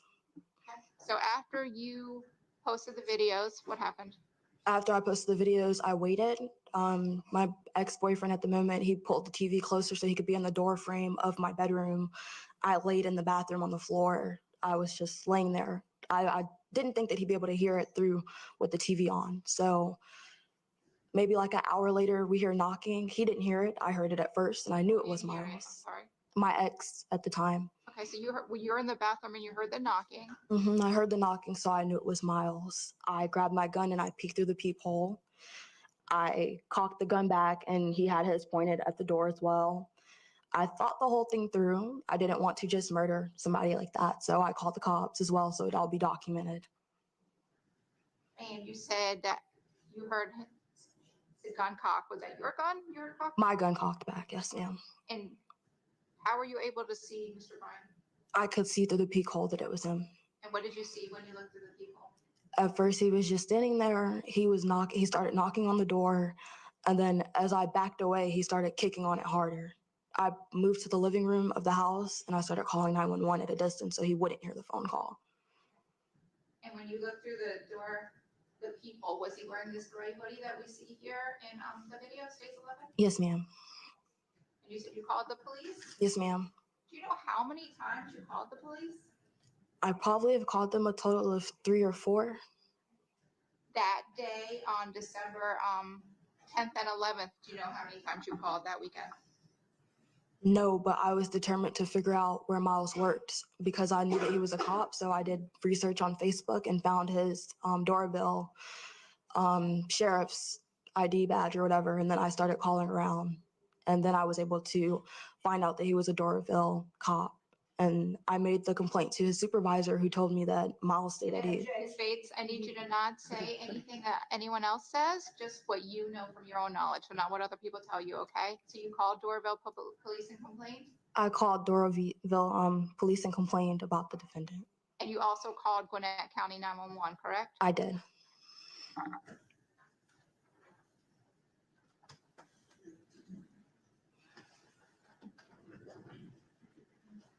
And have you listened to both of the 911 calls you made to Gwinnett County Police? Yes, ma'am. I'm showing you the first disc, which is marked States 30. If you could take a moment and do you recognize States 30, that disc? Yes, ma'am. It's initial. Is that your initials? Yes, ma'am. And when you listened to that 911 call, was that a true and accurate recording of a 911 call you made back in December of 2022 to Gwinnett County Police in reference to Mr. Bryant being at your door? Yes, ma'am. Your Honor, this time tender States 30. No objection. Okay, States 30 is admitted without objection. Permission to publish States 30, Your Honor? Yes, ma'am. 004924 seconds. 911, what is the location of your emergency? Gwinnett County 911, what is the location of your emergency? It's 3974 Anacon Road. This is a house, a business, or an apartment? Apartment, address is 205. Okay, and this is Stone Creek on the Green? Yes, ma'am. Okay, and what's your phone number in case we get disconnected? 470-506-7406. What's going on? Somebody tried to break into my apartment not too long ago. I had just returned home.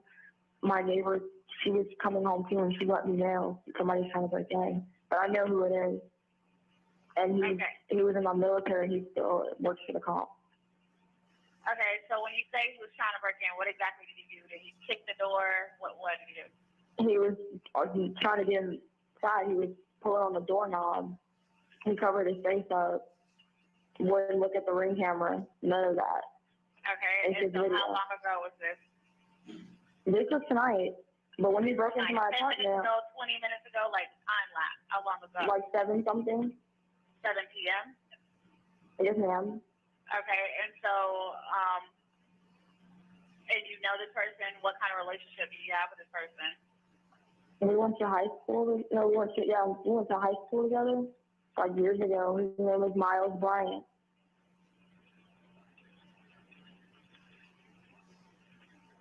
Okay, and so what's your name?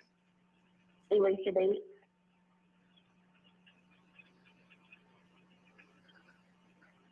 And you're able to pull the video footage up, correct? Yes, ma'am. I can forward it to you now if you like. Well, I'm going to send an officer out there to you, so there's no need for that. And then just to make sure that I have the address correct, give it to me one more time. 3974 Anderstown Road, apartment 205, Snellville, Georgia 30039. Okay, and we'll have them out there to you as soon as possible, okay? Okay, thank you. Thank you, bye-bye. Bye. Ms. Bates, I'm showing you a copy of the second 911 call, which is labeled States 59. Do you recognize that disc also? Yes, ma'am. Is that your initials on the disc? Yes, ma'am, it is. And when you listened to States 59, was that a true or an accurate recording of a second 911 call you made to Gwinnett County Police in reference to Mr. Bryant attempting to break into your apartment in December of 2022? Yes, ma'am. At this time, I tender States 59. States 59 is admitted without objection. Permission to publish States 59, Your Honor? Yes, ma'am. 1742 seconds. Gwinnett 911, what's the location of your emergency?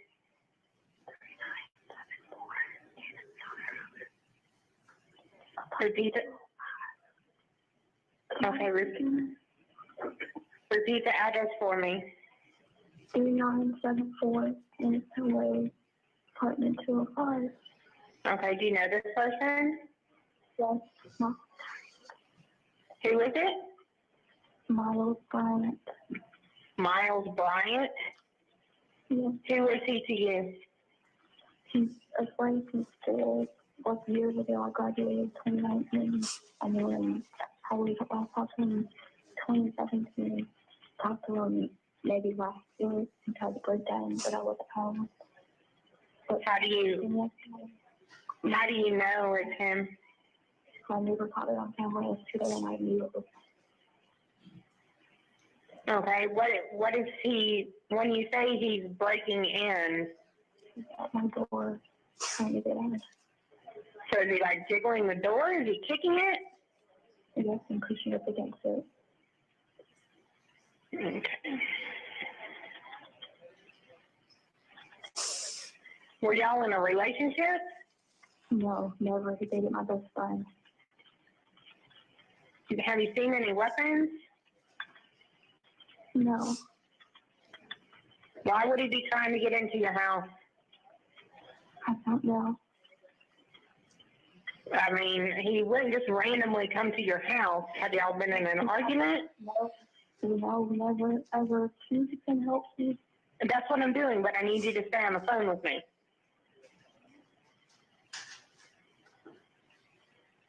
No, we're never in a relationship. Okay, so why would he be at your house? Is your friend there? No, I don't know. Okay, is he white, black, Hispanic, Asian, Indian? Black. Do you know what he's wearing? No, but in the video yesterday, he had on a gray hoodie. He's in his car. It's in front of my neighborhood. It's a black Ford. It looks like a F-150 pickup truck. And all I keep hearing is fuck, fuck, fuck, fuck, fuck.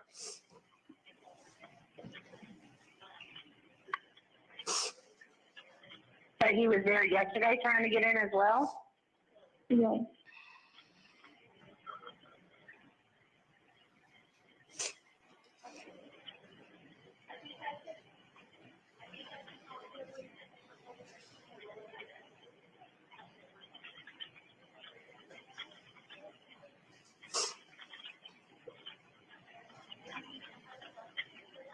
Do you have any weapons? Yes, I have a pistol. Are you in possession of the pistol? Yes. And my boyfriend's here as well. And he has a firearm as well. Is he in the house with you? Yes.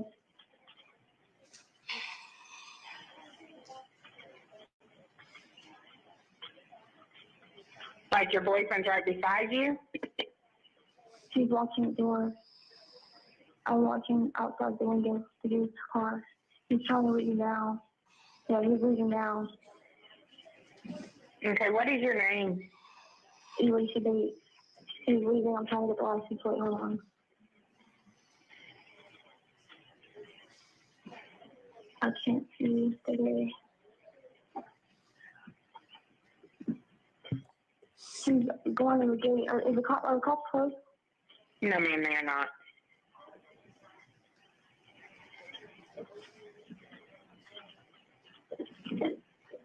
He's towards the gate?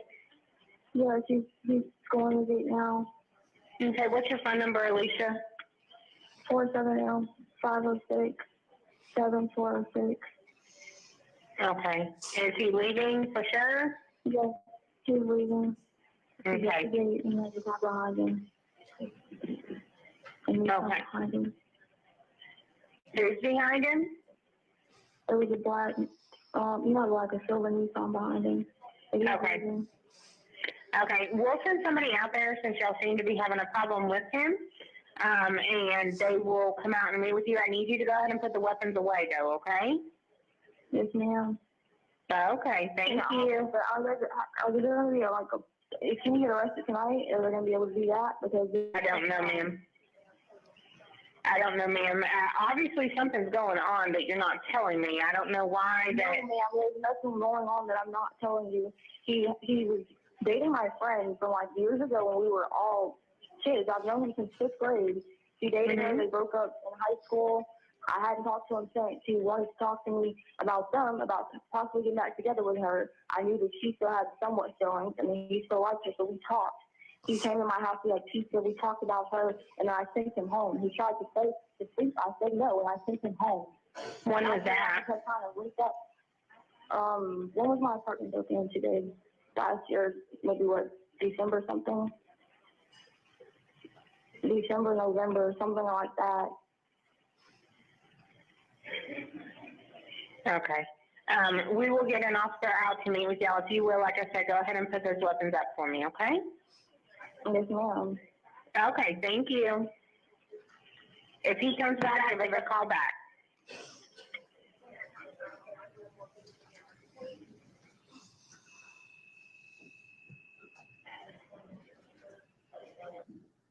And Ms. Bates, did you end up speaking to law enforcement? I don't think they sent a unit. They called my phone, but nobody ever came. We heard on the 911 call that you mentioned your apartment had been broken in the year prior. Did you know who broke into your house? Did you have that time?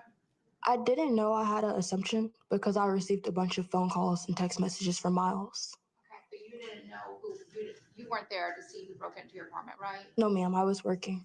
Tell me what type of damage was on your apartment the first time it was broken into, you said. The first time it was broken into, they kicked the door off the hinges. There were screws loose and everything. It was just gone. And this was the 911 call we just heard was from December 11th of 2022. Had you invited Mr. Bryant to your home that day? No, ma'am. The next day, on December 12th of 2022, did you see Mr. Bryant again at your house? Yes, ma'am. Tell us what happened that day. Like I said, I set him up to come. I posted stuff on Snapchat and posted a bunch of stuff saying that I was going to leave town, which I figured if he's stalking me and he wants to get rid of me or do anything to me, he would try to abduct me before I left. And did you see Mr. Bryant standing by, or his truck, I'm sorry, by the dumpster or trash area of your apartment? Yes, ma'am. I was leaving. I was walking to my car. I just felt funny. I felt like somebody was watching me. And I looked. May we approach, please? Yes.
talking about the last time on December 12th, 2022, the day after you had called police, and you said you saw him by your dumpster trash area in your complex. Yes, ma'am. I saw him. I was walking to my car. I felt like somebody was watching me. It was pretty late, so I was alert. It's pretty dark. Did you see a vehicle? I did. I saw a F-150 parked by the dumpsters with a dark-skinned male standing outside with glasses on. Okay. And what did you do when you saw that F-150 in the mail? Hurried up and got in my car and locked the doors and called my boyfriend or my ex-boyfriend. And did you leave your complex that night then? I did. Did you, after then, that was in December of 2022, did you ever initiate any more contact with Mr. Bryant? No, ma'am. Did you hear from him any other time? No, he kept texting me, but I never responded. And again, since knowing him from 5th grade to today, did you guys ever go on a date? Never. Did you ever sleep together? Never. Did you ever express any interest in him? Never. And Ms. Bates, the person who was attempting to get into your home, do you see him here in the courtroom? Yes, ma'am. Can you please point him out to the jury and tell us what he's wearing? An orange button-up with a gray tie. He took his glasses off and he has on black shoes. Please let the record reflect that the witness has identified the defendant, Your Honor, and I have no other questions for this witness. Thank you. I can approach you, please. Certainly. Ms. Drake? I just have a few questions. So I wanted to clarify something. The night or the time when you posted the videos that you were moving to Missouri, did I hear you say that your boyfriend was there with you? I didn't state that I was moving. I stated that I was going to go out of town just on a trip. And yes, ma'am, my boyfriend was there at the time. So you posted that specifically to lure him to your home? Yes, ma'am. Okay. And you said he continued to text you, so obviously you never blocked him. No, ma'am, I wanted proof. Okay. And you were, he was still on your social media accounts and you never blocked him. I sure didn't because he was stalking me. So the only way for me to prove the fact that he was going to come to my home or even let him know that I was at home so he could come would be for me to leave him on the social media. And I saved messages as well. Okay. And that text message where he had information, you said it was because something about he had some stuff to see if your boyfriend was cheating on him. Yeah, he had downloaded some cheating software or whatever to get in the phone. Okay, that's all I have. Thank you. No worries.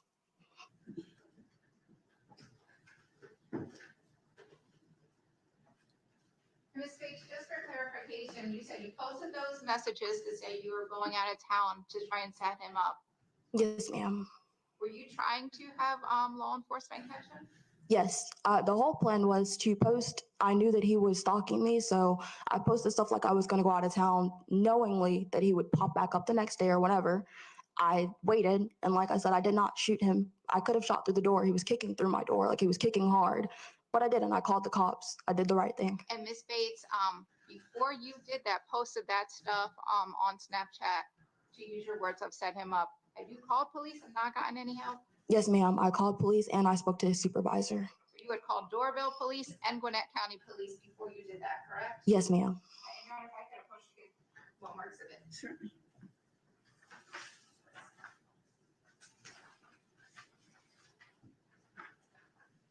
And if we could put states 56 back up.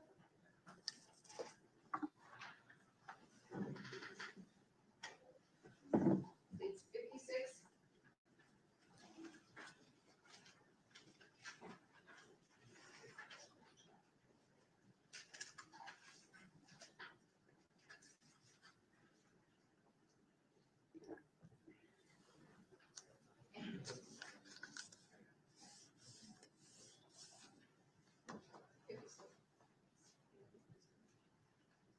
My apologies, Your Honor. No problem. I warned everybody at the beginning of the trial, we will have at least one technology problem.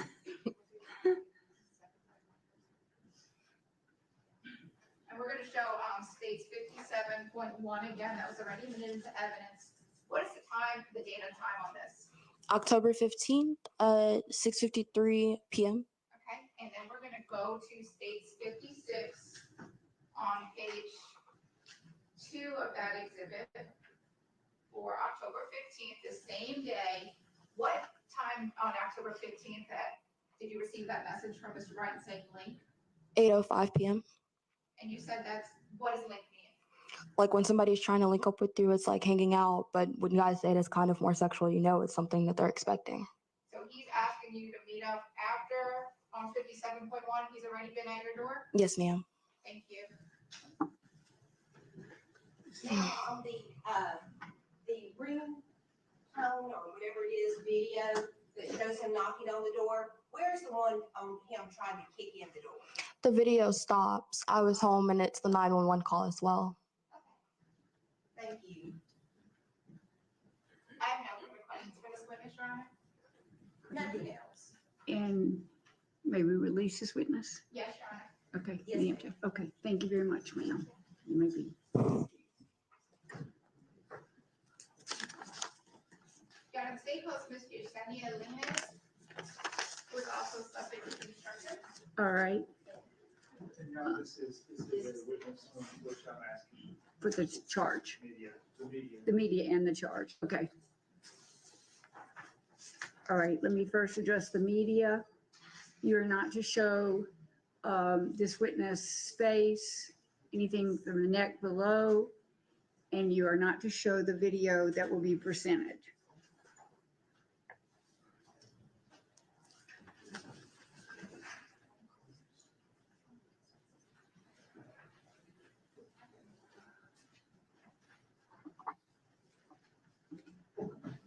Good afternoon. Would you remain standing and raise your right hand?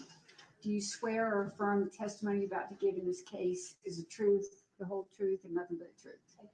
Thank you. Please be seated.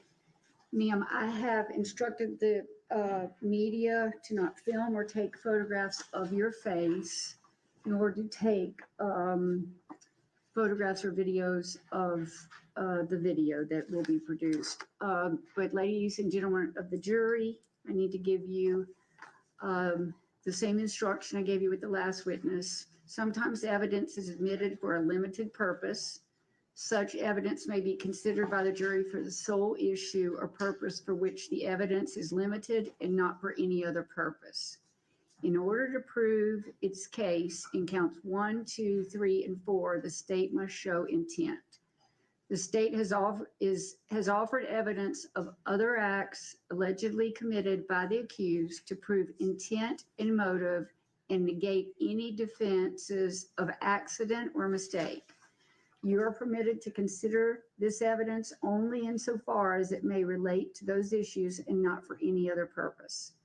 You may not infer from such evidence that the defendant is of a character that would commit such crimes. The evidence may be considered only to the extent that it may show the elements that the state is required to prove in the crimes charged in the case now on trial.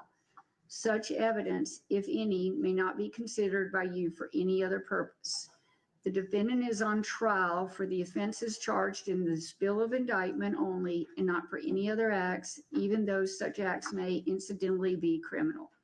Before you may consider any other alleged acts for the limited purposes stated, you must first determine whether it is more likely than not that the accused committed the other alleged acts. If so, you must then determine whether the acts shed any light on the elements of the offenses for which the acts were admitted in the crimes charged in the indictment in this trial. Remember to keep in mind the limited use and the prohibited use of this evidence about other acts of the defendant. By giving this instruction to you at this time, the court in no way suggests to you that the defendant has or has not committed any other acts, nor whether such acts, if committed, prove anything. This is solely a matter for your determination. Go ahead. Ma'am, have you ever testified in court? No, ma'am. Okay. My court reporter's taken everything down, and so she can't see if you nod your head or say uh-huh or uh-uh. So we may say, is that a yes? Is that a no? There's water right behind you if you need some, and I'm going to need you to come up to the microphone and so that you can be heard. Okay? Thanks. And ma'am, can you state your name Yesenia and your last name? Linas, Can you spell both names? Yecenia. Last name Lainez. Thank you, Ms. Lanas. And where do you work, ma'am? Quick Trip, And how long have you worked for Quick Trip? about 7 years. And is there a specific store that you work at currently? Yes. Which store is that? I currently work at the one off Duluth and Riverside. Okay. And what is your position with Quick Trip? I'm an assistant manager. What does an assistant manager do? Oh, Everything? yeah. Okay. I would say everything. So do you work in the register area that all the customers are in? Yes, for the most part of the shift, I'm on register. Okay. And do you also supervise employees? Yes. And you said you've worked there 7 years. Yes. Have you worked at different Quick Trip stores than the one you're at now? Yes, they constantly move us around. Okay. And back in the summer of 2022, were you working for Quick Trip then? Yes. Were you an assistant manager at that point? Yes. How long have you been in a management position? I would say maybe 3 years now. Okay. So back in the summer of 2022, which Quick Trip were you at then? The one off Beaufort Highway, And what city is that in? Do you know? Doraville. How long do you think you were at the Doraville store? I was there for maybe less than 6 months. Okay. And all of those 6 months were in 2022? Yes. I think I started there the December of the year before, like Okay. the very last week of December. As an assistant manager in Quick Trip, do you interact with law enforcement ever? Absolutely. What do you, just as customers or other occasions? As customers, they come in regularly, and then we also deal with a lot of crazy situations to where we sometimes have to call for their help. Okay. And sometimes is that the manager's responsibility or assistant managers to call for assistance for law enforcement? Yes, it's up to us to make that phone call. When you worked at the Doraville store back in, I think you said December of 21 into 2022, then the summer, did you have the opportunity to call Doraville law enforcement? Yes, when I was working at that store, that was a store where we had a lot of crazy going on. So the Doraville Police Department was right around the corner, so they frequented the store a lot. Okay. And did officers also come in just to get coffee and snacks and stuff? Yes, Okay. we provide them with free coffee and free drinks, so they stop in regularly. Okay, so you saw cops a lot. Yes. Okay. And did you have an opportunity to know Mr. Miles Bryant? Yes. How did you know him? He, like all the officers that worked for Doraville Police Department that would frequent the store, he was one that would come by whenever we would call them or would just randomly stop by. Okay. How many times do you think you saw him in the store? I would not be able to say how many. It's just More than once? definitely more than once. Okay. Besides seeing him at work at Quick Trip, did you ever see him socially outside of your job? No. Did you ever date him or have a relationship with him? No. Did you ever give him your phone number? No. Did you have his phone number other than 911 or the police department? No. And were you and Mr. Bryant ever friends on any social media apps? No. Did you ever go to his house? No. Did you ever call Doraville Police and specifically ask, hey, send Officer Bryant, ask for him? No. So the only time that you knew him was when he came into your store? Yes. Whenever he would randomly, like I said, either show up on a call or he would just randomly stop by the store. I'm going to bring your attention back to the day of July 27th, 2022. You were working at that Doraville Quick Trip then? Yes. As the assistant manager? Yes. Do you remember back in the summer of 2022 what type of cell phone you had? I believe I had an iPhone 12, I think. Okay. Is 13, it the same? 13. Might have been 13. Is it the same phone you have now, or No. did you get a new phone? Yeah, I have a new phone now. Okay, but it was an iPhone. Yes. And the phone number that you have now, did you have the same phone number back then? Yes, I still have the same number. Okay. Back in, did you ever let Mr. Bryant or Officer Bryant, as you knew him, borrow your phone? Yes, one time. One time. Okay. And was that back in July of 2022? Yes. And when you let him borrow your phone that day, was he in a police uniform? Yes. A Doraville Police uniform? Yes. Had you called him to the store? I don't believe I had called him to the store. Okay. Tell us how he had the opportunity to get your phone. So he came by to the store and I was on register at the moment. And he came up to me with saying that his bank app was not working on his phone. And he asked me if I used Chase. And I was like, yes, I use Chase for banking, so I have the app. Said it wasn't working on his phone. So he asked if he could use my phone. Okay. I didn't think much of it. And did you let him use your Yeah, phone? so I signed out of like my bank account, make sure my information wasn't there. And I handed him my phone. And when you handed him your phone, where were you in the store? Do you remember? So I was on the check stand. So on the register? Yes, that's what we call where the register is, sorry.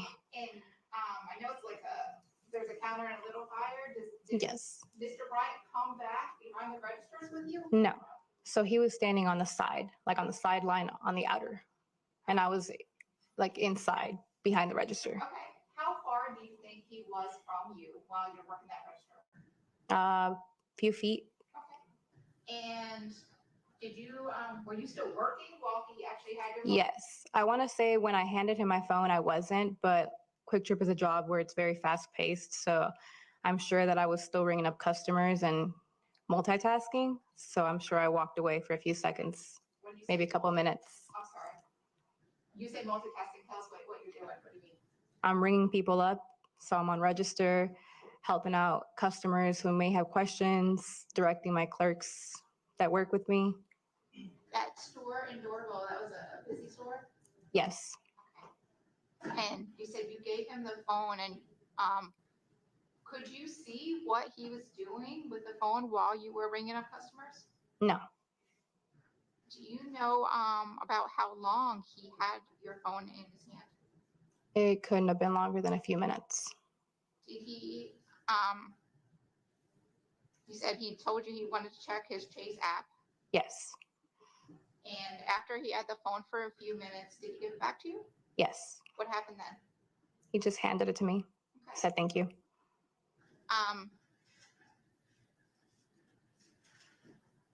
Did you have on your phone, and I'm sorry to be personal, any videos or photographs that were involved nudity of yourself? Yes. Those photos or images, where did you have them stored on your phone? In my hidden gallery. In your hidden gallery, tell us how you get to that on a phone. So back then, this was prior to the current iPhone updates. Okay. But at the time, it would be at the very bottom. When you go into your camera roll, it would be at the very bottom. And there would be a folder or gallery that said hidden. Okay. And did you, to get into that hidden folder at the time, did you need a Face ID or a fingerprint to get into it? No, at the time you didn't. Or password? No. Like I said, it was a better way to hide anything you didn't want to be in your regular camera gallery, but it didn't need a passcode or finger ID or anything like that. Now, I'm going to approach and show you what's been marked as 22.1. If you could take a moment and look at this document. What you say, 26.1? 22.1. 22.1, I didn't hear you, sorry. And it's a 3-page document. If you could look at the phone number on the front page. Where am I looking at that? This one. Oh, yes. That phone number on there. Could you read that phone number? 404-883-6101. And is that your phone number that you still have? Yes. Is that the phone number you had back in December of 2022? Yes. And is that, looking at that document, is that a true and accurate copy text messages from your phone? Yes. All right, this time at tender states 22.1.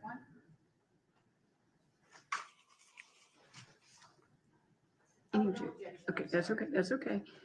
States 22.1 is admitted without objection.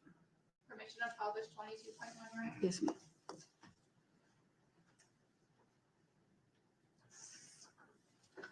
And we see this on the screen. And we're gonna go to the, You have a screen right here. We have it moved, so it will come up back there, Okay. but the press is not Okay. filmed. and that phone number at the top, we see under participants, is that your phone number? Yes. Okay. And the email address under that, what is that email? Swagged out 1019@gmail. Do you know what that email, owns that email? No. And if we could scroll to the third page of that document, that photograph that we see there, do you recognize that photograph, Ms. Lanish? Yes. What is that a photograph from? That is one of my hidden gallery videos. Thank you. That photograph and that we saw, did you send that to anyone? No. I'm showing you what's been marked as dates 22. Do you recognize that? Yes. Is that your initials on that? Yes. And states 22, I'm sorry. Is that the full video of the little photograph we just saw that was admitted into evidence of 22.1? Yes. And was that a true and accurate copy of the video that was saved in your hidden gallery on your phone? Yes. At this time, it's under states 22. No objection. State 22 is admitted without objection.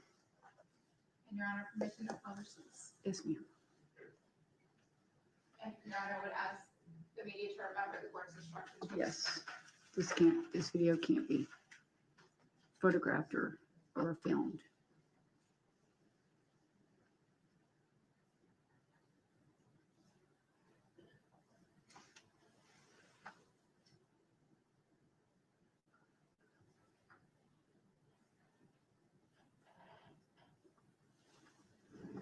And Ms. Lance, I'm sorry, I know that this is difficult, but was that your glass fingernails on the screen? Yes. And that video that we just saw, was that you? Did you Yes. record that? Yes. And was that on your phone in your hidden gallery? It was. Did you send that video or that text of that screenshot to Miles Bryant at any time? No. Did you give him permission to go into your phone videos when you had it in your phone? Absolutely not. Did you give him permission to text or send any videos or photographs from your phone? No. When you gave him your phone momentarily at Quick Trip, did you see him do anything suspicious? No. Were you able to see what he was actually doing on your phone? No. At some point, did you learn that Mr. Bryant had possession of that video? I only found out when the detective called me to notify me that they had found my phone number in his phone after they had confiscated it. Prior to that, no, there was no record on my phone that would have shown those messages going from my phone to his. So when you got the phone back from Mr. Bryant, did you see any outgoing text in your text log? No. Did you see any outgoing emails to this swagged_out@gmail? No. On your phone? And did you have any record on your phone prior to the detective calling you that this video of yours had been sent to Mr. Bryant? No. One moment here.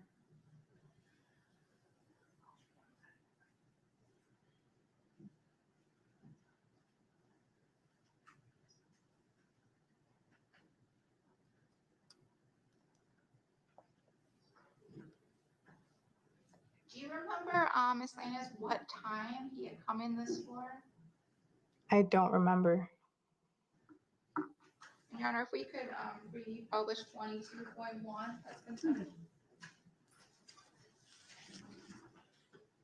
And I'm gonna hand you that. Are you able to see a date and time on there? Yes. What is the date and time? It's July 27th, 2022 at 10:16 p.m. And that is, it says UTC. Do you know what that is? Yeah, I know you guys explained it to me. I don't remember. No, I don't. Okay.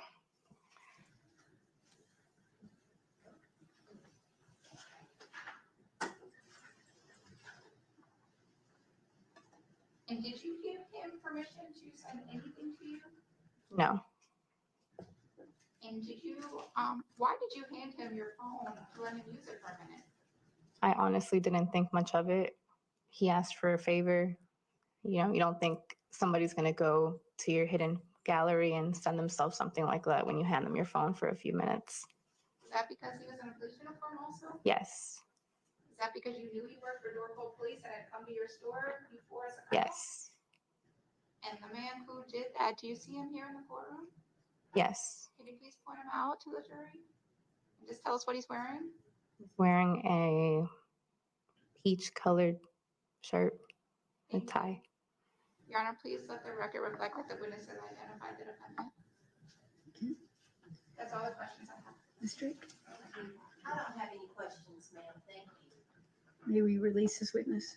Yes, Thank you, ma'am. You're excused. Thank you. And state call its last witness of the day, correct? Yes, yeah. Okay. Everybody's hoping I'm brief, isn't it? Should we call Dr. Carol Terry?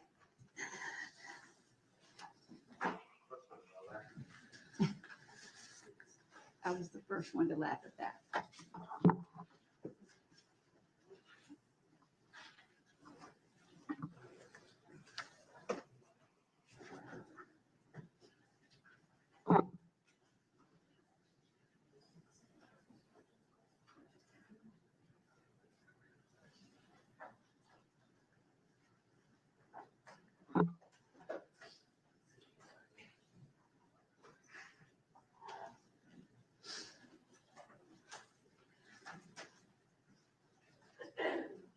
Good afternoon.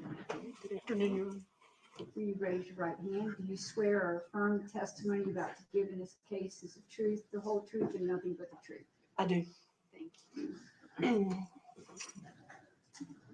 All right, good afternoon, Dr. Terry, how are you? Fine, thank you.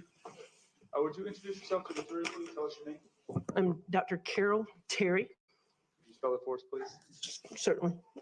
First name Carol, Carol. Last name Terry, Terry. And Dr. Terry, what is it that you do for a profession? I am a forensic pathologist and I function as the chief medical examiner for Gwinnett County. How long have you been chief medical examiner for Gwinnett County? I have functioned in that capacity since February of 2006. Prior to working as the medical examiner in Gwinnett County, did you have any other experience in forensic pathology? Yes, I did. Can you tell us what that was? Well, prior to coming to Gwinnett, I worked for Dr. Gerald T. Gowitt, and that's Gowitt, who is the chief medical examiner in DeKalb County. And we conducted medical examiner cases for DeKalb County, but also for Hall, Henry, Rockdale, and White counties. Prior to that, I worked for 10 years as a medical examiner in Fulton County. And while I was working in Fulton County for a period of time, we also covered medical examiner cases at the Georgia Bureau of Investigation.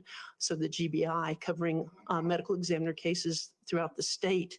Also, when I was at Fulton County, and Dr. Gowitt was in DeKalb County, I did some weekend coverage for him and covered cases in Gwinnett, DeKalb, and Cobb counties for him on a weekend basis. In total, how many years of practice as a forensic pathologist do you have? 30. And what kind of training have you gone, training and education, I'll lump them together, have you gone through to be a forensic pathologist? Okay. In 1986, I graduated from Emory College of Emory University, where I have a Bachelor of Science in Biology and a Bachelor of Arts in Religion. From 1986 to 1990, I attended Emory University School of Medicine, where I received my Doctor of Medicine degree. So I am an MD, a medical doctor. From 1990 to 1995, I was a resident in pathology. Pathology, broadly stated, is the study of disease. And I was a resident in pathology in the Emory University affiliated hospital systems. And my 5-year residency in pathology involved the areas of anatomic and clinical pathology. Anatomic pathology is tissue-based pathology and involves diagnosing disease states from tissues, such as biopsies or organs or tissues removed from living people, as well as autopsy specimens. Clinical pathology is the laboratory medicine aspect of pathology and involves diagnosing disease states from fluids, such as blood, urine, saliva, etc., and encompasses such areas as chemistry, microbiology, hematology, and blood banking. In my 5-year residency, I was allowed to work exclusively at the Fulton County Medical Examiner's Office in the area of forensic pathology. And forensic pathology is the medical legal investigation of death. And as a forensic pathologist in Georgia, we are guided by the law and a specific part of the law that's referred to as the Georgia Death Investigation Act, which defines our duties as medical examiners. And as a medical examiner, we are interested in deaths that are sudden, unexpected, unexplained, or deaths that are due to non-natural causes, or deaths in which there is no prior physician-patient relationship, so that there's no one who knows more about the patient than potentially I do, who can then sign the death certificate. So after completing my 5-year residency in pathology at Emory, I stayed on staff at the Fulton County Medical Examiner's Office as an associate medical examiner. And as I indicated, I worked at the Fulton County office for 10 years, then went to DeKalb for 2, and then I have been in Gwinnett since February of 2006 in a full-time capacity. I am licensed to practice medicine in the state of Georgia and have been since 1992. I'm triple board certified by the American Board of Pathology in all 3 areas of pathology in which I have studied and trained: anatomic, clinical, and forensic pathology. I have personally conducted between 6,300 and 6,400 autopsies. I've supervised individuals in training in over 700 additional cases. When I was at Fulton County, was a co-director of the fellowship training program. And also when I was at Fulton County, I was post-certified by the Police Officer Standards and Training Council to teach in the area of death investigation. And I have testified in the Superior Courts of Georgia and been declared or tendered as an expert witness over 400 times. I think you answered all the questions I was going to ask. You need some water? If you wouldn't mind, let me, thank you. Got that taken care of at once. Okay. Could you just get her a bottle? That's okay. I think I got it. I got it.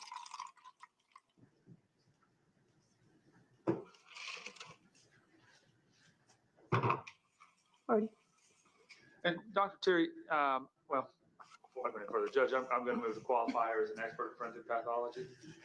I need to think about it. I have no objections. Dr. Terry is so qualified as an expert. Thank you, Your Honor.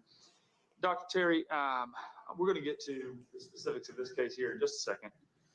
But have you mentioned, I think you said maybe over 6,000 autopsies that you performed? That's correct. I've personally conducted over 6,300 autopsies. Okay. Now, in all of those, are any of those autopsies that you conducted autopsies involving remains that are found, more like skeletal remains of folks who are not, who died from a sudden gunshot wound or something like that? Yes, I mean, we take the bodies as we get them, and sometimes we get bodies that are in decomposed states, and sometimes we get bodies that are fully skeletonized.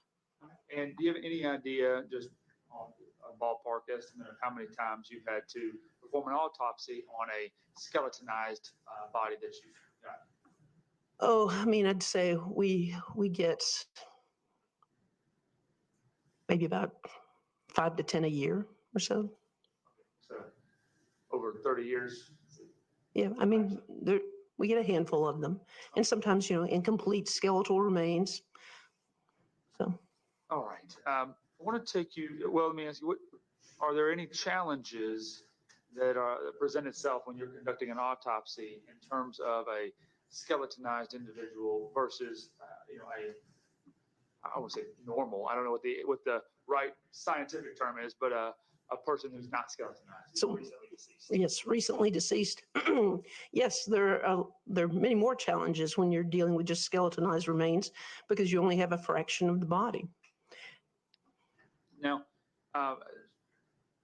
with that, what kind of challenges on average do you face?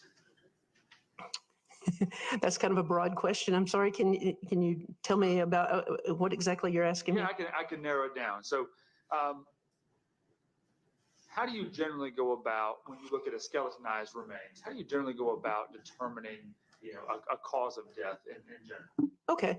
Well, first of all, and I wasn't sure what we were talking about here, if you were talking about deaths in general or if you're limiting it to skeletal remains. But initially, when we're dealing with skeletal remains, first of all, I do an inventory of the body. What do I have? What am I missing? What is associated with the remains? Do I just have bones? Do I have personal effects? One of the things that's going to be most important when we're trying to evaluate skeletal remains is who is this person?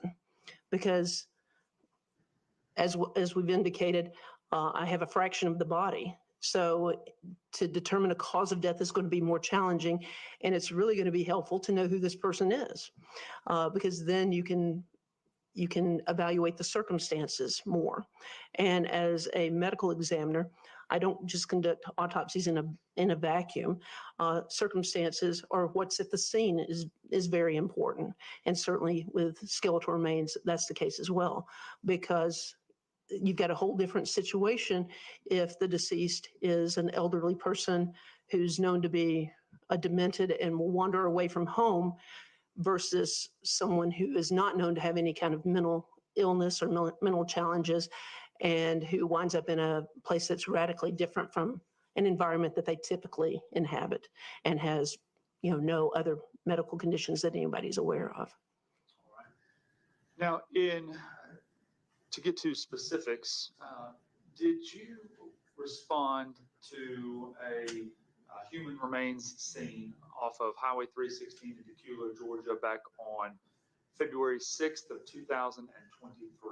Yes, I did. At that time, were you acting as the chief medical examiner for Gwinnett County? Yes, I was. And describe for the jury when you got there what you found. Okay. Well, when we got there, I was with three other employees, and we walked into this wooded area off of 316, and it was, I'd say, well back into the woods, several hundred feet into the woods. The main body or mass of the remains, the majority of the skeletal remains were in one spot, but there were some bones that were scattered, and in my estimation, up to about 100 feet away from the main mass of the remains. And the bones that were scattered away from the main body tended to be the leg bones and bone of the hip. But where the skull, the ribs, and the bones of the spine were located in that area were also bones from the arms. And in that area, some pine straw, dirt, and other kind of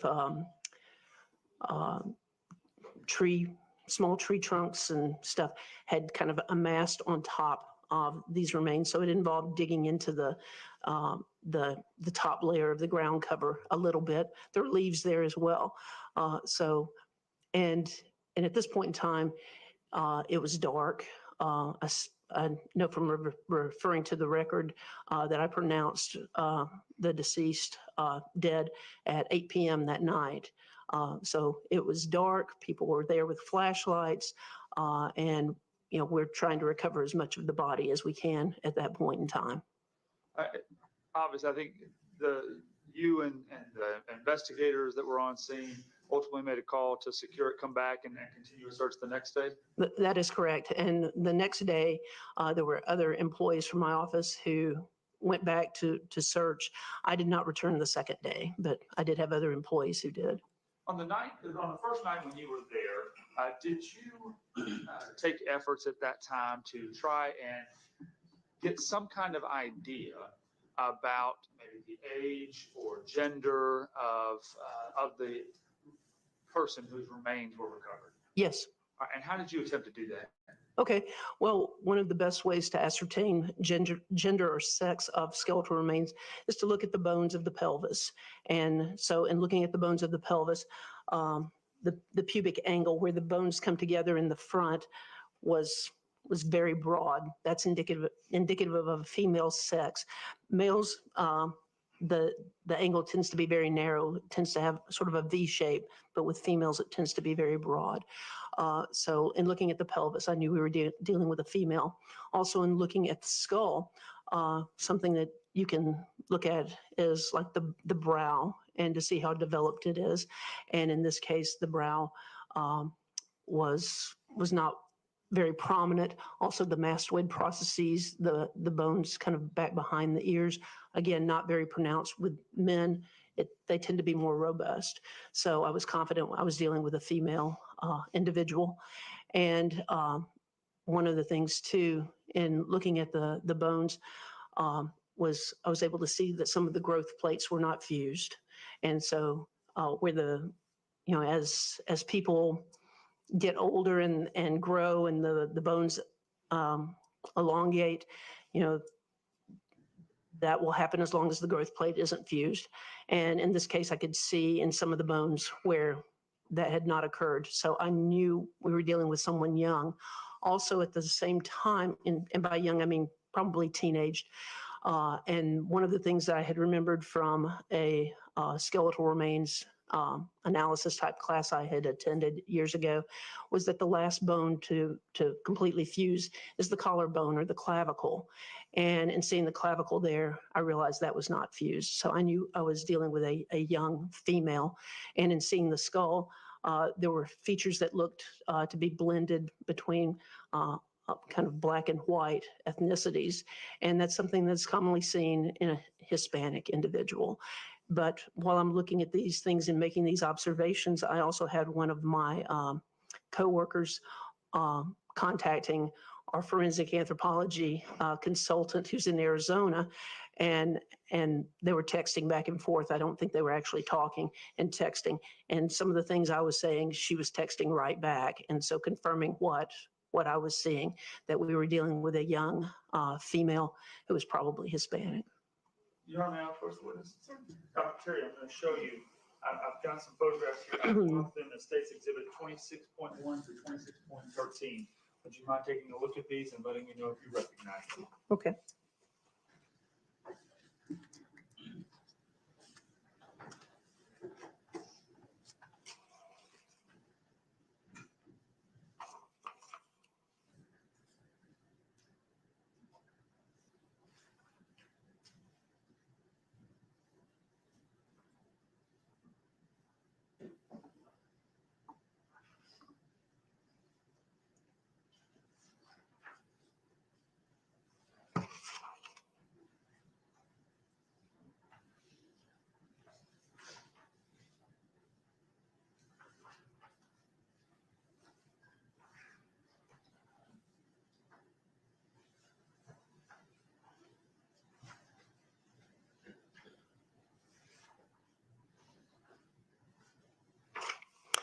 Yes, I do recognize them. And what are they pictures of? These are photographs that were taken in conjunction with my examination of the remains of the individual, excuse me, identified as Susana Morales. Are those fair and accurate depictions of what you just described? Yes, they are. Some of the photographs are taken in the morgue, and others are taken from the scene the night that I was there during the recovery of the remains. And Your Honor, at this time I move to admit State's Exhibits 26.1 through 26.13. Okay. State's Exhibit 26.1 through 26.13 are admitted without objection. Eddie, would you mind giving Dr. Terry a bottle of water out of my office? Oh, well, thank you. When, before you, I guess, once you started the autopsy and started looking at the remains later on to, how did you determine that you were going to try and make a positive identification of the individual? Okay, well, one of the things that I'm looking at to try to identify this individual is I'm looking to see if there are any distinctive skeletal abnormalities, anything that looks like a prior broken bone, anything that looks like surgical or orthopedic hardware. Also, I have x-rays that are taken to see if there's anything associated with the bones. But the most striking thing and most evident thing in this case is looking at the dental features of this individual, and she had some dental work, and that wound up being the most identifying features about her. All right. And Judge, I'm going to move to United States Exhibit number 8, which are the dental records for Susana Morales from Happy Smiles Dentistry. They are being submitted pursuant to a business record certification from Happy Smiles that is contained in States Exhibit 8.1 and also States Exhibit 9, which are dental records from Vital Smiles, which are also being submitted via business record certification labeled as States Exhibit 9.1. Okay, States Exhibit 8, 8.1, 9, and 9.1 are admitted without objection. Thank you, Your Honor. And Dr. I'll leave these up here for you if you need it, right here. When generally, if you're making dental comparisons, you mentioned in this case there's dental work that was done. Mm-hmm. So describe for the jury, I guess, how that's helpful. Okay, thank you so much. Well, Susana Morales had 3 teeth that had fillings in them. And these types of fillings are referred to as amalgam fillings. So when you think about the silver looking fillings, I mean, these days, a lot of people have kind of the cream colored composite restorations that look like tooth material that are harder to see. But those of us who are a little bit older have those amalgam fillings. That's what she had. And as I said, they involved 3 teeth, and 2 of these teeth had 2 separate areas that had 2 fillings in them each. So, I mean, these were very distinctive features. Also, in looking at her teeth, or the teeth of the deceased individual I had, one of her teeth was turned or tilted a bit and overlapped her left upper front tooth. And so it was the tooth next to the left upper front. It's the upper lateral left incisor, tooth number 10, but anyway, it's next to the left upper front, and it was turned and partially overlapped the big front central incisor there on the left. Your Honor, may I have permission to publish the photographs contained in States Exhibits 26.1 through 26.13? Yes. And if we go ahead and start with, we'll start with 26.1. Dr. Terry, can you see this image? Yes, I can. Okay. And describe for us kind of where this is and what we're looking at. Okay. This photograph is taken in the morgue, and as I'm going through the different bones, I'm wiping them off, washing them up, cleaning them off, and looking at them. I'm looking at them for anything that's distinctive, as well as any evidence of trauma to them, because sometimes the trauma can be somewhat subtle, like knife marks or tool marks that may be on a rib where you have an edge that's just sliced a little bit. So I'm looking at these different bones as I am going through and roughly placing them in an anatomic position. 2, as I'm doing this, I'm looking to make sure that, or taking an inventory to try to make sure that I have as much of the skeleton as possible, and making sure I don't have any duplicates of bones that might indicate I've got more than one individual here. But none of that happened. And as I said, and I don't know if you can see it here in this picture, is there? We can zoom in for you. Okay. All right. The bone, it's going to be the left humerus, if we can, is toward the right. And Dr. Terry, here's a pointer. Yes, that'd be outstanding. All right. As I mentioned about, may I stand? Certainly. Thank you. Just watch your step.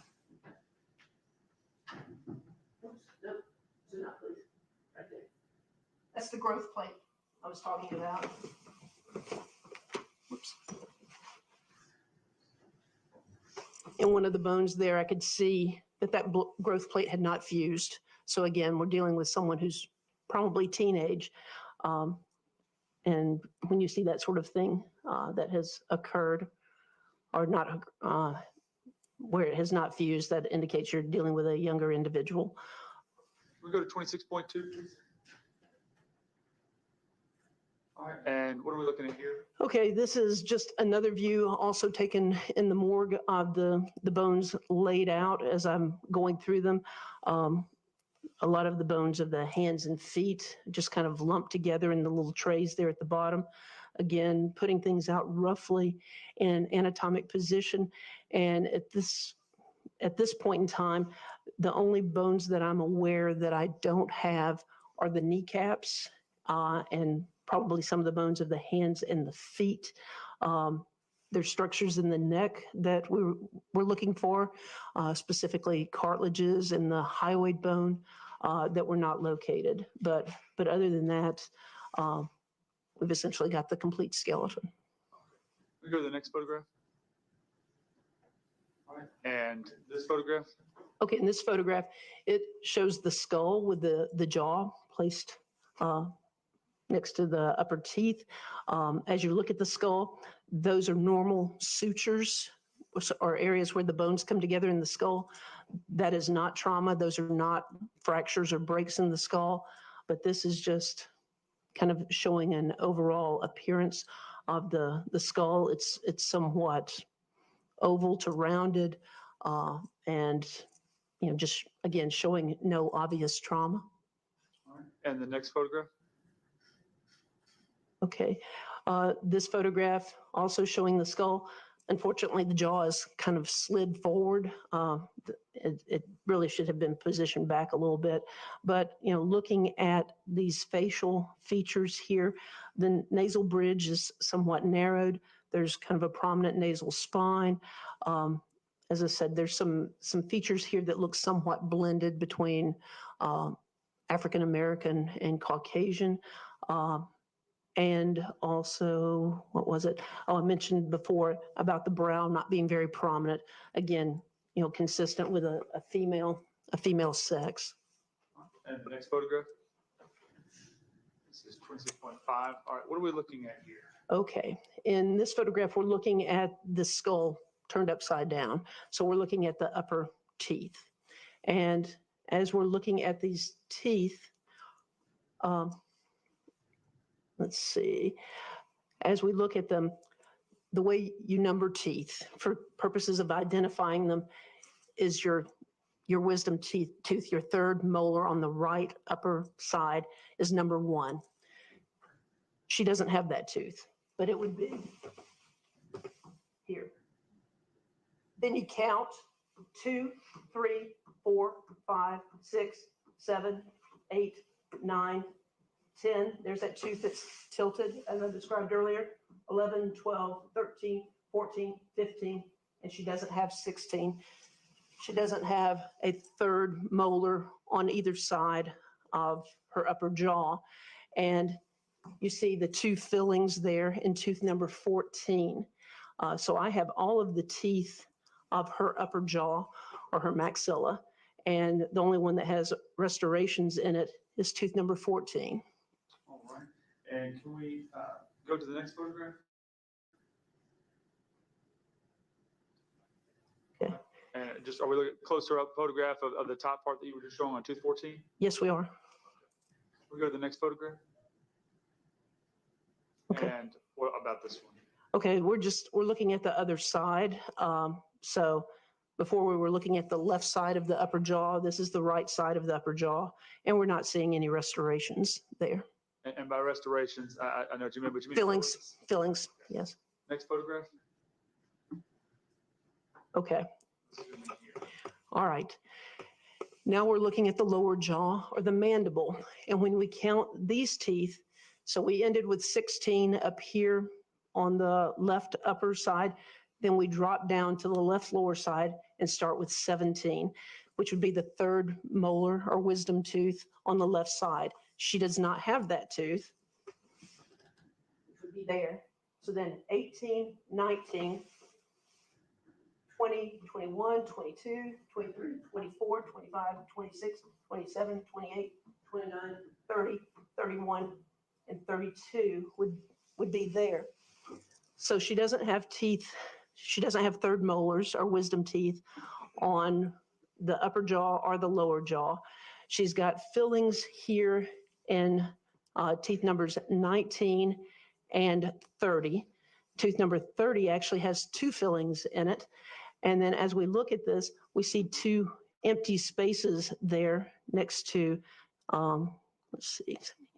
next to number 19. So teeth numbers 20 and 21, those teeth were lost after she died. And so that's called postmortem absence. And we can tell because there's no healing of those sockets. Those teeth have just fallen out. And that's not unusual because as we were recovering these remains, there were some teeth that were loose there next to the jaws that I had to replace. And we just did not find those 2 teeth. And did you document all of the fillings and on the remains that you found on a chart that you used from the medical examiner's office? Yes, I did. All right. I'm going to show you where I've marked the state's exhibit number 58. Do you recognize that? Yes, I do. And is that the chart where you documented all of these the fillings? Yes, I documented the fillings, the turned tooth number 10, and the fact that I don't have wisdom teeth on the upper or lower jaws, and that I have postmortem loss or absence of teeth numbers 20 and 21. Is that a fair and accurate representation of that sketch? Yes, it is. All right, Judge, I'll move to the next stage, to the 58. Sorry, I didn't take on this. it's okay. Oh, Mr. Dawson, no objection, okay. Now move to publish, Your Honor. Yes, 58 is admitted without objection and you may publish. Thank you, Your Honor. All right. Let me zoom in just a little bit because it's a little hard to.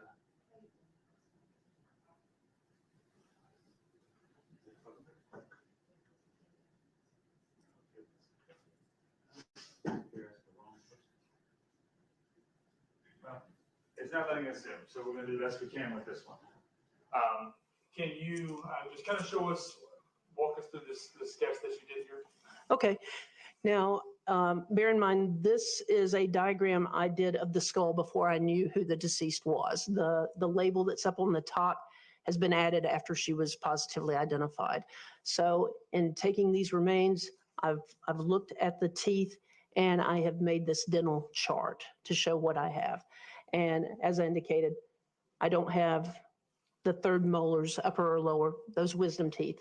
So I have X'd those out and written that they were absent ante-mortem, which means prior to death. She just didn't have those teeth.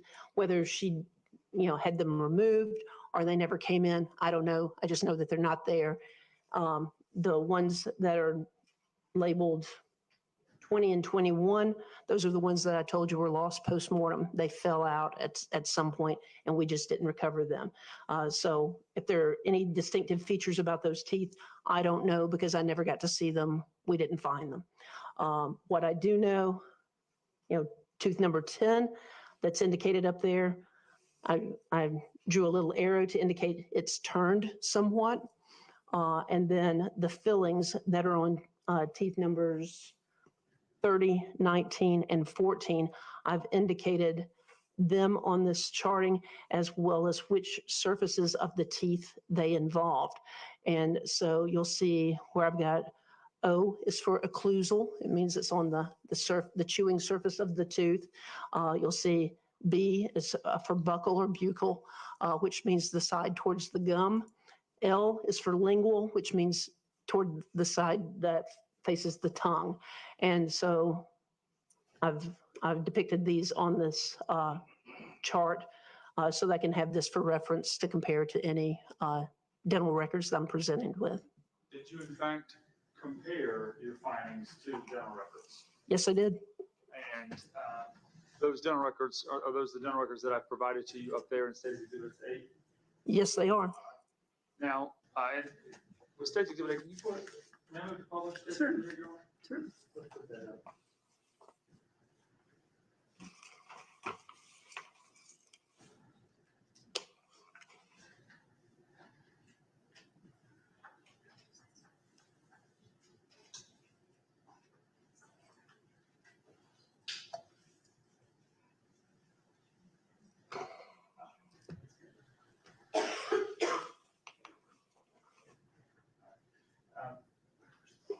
All right, Dr. Terry, I'm putting up here some records. I think we can zoom on this one. Okay. But what did you use? Did you use these records right here in order to make a comparison from Susana Morales? Yes, I did, because these were the most helpful to me. I did have access to some x-rays, and the x-rays showed were from an earlier time in which she still had baby teeth in her mouth. The remains that I had no baby teeth. They were all adult or permanent teeth. So the thing that was most important to me, can we scroll down? Scroll down just, whoa, okay. Okay, yeah, this is good right there. I mentioned before that we were dealing with amalgam restorations. So those types of fillings. And when we look here where it's got amalgam, we've got it written in a couple of places, and we do have like some extractions, which means basically she had teeth pulled, but those were primary teeth or baby teeth that were pulled. Okay, but let's focus on these amalgam restorations and where they have numbers written, where they have letters written, that has to do with baby teeth. And again, we don't have any baby teeth, so let's not pay attention to the lettering that's associated with those, because that's not relevant. But when we look at the amalgam restorations that involve the permanent teeth, here where it says amalgam, 2 surfaces, primary or permanent, that's tooth number 30. Well, if you look at State's Exhibit 58, tooth number 30 has 2 restorations on it. It's got the occlusal, and then it's got this small filling that's on the gum side, not gum side, the cheek side of the tooth. So it's got 2 restorations. Let's go back to State Exhibit was 8. Okay, so that's tooth number 30. Then we look at here where it says amalgam, 2 surfaces, primary or permanent, on tooth number 14. Go back to State's Exhibit 58. Tooth number 14 over there, we have the 2 restorations that are on that tooth. Okay, and back to, and then here, amalgam, 1 surface, primary or permanent tooth, tooth number 19. And tooth number 19 over there, we have that 1 restoration that's on the occlusal surface. These are the dental records of Susana Morales. And these are the remains of Susana Morales based upon these dental records. And then additionally, at some point I was shown a photograph of her smiling, and you could see tooth number 10 with that tilt to it. So again, there are all these features of identity without any exclusionary features. There was nothing that I could look at and say, yeah, this absolutely means it's not her. Everything is consistent with this being Susana Morales. At the point that you had identified her remains, tell us how you went about at that point in the examination and the autopsy and determining the cause of death. Okay, well, I examined the remains. Let's see, the remains were found on the 6th. I was doing the examination on the 7th. I had employees who responded back to the scene to canvass the scene during the daylight hours to see if we could find any more physical remains there at the scene. I was doing the examination on the 7th and did not see any skeletal trauma to the remains that I have, and was able to make the positive identification upon being given the dental records on the 8th. So in looking at everything that I had, I could not arrive at a specific cause of death. Again, I'm limited in what I have. I just have bones here. But as I mentioned earlier, as a medical examiner, we don't conduct examinations in a vacuum. And you've got to consider the circumstances. And then once knowing who this deceased was, young female, no known significant medical conditions, last known to be alive some distance from where these remains were found. Also, in the course of doing the examination at the scene, I didn't find any personal effects. I didn't find any remnants of clothing. So it looks like she's likely nude at the scene.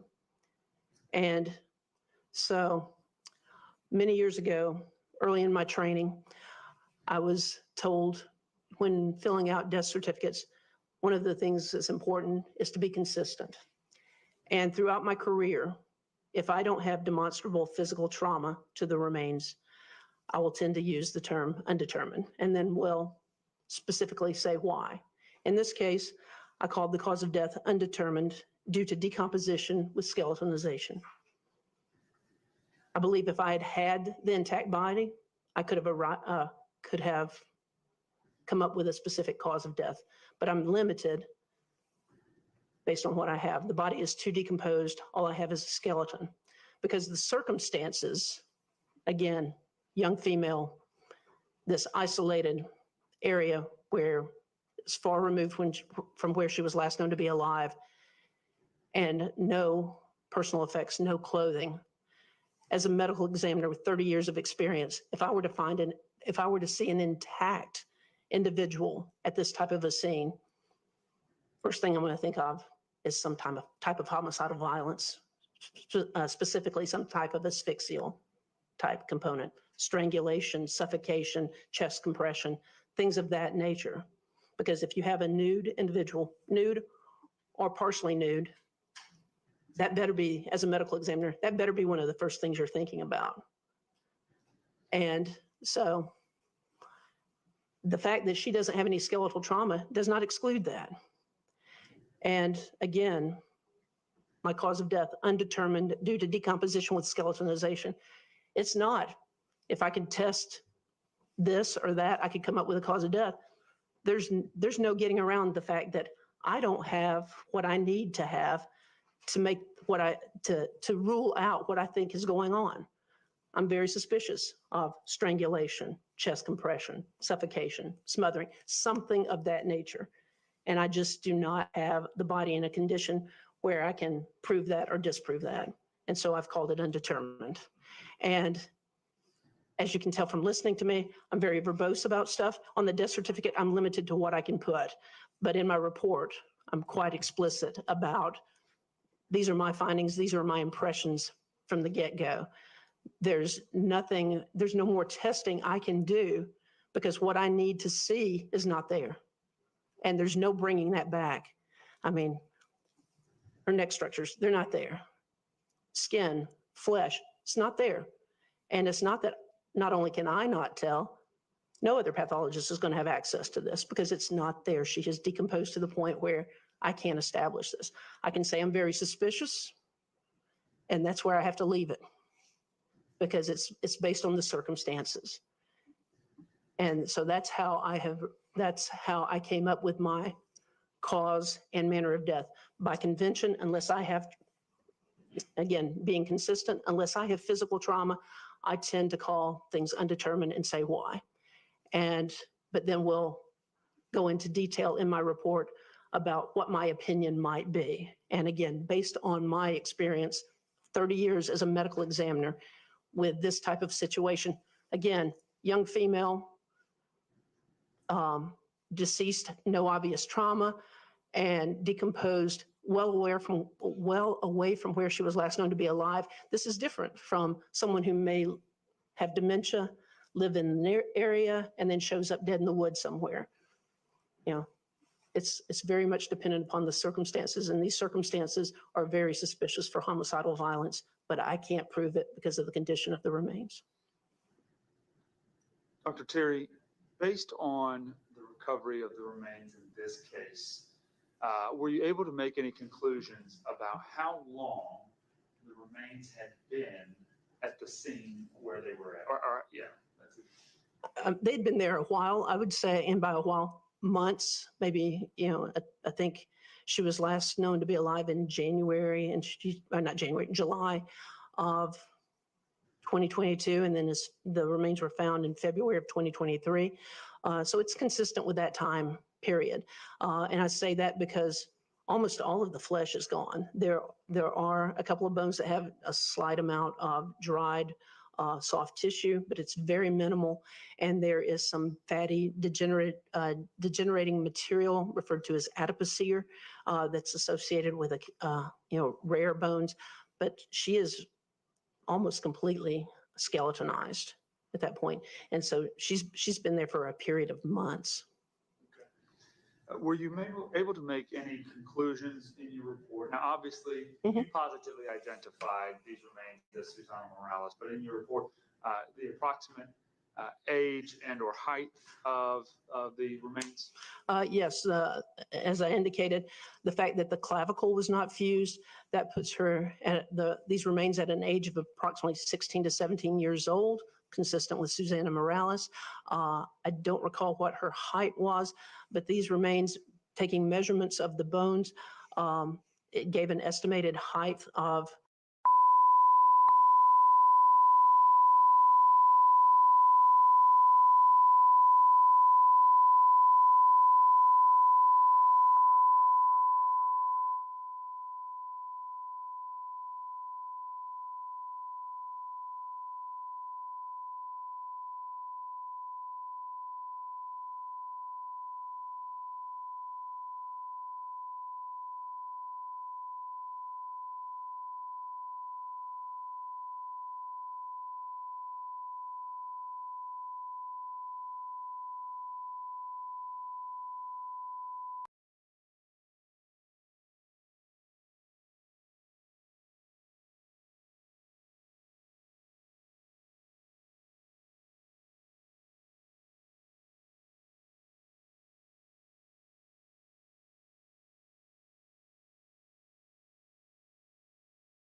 Good evening, ladies and gentlemen. Good evening. Good evening. Good evening. Well, as you can see, court has concluded for the evening, and the last witness, Dr. Terry. She definitely had the crowd, the audience in tears. She definitely had the audience in tears. Put a 1 in the chat, ladies and gentlemen, if you can hear me. Put a 1 in the chat if you can hear me.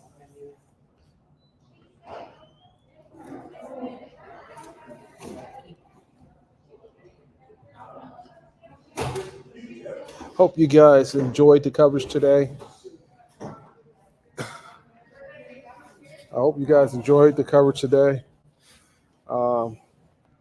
The attorneys are leaving. They're not going to be talking to the press. I'm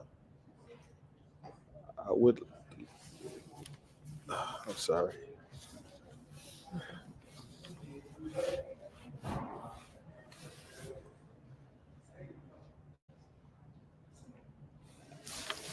Stand by, guys. Stand by.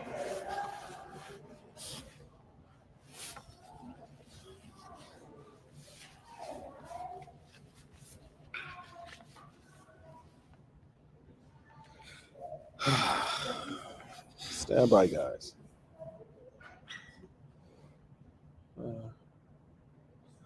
Okay.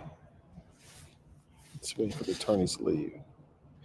Well, I hope you guys enjoyed the coverage today.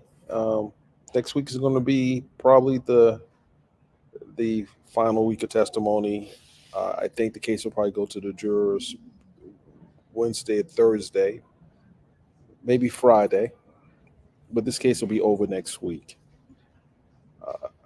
What do you think the highlights of today was, ladies and gentlemen? What do you think the highlights of today was?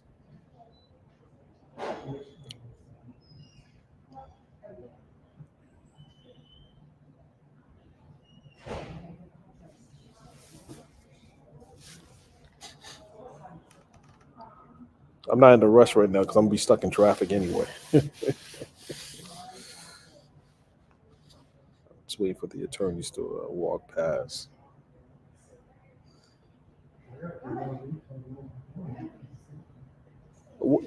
Oh, yeah, definitely.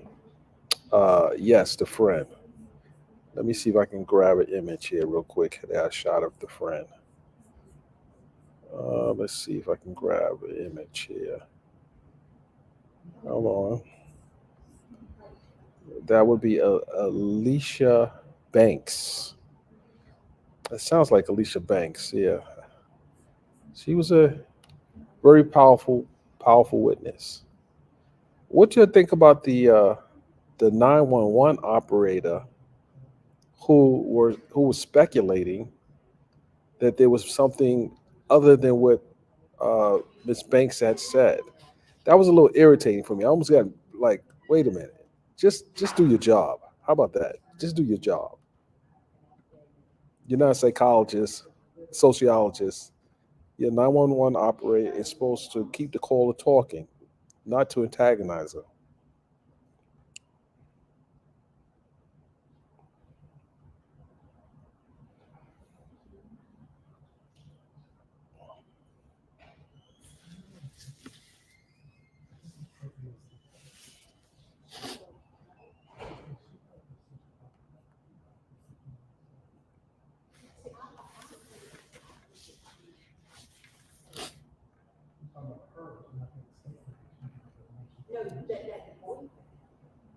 Stand by.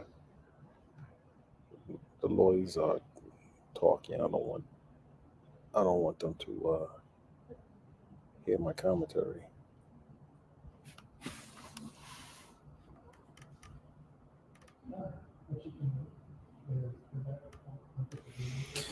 Nothing's going to happen to the dispatcher. This is Georgia.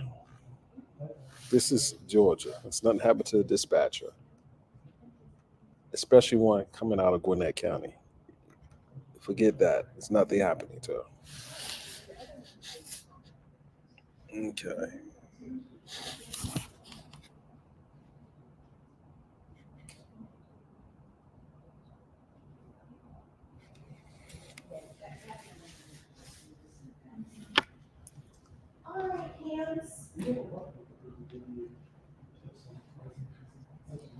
Watch this. Watch this, ladies.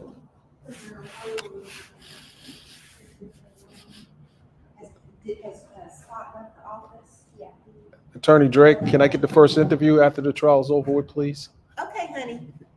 You see, You know I'm gonna get some rest. rest? We don't get the rest this early. We got to do our recap. Oh, I know.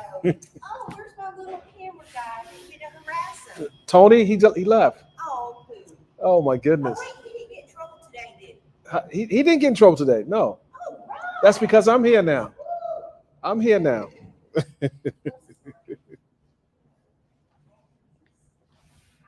So she said I can get the first interview. We're going to hold her to that, ladies and gentlemen. So this is the defense attorney for Miles Bryant. And I typically don't ask him any questions until after the trial. I don't want, I don't want any problems with the judge, especially since I'm covering this trial. But I had a few of them, especially with the opening. Let's see what he says. I don't want to throw him off the A game. Yes, the victim's mother was in the court. She was crying. The sister was crying. I mean, especially with the autopsy. No mother wants to see, no parent wants to see their child like that. They did not bring him in the world like that. And they sure didn't want to see him go out the world like that. So yeah, the mother was here. She stayed. She's going to stay to the conclusion. She's not leaving this case. Yeah, she stayed for the conclusion of the case. Guys, I'm gonna go live in the car. I need to get out of here. I know it's gonna be a trip trying to get through this traffic, but I'll see you guys in the next live. I really will. I appreciate everyone, all those who have tuned in, and just wait for my next live. Until next time, peace.